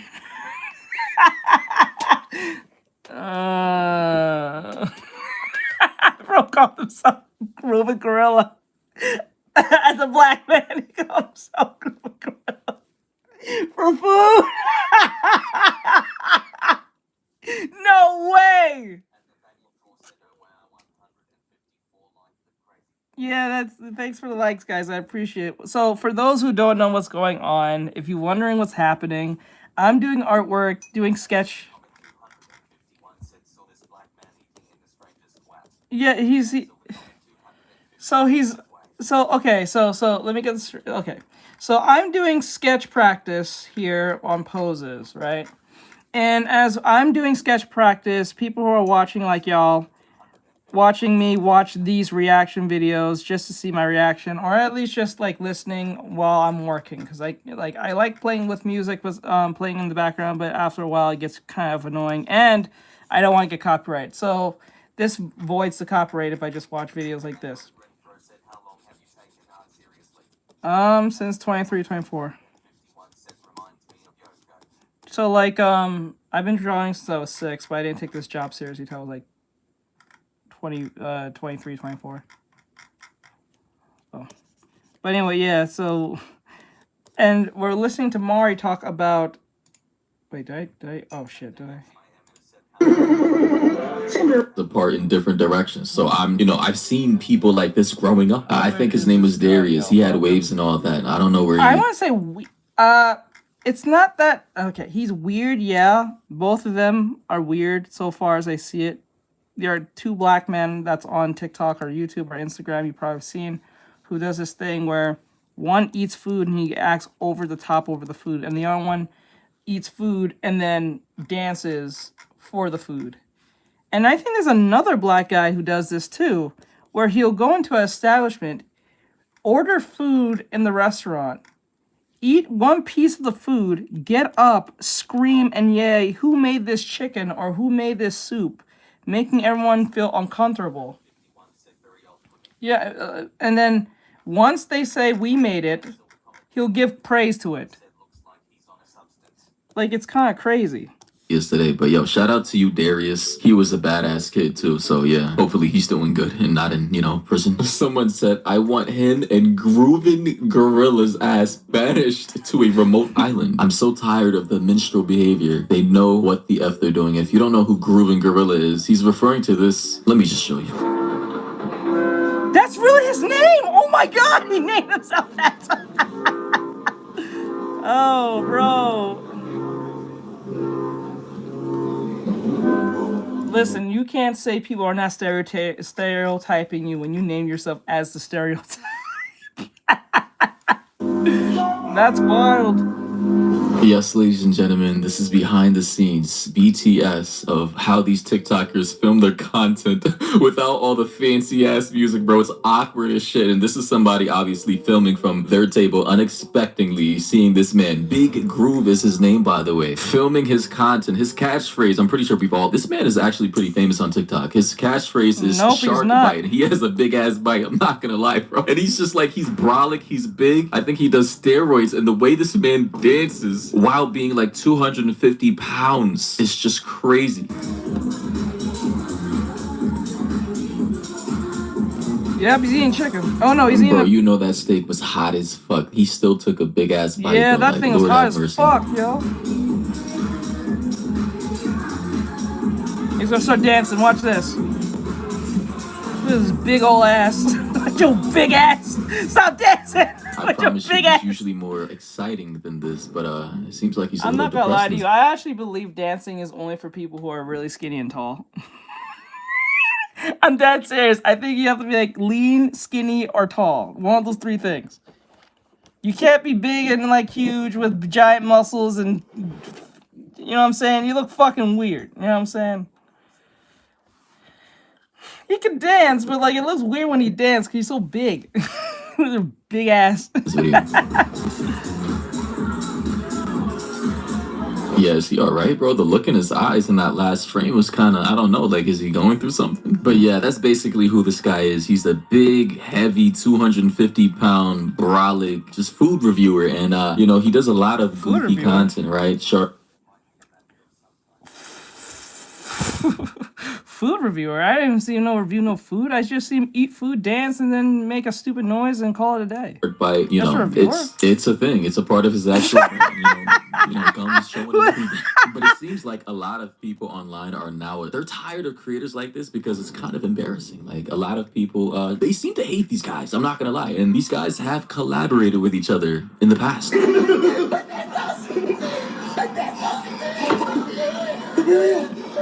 Grown men. Grown fucking men. Grown men. Fuck. If this was my father, if this was my brother, if this was my cousin, if this was my friend, I would be, or uncle, or my preacher, I would be fucking embarrassed. We ain't doing all that. We gotta stop. Stop that!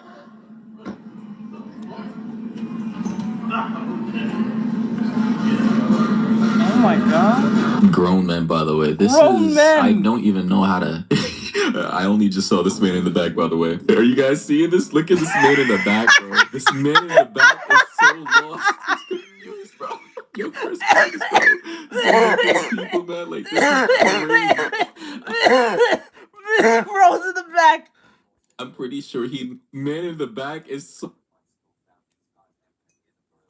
Bro, bro's in the back. Bro. Is someone drew Ben 10 at the Shadow Monarch? Oh my god, dude, this is sad. I'll be embarrassed. Like, as a man, I'm embarrassed to watch this. No men should be doing this shit. This is fucking weird. I'm getting old, man. I'm getting fucking old. So lost. He's confused, bro. Yo, Chris, play this, bro. Zoom in for the people, man. Like, this is crazy. I'm pretty sure he didn't even know they were recording. I don't know. Maybe he just imagine pulling up to Chipotle, bro. And I'm sure they got paid for this, or maybe not. I don't know. They do this content for free sometimes. Imagine pulling up to Chipotle and seeing this random two grown men, you know, with a phallic burrito in hand, you know, squirting hot sauce and cheese all over.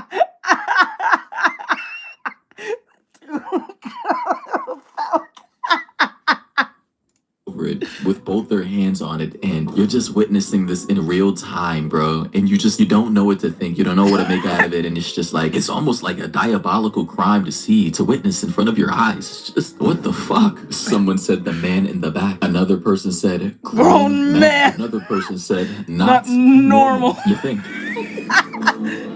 Action!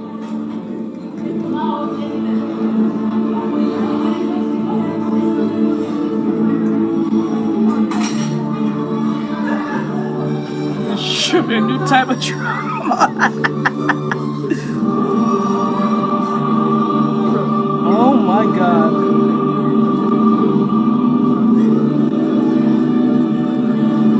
Not gonna lie, respectfully, this man is way too big to be doing all this, bro. That's what I'm saying! That's what I said! He's too with his big old ass should be dancing like this. Fuck. I told you! I said it! This man should be his big old ass be dancing like this. It looks weird. Yo, that kid looks traumatized. His big ass.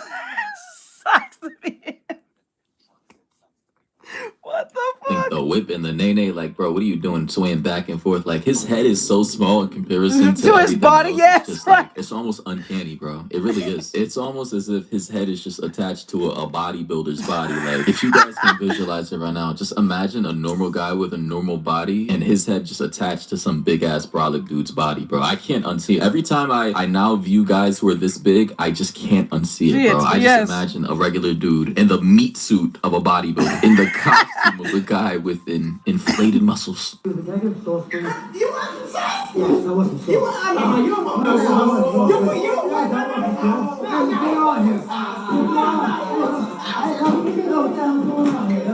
Boy really just squirted white sauce all over the table. Pause. And people love this content, apparently. This is interesting.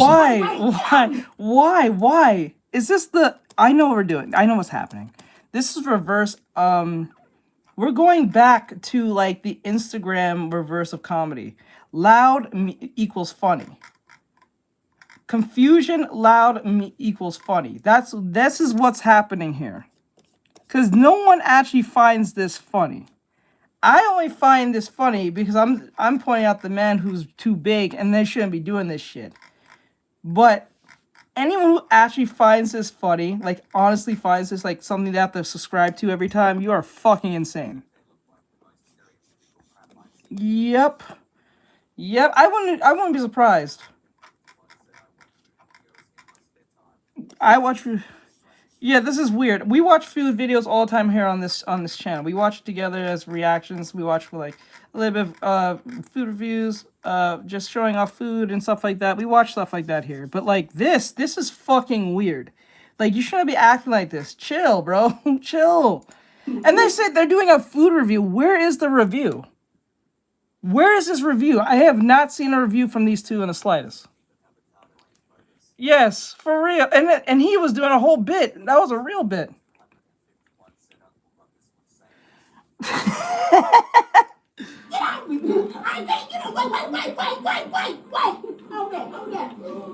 And now it seems as though the tables have turned and the white sauce has been squirted on him. Pause. Like, this is, you know, somebody says in the comments, grown man, by the way. Grown man. This is content people like.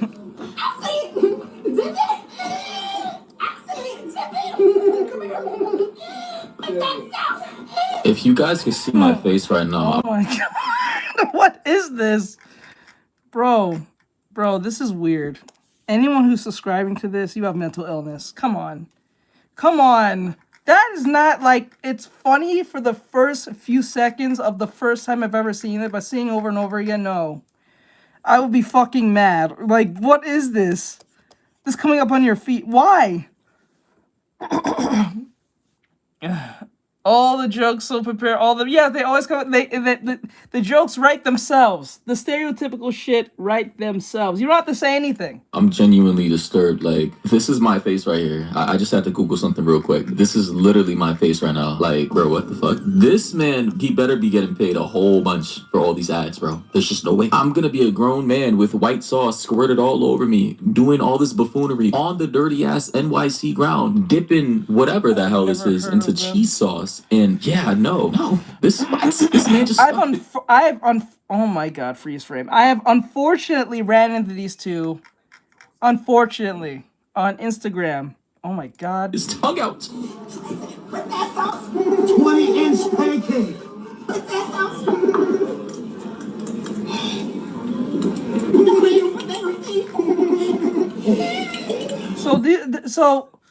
So these two like hang out. So they planned this to act like this. This is crazy, dude. I can't. I could not do this. You could not pay me to do like this. I will be in. This is why when people say, "Why don't you draw like hentai or fucking NSFW?" Because I don't want my kids to see this in the future and be like, "I'm ashamed that my dad drew a bunch of like hentai shit." I don't draw hentai shit. I don't draw any of that shit. So what the fuck? Like, that's wild, man. That's crazy. Like, this is why you have to be very careful with the shit you post and the audience you cultivate, because in the long future, when you're like probably making the bag, your kids are going to rewatch this shit and be like, what the hell? Yep, that shit's going to be wild. I could not do it. You fold it, and unfold it. Oh my god. Oh my god. Oh my god. You know what time it is? Shark bite! Now I'm beginning to understand the Shark comments that we saw before from this guy. I now understand why the real Dr. Dre on Twitter made this comment about Groove and Gorilla's ass being banished to a remote island. I mean, listen, I don't know who's worse, Yuggy Gang or Big Groove. I don't know. Thoughts and opinions down below. I just think the modern state of content creation is just going too far now. It's going too far. You know, this is, let me see. Yo, if I really leave with my food finished, right? Then imagine this. Imagine they come up to you and ask you how to draw that, right? No. Like, it's so annoying because, like,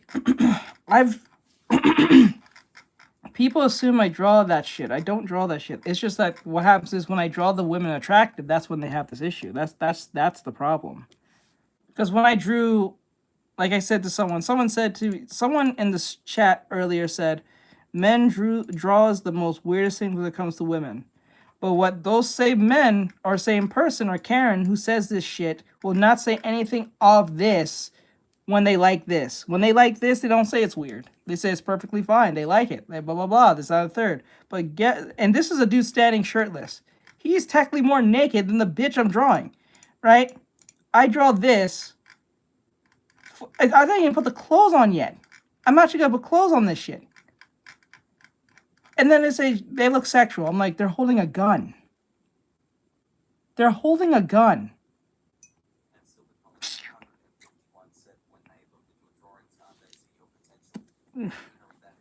Right? They always see that. They never see, the artwork. They only see the gooner nonsense. It's so stupid.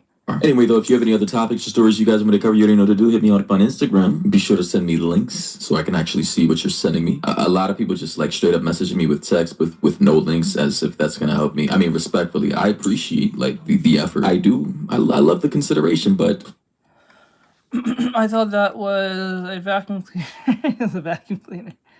He did die. Track story of counterfeit vape? No, I don't care about vapes. I don't vape. Okay, this weekend. Stein, flip.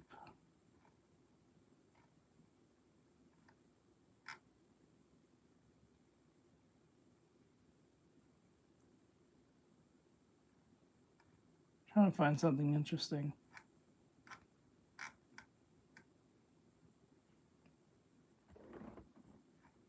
No, these are interesting.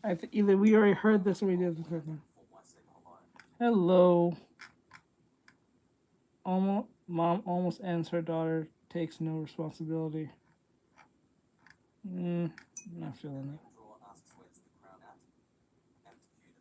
The Crown?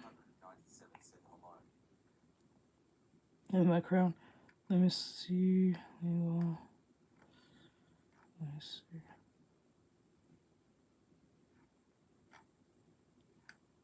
I thought Enfield was out, but apparently it's not. It's only out for certain people, I guess. It's like a exclusive thing. Some type of beta thing you have to get. I did not know that.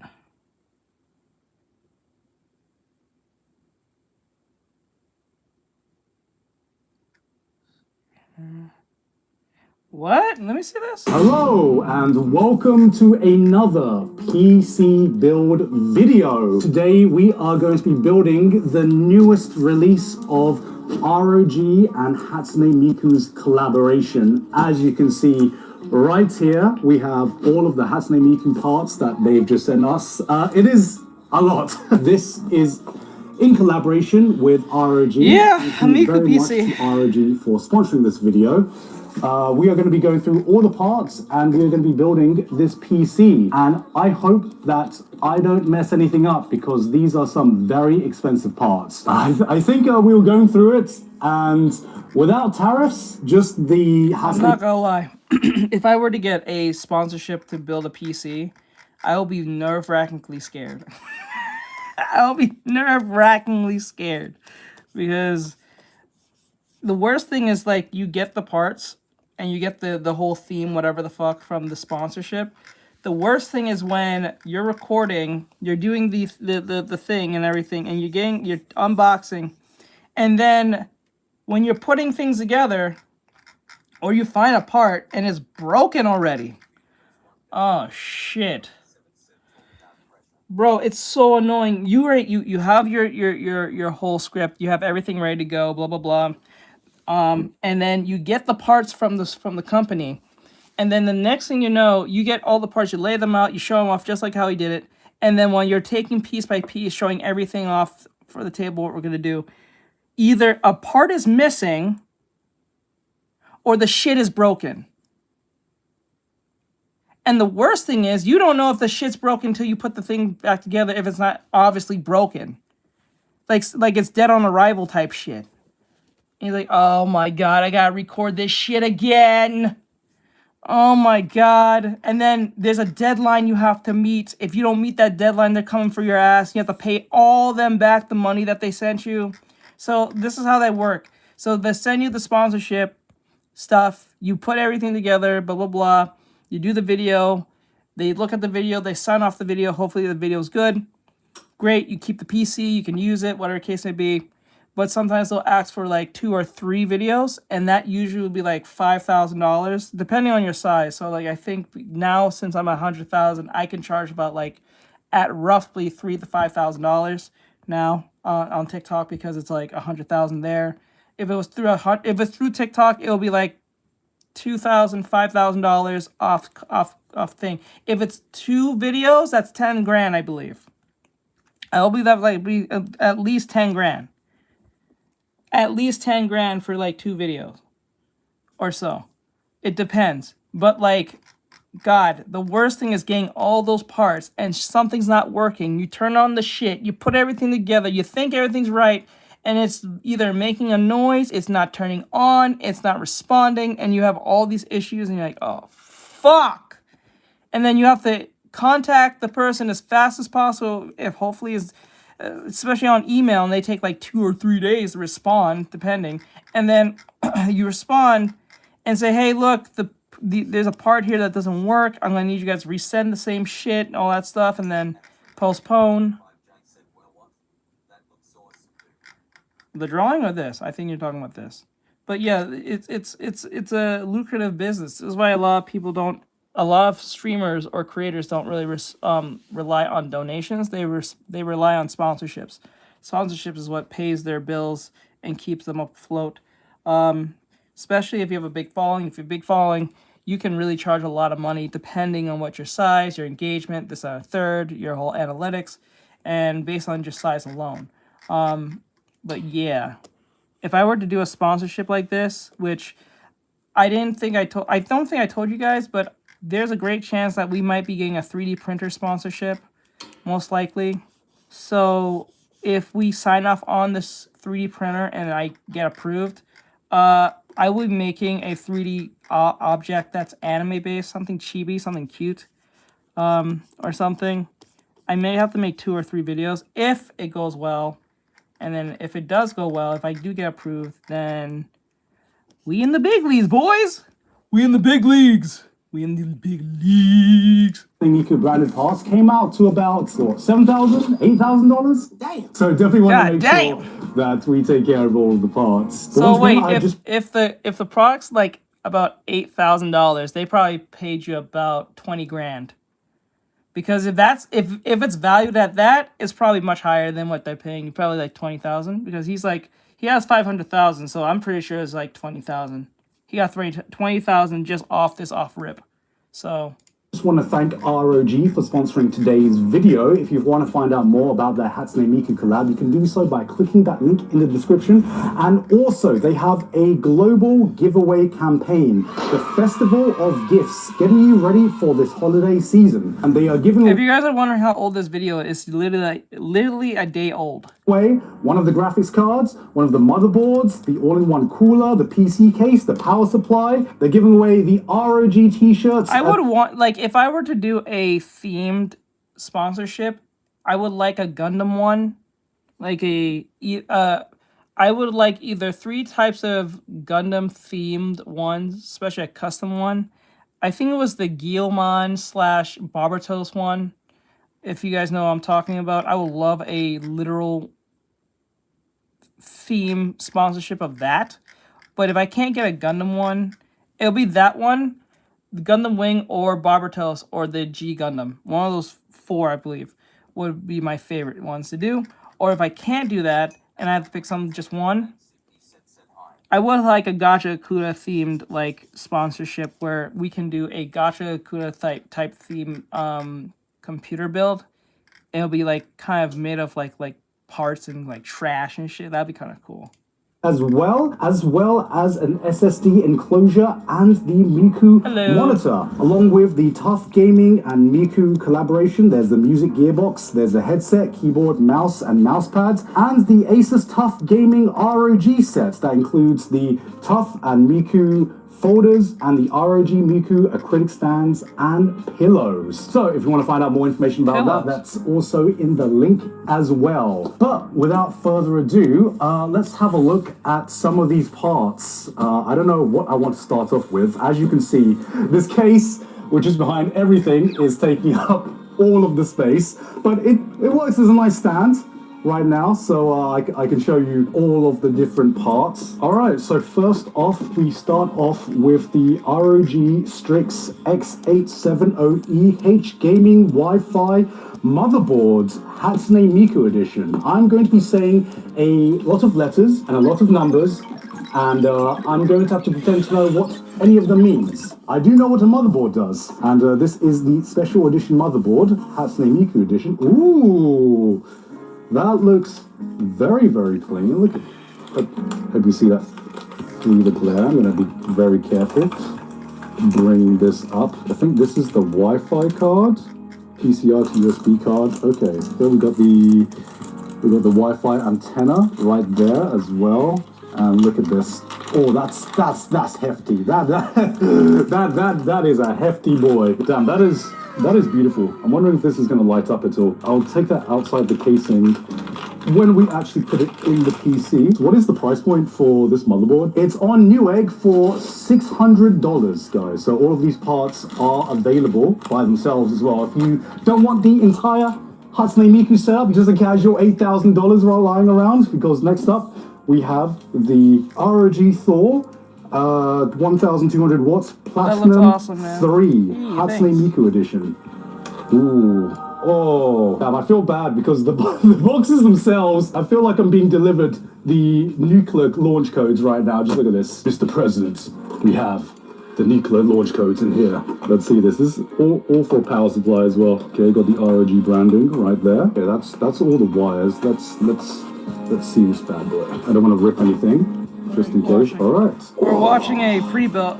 Look at that. Pre-build. I said pre-build. We're watching a what's his face to do a PC build because he's doing a sponsorship PC build of the Miku thing. I didn't quite have the Hatsune Miku turquoise coloring right here, but I'm wearing something close enough for the shirt color, right? And we're going to be seeing a lot of turquoise today. And this power supply is a nice.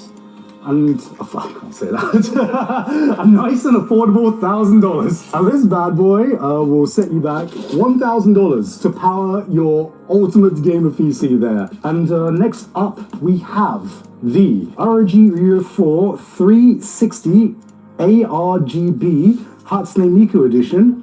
This is the liquid cooler. Everything here is hefty as hell. This case is goddamn massive, and I can see why it's absolutely massive. Honestly, the packaging itself is already really, really cool, and I don't want to mess up any of the boxes because I'm sure I'm going to be using them again for something. Let's have a look at this one. Ooh, all right. What do we got? This is a lot of things right now. I'm terrified today because I'm like, damn, this is so much expensive and cool looking stuff. Yeah, I'll be scared of shit. I'll be scared of shit. Something breaks, something's not working. I have to contact the dude. The dude's gonna be like, let me see it. Show me some proof that you broke it or how it broke, so you know if you broke it or not, and stuff like that. Because if you broke it, you have to pay for that shit. And then oh god. They put it in the hands of me. Should I even unpack this right now? Damn, people at ROG are just, they're just sweating right now. They're like, oh, who have we given Yeah, I'm this to? sweating too. What is this? Oh, this is the screen module. It comes with a screen module? What? Wait, I gotta peel this off. Oh, look at that. Oh, that's clean. Oh, that's hot. That's hot.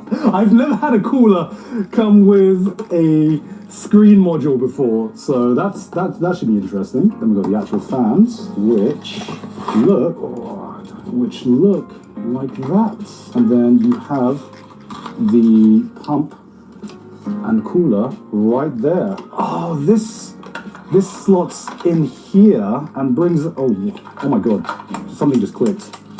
Oh, it's sliding. It's sliding. I want to be touching that. I don't even know what that does, but we got the Hatsune Miku. There's a strap right here. They gave us a strap. I guess we'll figure that out. And for that cooler, it was also another $1,000. But next up, we have the bad boy itself, a GeForce RTX 5080 Hatsune Miku edition. This is better than all of my current graphics cards that I have. We're going to be farming some Miku coin today with this one. Oh damn, the things I could do with this graphics card. God, think of all the gacha games I can play with this graphics card. Let's open this up.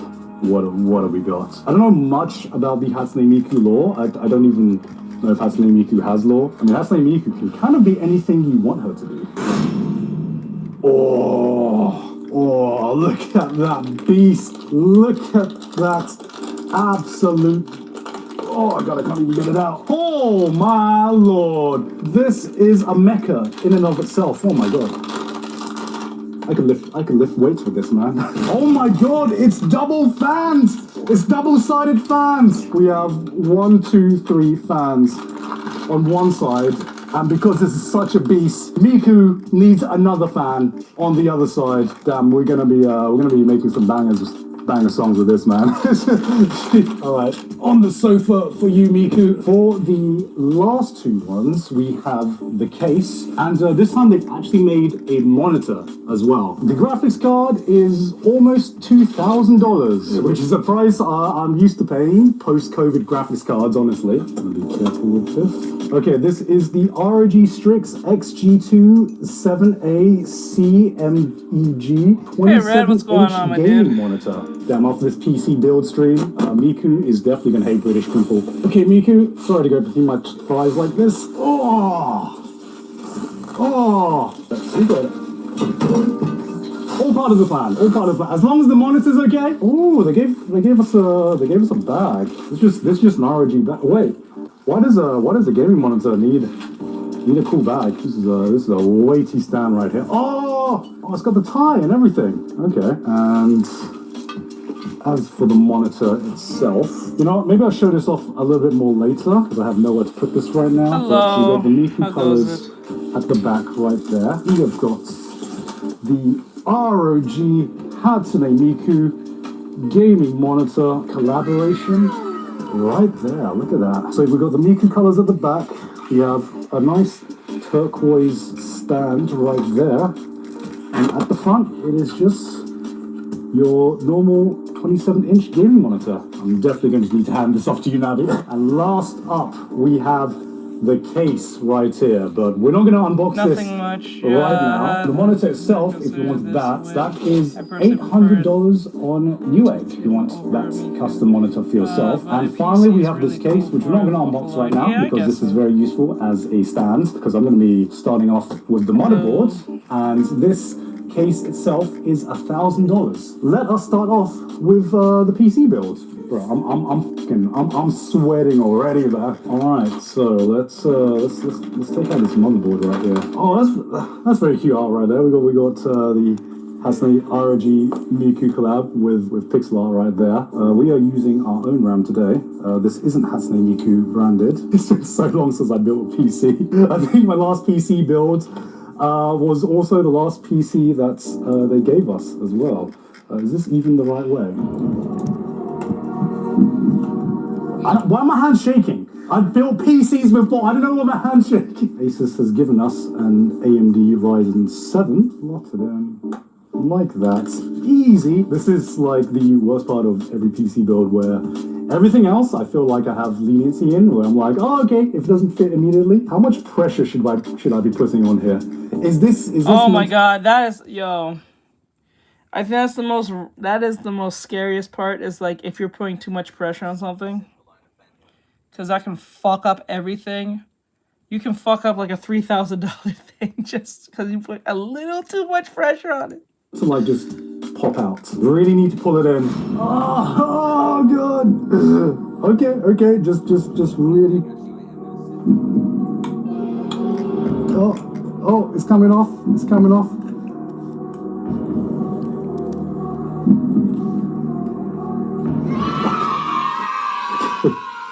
That's really pulled in. I hate how much pressure you need to put on there. It's a lot of pressure. I think we're good. Famous last word until the PC won't turn on. All right. Oh, look at this. That's what it's all about. Nabi's giving me a cryptic clue that I've forgotten something. Nabi, you're making me nervous now. What? It rhymes with. Oh, SSD. Oh, yes. But of course, every computer needs. Okay, where does this go? I'm guessing this needs to. Oh, it's a lever. Okay. Oh, that's very useful. There's a little latch just for this SSD by itself, so it latches down without a screw. That's very useful. Okay. This and there. All right. There we go. I'm an expert. Definitely didn't almost forget that. This bad boy. This is the ROG Strix Helios 2 case, which is an absolute beast right here. This case is like almost as big as me. It is like almost like half of my height, and I'm a tall guy. I'm already a tall guy. On the top, we have the manual right here. Obviously has the Miku branded. Oh, okay. Oh, look at this. They've got straps. They've given it. It comes with Hatsune Miku straps. You can easily pick this up and take it on the go, I guess, because this is really portable. I can't do this by myself, but I don't want to risk it. Let's double team Miku right now. Oh my god. Oh my god, that bitch. God damn, she's beautiful, man. You go to your local gaming tournament and you just bring this with you like this. You know, your parents come into your room and you're like, Mum, Dad, let me introduce you to my girl. She's always there looking after me, right on my desk. The perfect girl. Tempered glass ×2. Handle with care. Oh, you... Boy, you have no idea. Why do we have a slider here? It looks like I'm going to build like a mecha or something. You can move the PSU cover as well. Multifunction cover. Don't know what that does. It says multifunction, but it doesn't tell me what kind of multifunction it is functioning from. We'll figure it out. Well, oh my god. There is so much space. This is not a PC case. This is a 1LDK. I'm not used to having this much space in a PC case where I'm not fighting for my life to fit the motherboard in. Ooh, the motherboard came with some acrylic stands as well. I don't know if that's a PD or if that's very shiny. Oh, it is a PD. There we go. Oh, we got the electric screwdriver. Oh. Yo, we're gaming today, boys. I don't know if this is just like, well, okay, which one goes in this? That's right. Or have you it made goes in the square one. looking You guys, for all the No, not Asian sons out recently. there who their mum has Not asked recently, them to per be a se. doctor or a surgeon, just try building a PC and be like, Mum, my hands were not meant to be for surgery. It's slanted. Okay, we can fix that. Going in number 4, and voila, Miku has a home. All right, that was the easy part. Maybe let's put power supply. Oh, look at that. It's alright, bro. You go. We have the Miku colored power cables right there. All right, so the PSU cover is removable. Seems like we need to remove the back cover first, then remove some screws, and then apparently you can just slide it off. We can just take that back cover off. After taking it off, unscrew 3 more screws. We have unscrewed something. So that should mean the cover should now slide off. That It should slide off. Oh no, I have to unscrew 2 more screws. And now it should just slide off. Done. All right. There we go. Now we can get this. Oh, Miku, have you put on some weight, Miku? Beautiful. I think that's a fit. That's doable. That's doable. It stays in place. All right. I just used the screws for this case. I hope they're spares because they screwed right in. I'm gonna say they just screwed right in. Wires. I gotta get all these wires out now. This compartment is for hard drives. We don't need that right now. Why there's so many wires? If it fits, it fits, right?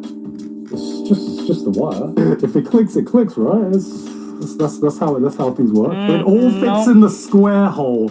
So that is all that's important. As long as it fits in the square hole. I just wanted to start plugging stuff in, but maybe this will need to wait. The Miku wire can wait. I think that came with the monitor. We'll find out what that's for. Well, it's gotta power the main unit, right? Ooh, look at that.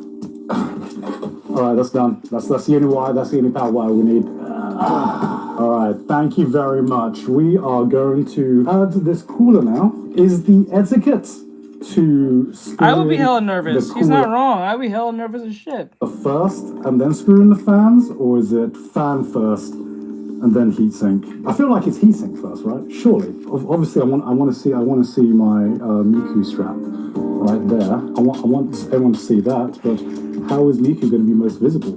Maybe it's like this way. Maybe she goes like that. But then the wires block Miku. Wait. I think that's pre-applied ROG thermal paste.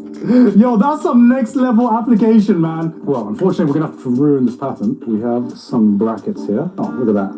All right, let's have a look at the instruction manual. So, how to install these is almost 10 grand.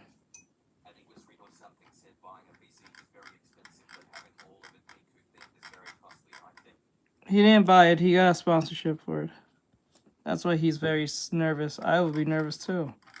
Getting something for free in the mail, and then if you fuck it up, you have to pay it back. That shit's wild. Yeah, nearly it's $8,000. He said. Yeah. I don't say nearly a grand. If that with tax is 9,000 something, but like I'm pretty sure it's close to a grand. Something. Hello. You're given some CPU brackets right here, and for this motherboard, you have to take these screws out. Yeah, we just have to take these 2 screws out. Then we screw these 2 ones in. You know what? Last time I did a PC build video, I didn't have one of these bad boys. Automatic screwdriver, life-changing. Men, get yourself one of these, or you'll forever be a boy. Now comes the moment of truth, where all you need to do is just screw it in. That's it. Can't possibly mess this up. It didn't fit as cleanly as I thought it would fit. Okay, I see why this is slidable now. It's to get access to the screws. That's it. That's attached. It's definitely attached. I hope. But before that, more peelies. Ooh. We got the custom Miku stuff right at the top. And the screen, right? Oh, look at that. Perfect fit. How long have we been doing this already? About an hour or 2. An hour or 2 already? There's been an hour or 2 already? God damn! I thought this was gonna be a quick build. Yeah. So next up, we're just gonna screw them in through the straps, I think. Hello, Navy. Right, let's try doing the middle one. Let's try doing the middle one first. Maybe just the middle one is enough.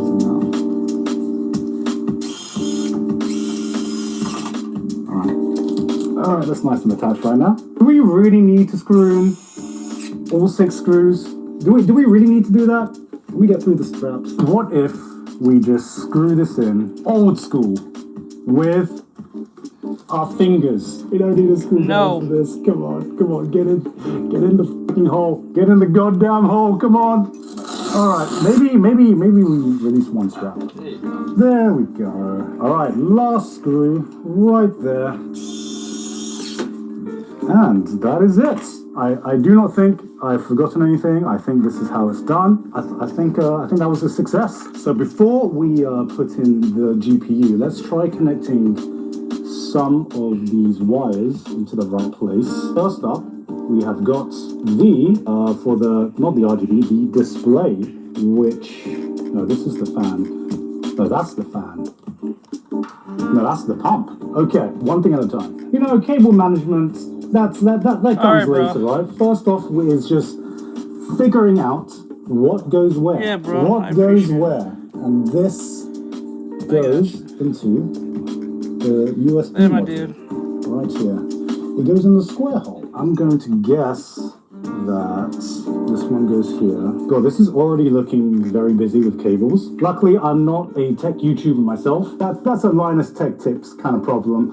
A GigOx strategy is just fitting things in the hole. All right. Well, what do you think?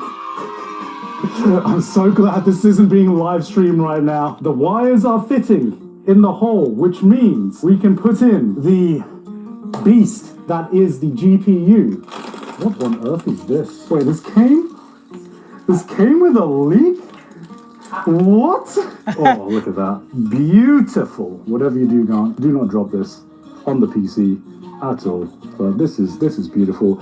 It is very heavy as well. Cable management is only going to go up from here.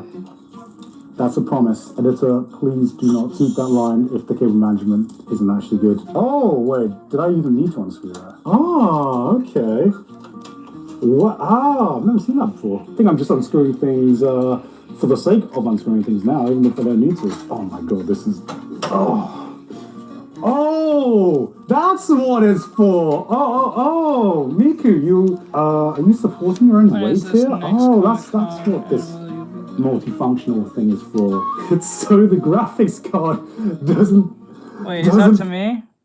I don't know that's to me or to someone else. Fall down. I get it now. Oh, that's actually a really easy install right there. Because we just pop this back in. So you can be listening to some banger track. Honestly, I don't even know. I haven't been to a con in a good while. I have not been to a con for a good while. I think the last time I went to a con was like a year or two ago. And that was a convention near where I was. But like, I don't know, I will see. I will let people know, but I don't know yet. Mostly, I'll let my mods know. While farming for your crypto now. And that's it. That's all of the parts. Like, they gave us a card. I'm going to use it. And I really don't know. We'll find out what it's for later. Now for the fun part. Plugging all of the wires in. As you can see, my cable management has just started right here. This, I think, that's pretty good. So let's just start plugging some other stuff in. Let's plug in the power cables first. So what power cables need to be plugged in? There's the power right up here, the GPU power as well. So luckily we have our trusty power cables. Now I want to use the Miku power cables. If it fits, it fits. And it fits. Okay, this is, I'm just matching. Oh, bro is doing a PC build, a Miku PC build as I work on my sketch. The cables up to the colors right now. That is the GPU in, which leaves us with the motherboard power cable. Are there two CPUs? There are two CPUs. Okay, no, this is the CPU power cable, since this is very handily color-coded right here. And the CPU power cables go right at the top there. As you can see, it is gray on gray. Oh, that's very handy. Oh, look at that. You can just move this out of the way. Okay, we are going purely by feel here. I can't see anything. Okay, once again, we are going to surgically put this in. Depth perception. What is that? Oh, yes, it fits. Oh, thank God. Thank God it fit. After the second one. All right. Same again. Go by feel. Please Okay. There we go. Okay. I think we're almost there. What's this wire? Oh yeah, this is the wire that goes in here, like this. All right. So we have all of the cables at the back that we're gonna plug in as well. The important part is that this PC turns on, and once it does, like when I'm cleaning up my room, you close the door and it's clean. Out of sight, out of mind. So as long as they just don't open the door, it's not an issue. We have a few cables that we have to plug in. We have the USB cables. Well, he has 500,000 to 1 million subscribers, so they send him that because he does anime. He does the anime thing, so kind of just makes sense. If you do anime reviews and stuff, it's from anime sponsors, so they send him a sponsor to get it. We have two USB Type-C cables, and we have other stuff. You can't see any of this stuff right now. I'm just going to put the wires in the front, and we're going to figure it out from there. F panel. That's, I'm guessing, for the front panel, but then I'm not sure what some of these other stuff are meant to be. On your back we go, Miku. There we go. Front panel. It seems like this one fits right in the square hole. I don't even know what. Oh, thank you for the gifts. Right now. Thank you. Maybe this is for the fans. The puppy sent 100 all fans Thank are basically you. the same, right? What on earth is this? I want to know what this thing is for. Almost done, guys. No, how many USBs this kid's come? I think 100 joules is $1. With, and this time, I remember right. It's going in. It's going in. All right, it is in. Navi, how'd you rate this so far? Is it workable? Everything is plugged in. You know what? Before we close everything up, let's try putting the power in just to see whether everything works. All right, we have the PC build. Everything is plugged in. So theoretically, it should mean that this PC now works. Okay, so the screen. Oh, look at. It's like nah. What have you got me plugged into? Please don't say anything just yet. Don't. All right. Moment of truth, part 2. Wait, it came with the monitor as well? Okay, that was all right. Bro, did you break it? That was my bad. The plug wasn't turned on. Oh my god. You can see me. Bro, I'll be livid. I'll be so annoyed. I would have been so angry. Miku is already powering up. Look at that. Moment of truth. Actually, guys, it's turned on. Oh! It actually worked. It's the Miku BIOS, and all it needs to do is have. Wow, it comes with a Miku BIOS as well. What the fuck? 4K montage. Said hi, hello.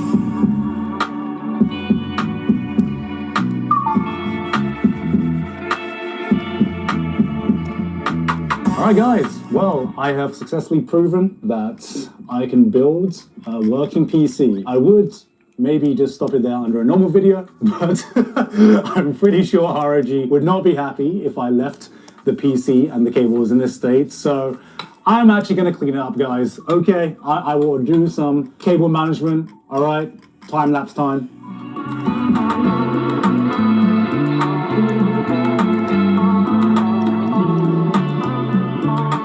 Alright, that is it. As you can see, I have tidied up the cable, so Mum can't judge me too badly now. By Mum, I'm of course referring to ROG. If you want to find out more about the Hatsune Miku collab with ROG, you can do so by clicking that link in the description. And also, if you want to find out more about the giveaway to win... Maybe I should... Oh, ROG, huh? Let me see if they can do... I can do a sponsorship with them. Maybe your boy can get some ROG sponsorship. Let's see. Let me see what you do. Local site to shop. I would like to do a sponsorship. Let me see on the website.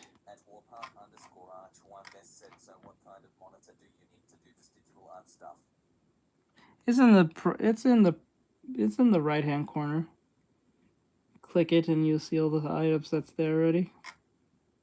Let me see here.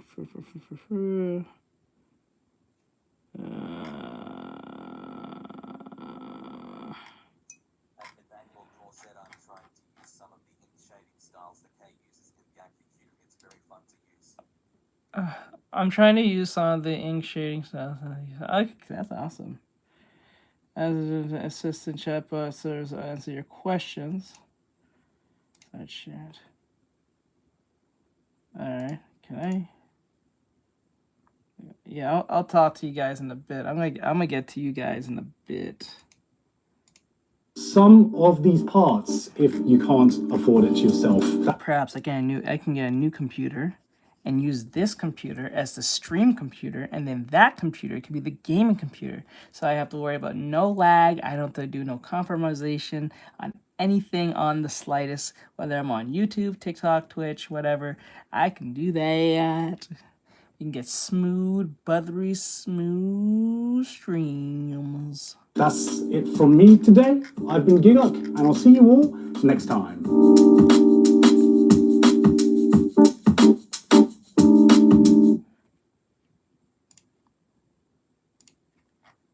Okay.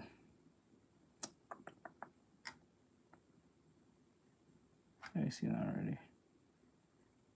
All right, I think we're done for today. I'm pretty much done. I did my job today. We did studies. I think tomorrow we're just gonna finish off.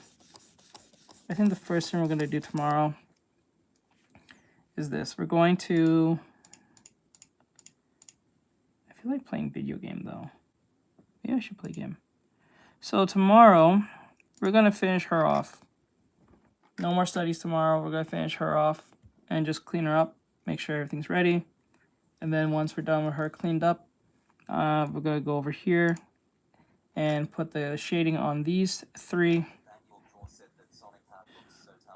Yeah, we're gonna do the shading on these three, and then when this is done, we're gonna go and finally do. I think we're gonna do.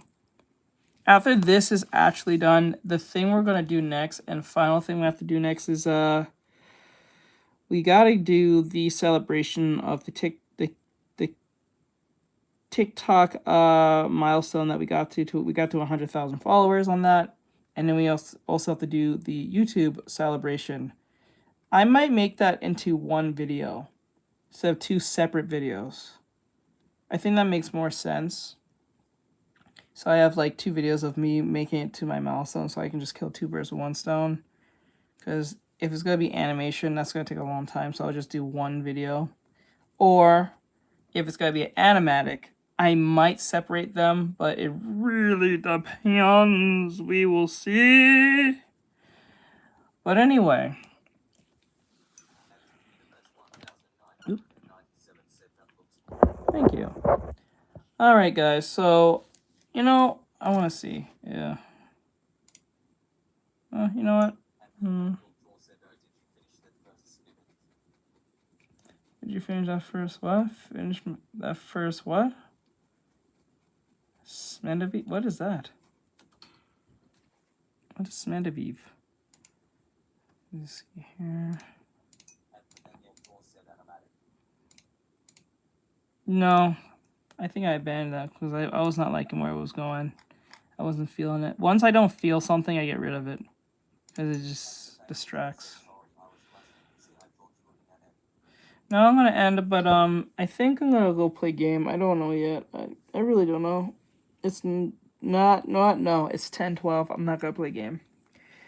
No one wants to watch me play game at 10:12. People want to go to sleep or go rest.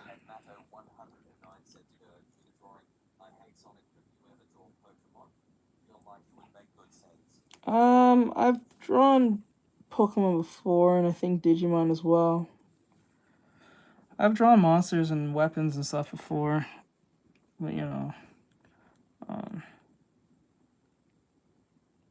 let's see here.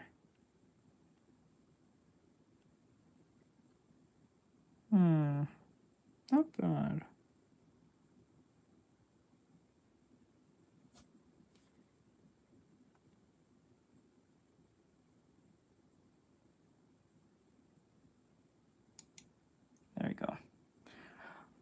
that's the end of that. Alright, guys. So, I want to let you guys go. You guys can go rest and stuff. Do your good drawing. But, just to let you guys know, you can go and jump out of here. I'm going to end it from here. I was going to play a game today, but I don't think it's a good idea because it's 10:13, and I don't think anyone wants to watch me play Repo at this time. If I was around 7 o'clock, then yeah, but, you know, have a good night. If you guys are curious of the tools I use to do streaming, it's in the corner right there in the right-hand corner. If you want to check that out. It should be in this video tagged anyway, so we'll see. I don't know if it's last after the stream's over, but I don't know how it works. So with that said, have a great night. Keep safe. It's 9 there. It's 10:14 here. So with that said, have a great night. I'll see you guys in the next one. Keep safe, and we will do the auction thing and finish this off tomorrow. Oh, I know your thighs, man, Mikey. We just gotta play a game, but it got a little too late, so we'll play a game tomorrow. All right, guys. Have a great night. Keep safe. Later. Bye-bye. And thank you for the likes and the gifts, guys. I really do appreciate it. You guys are amazing. All right, I'm out.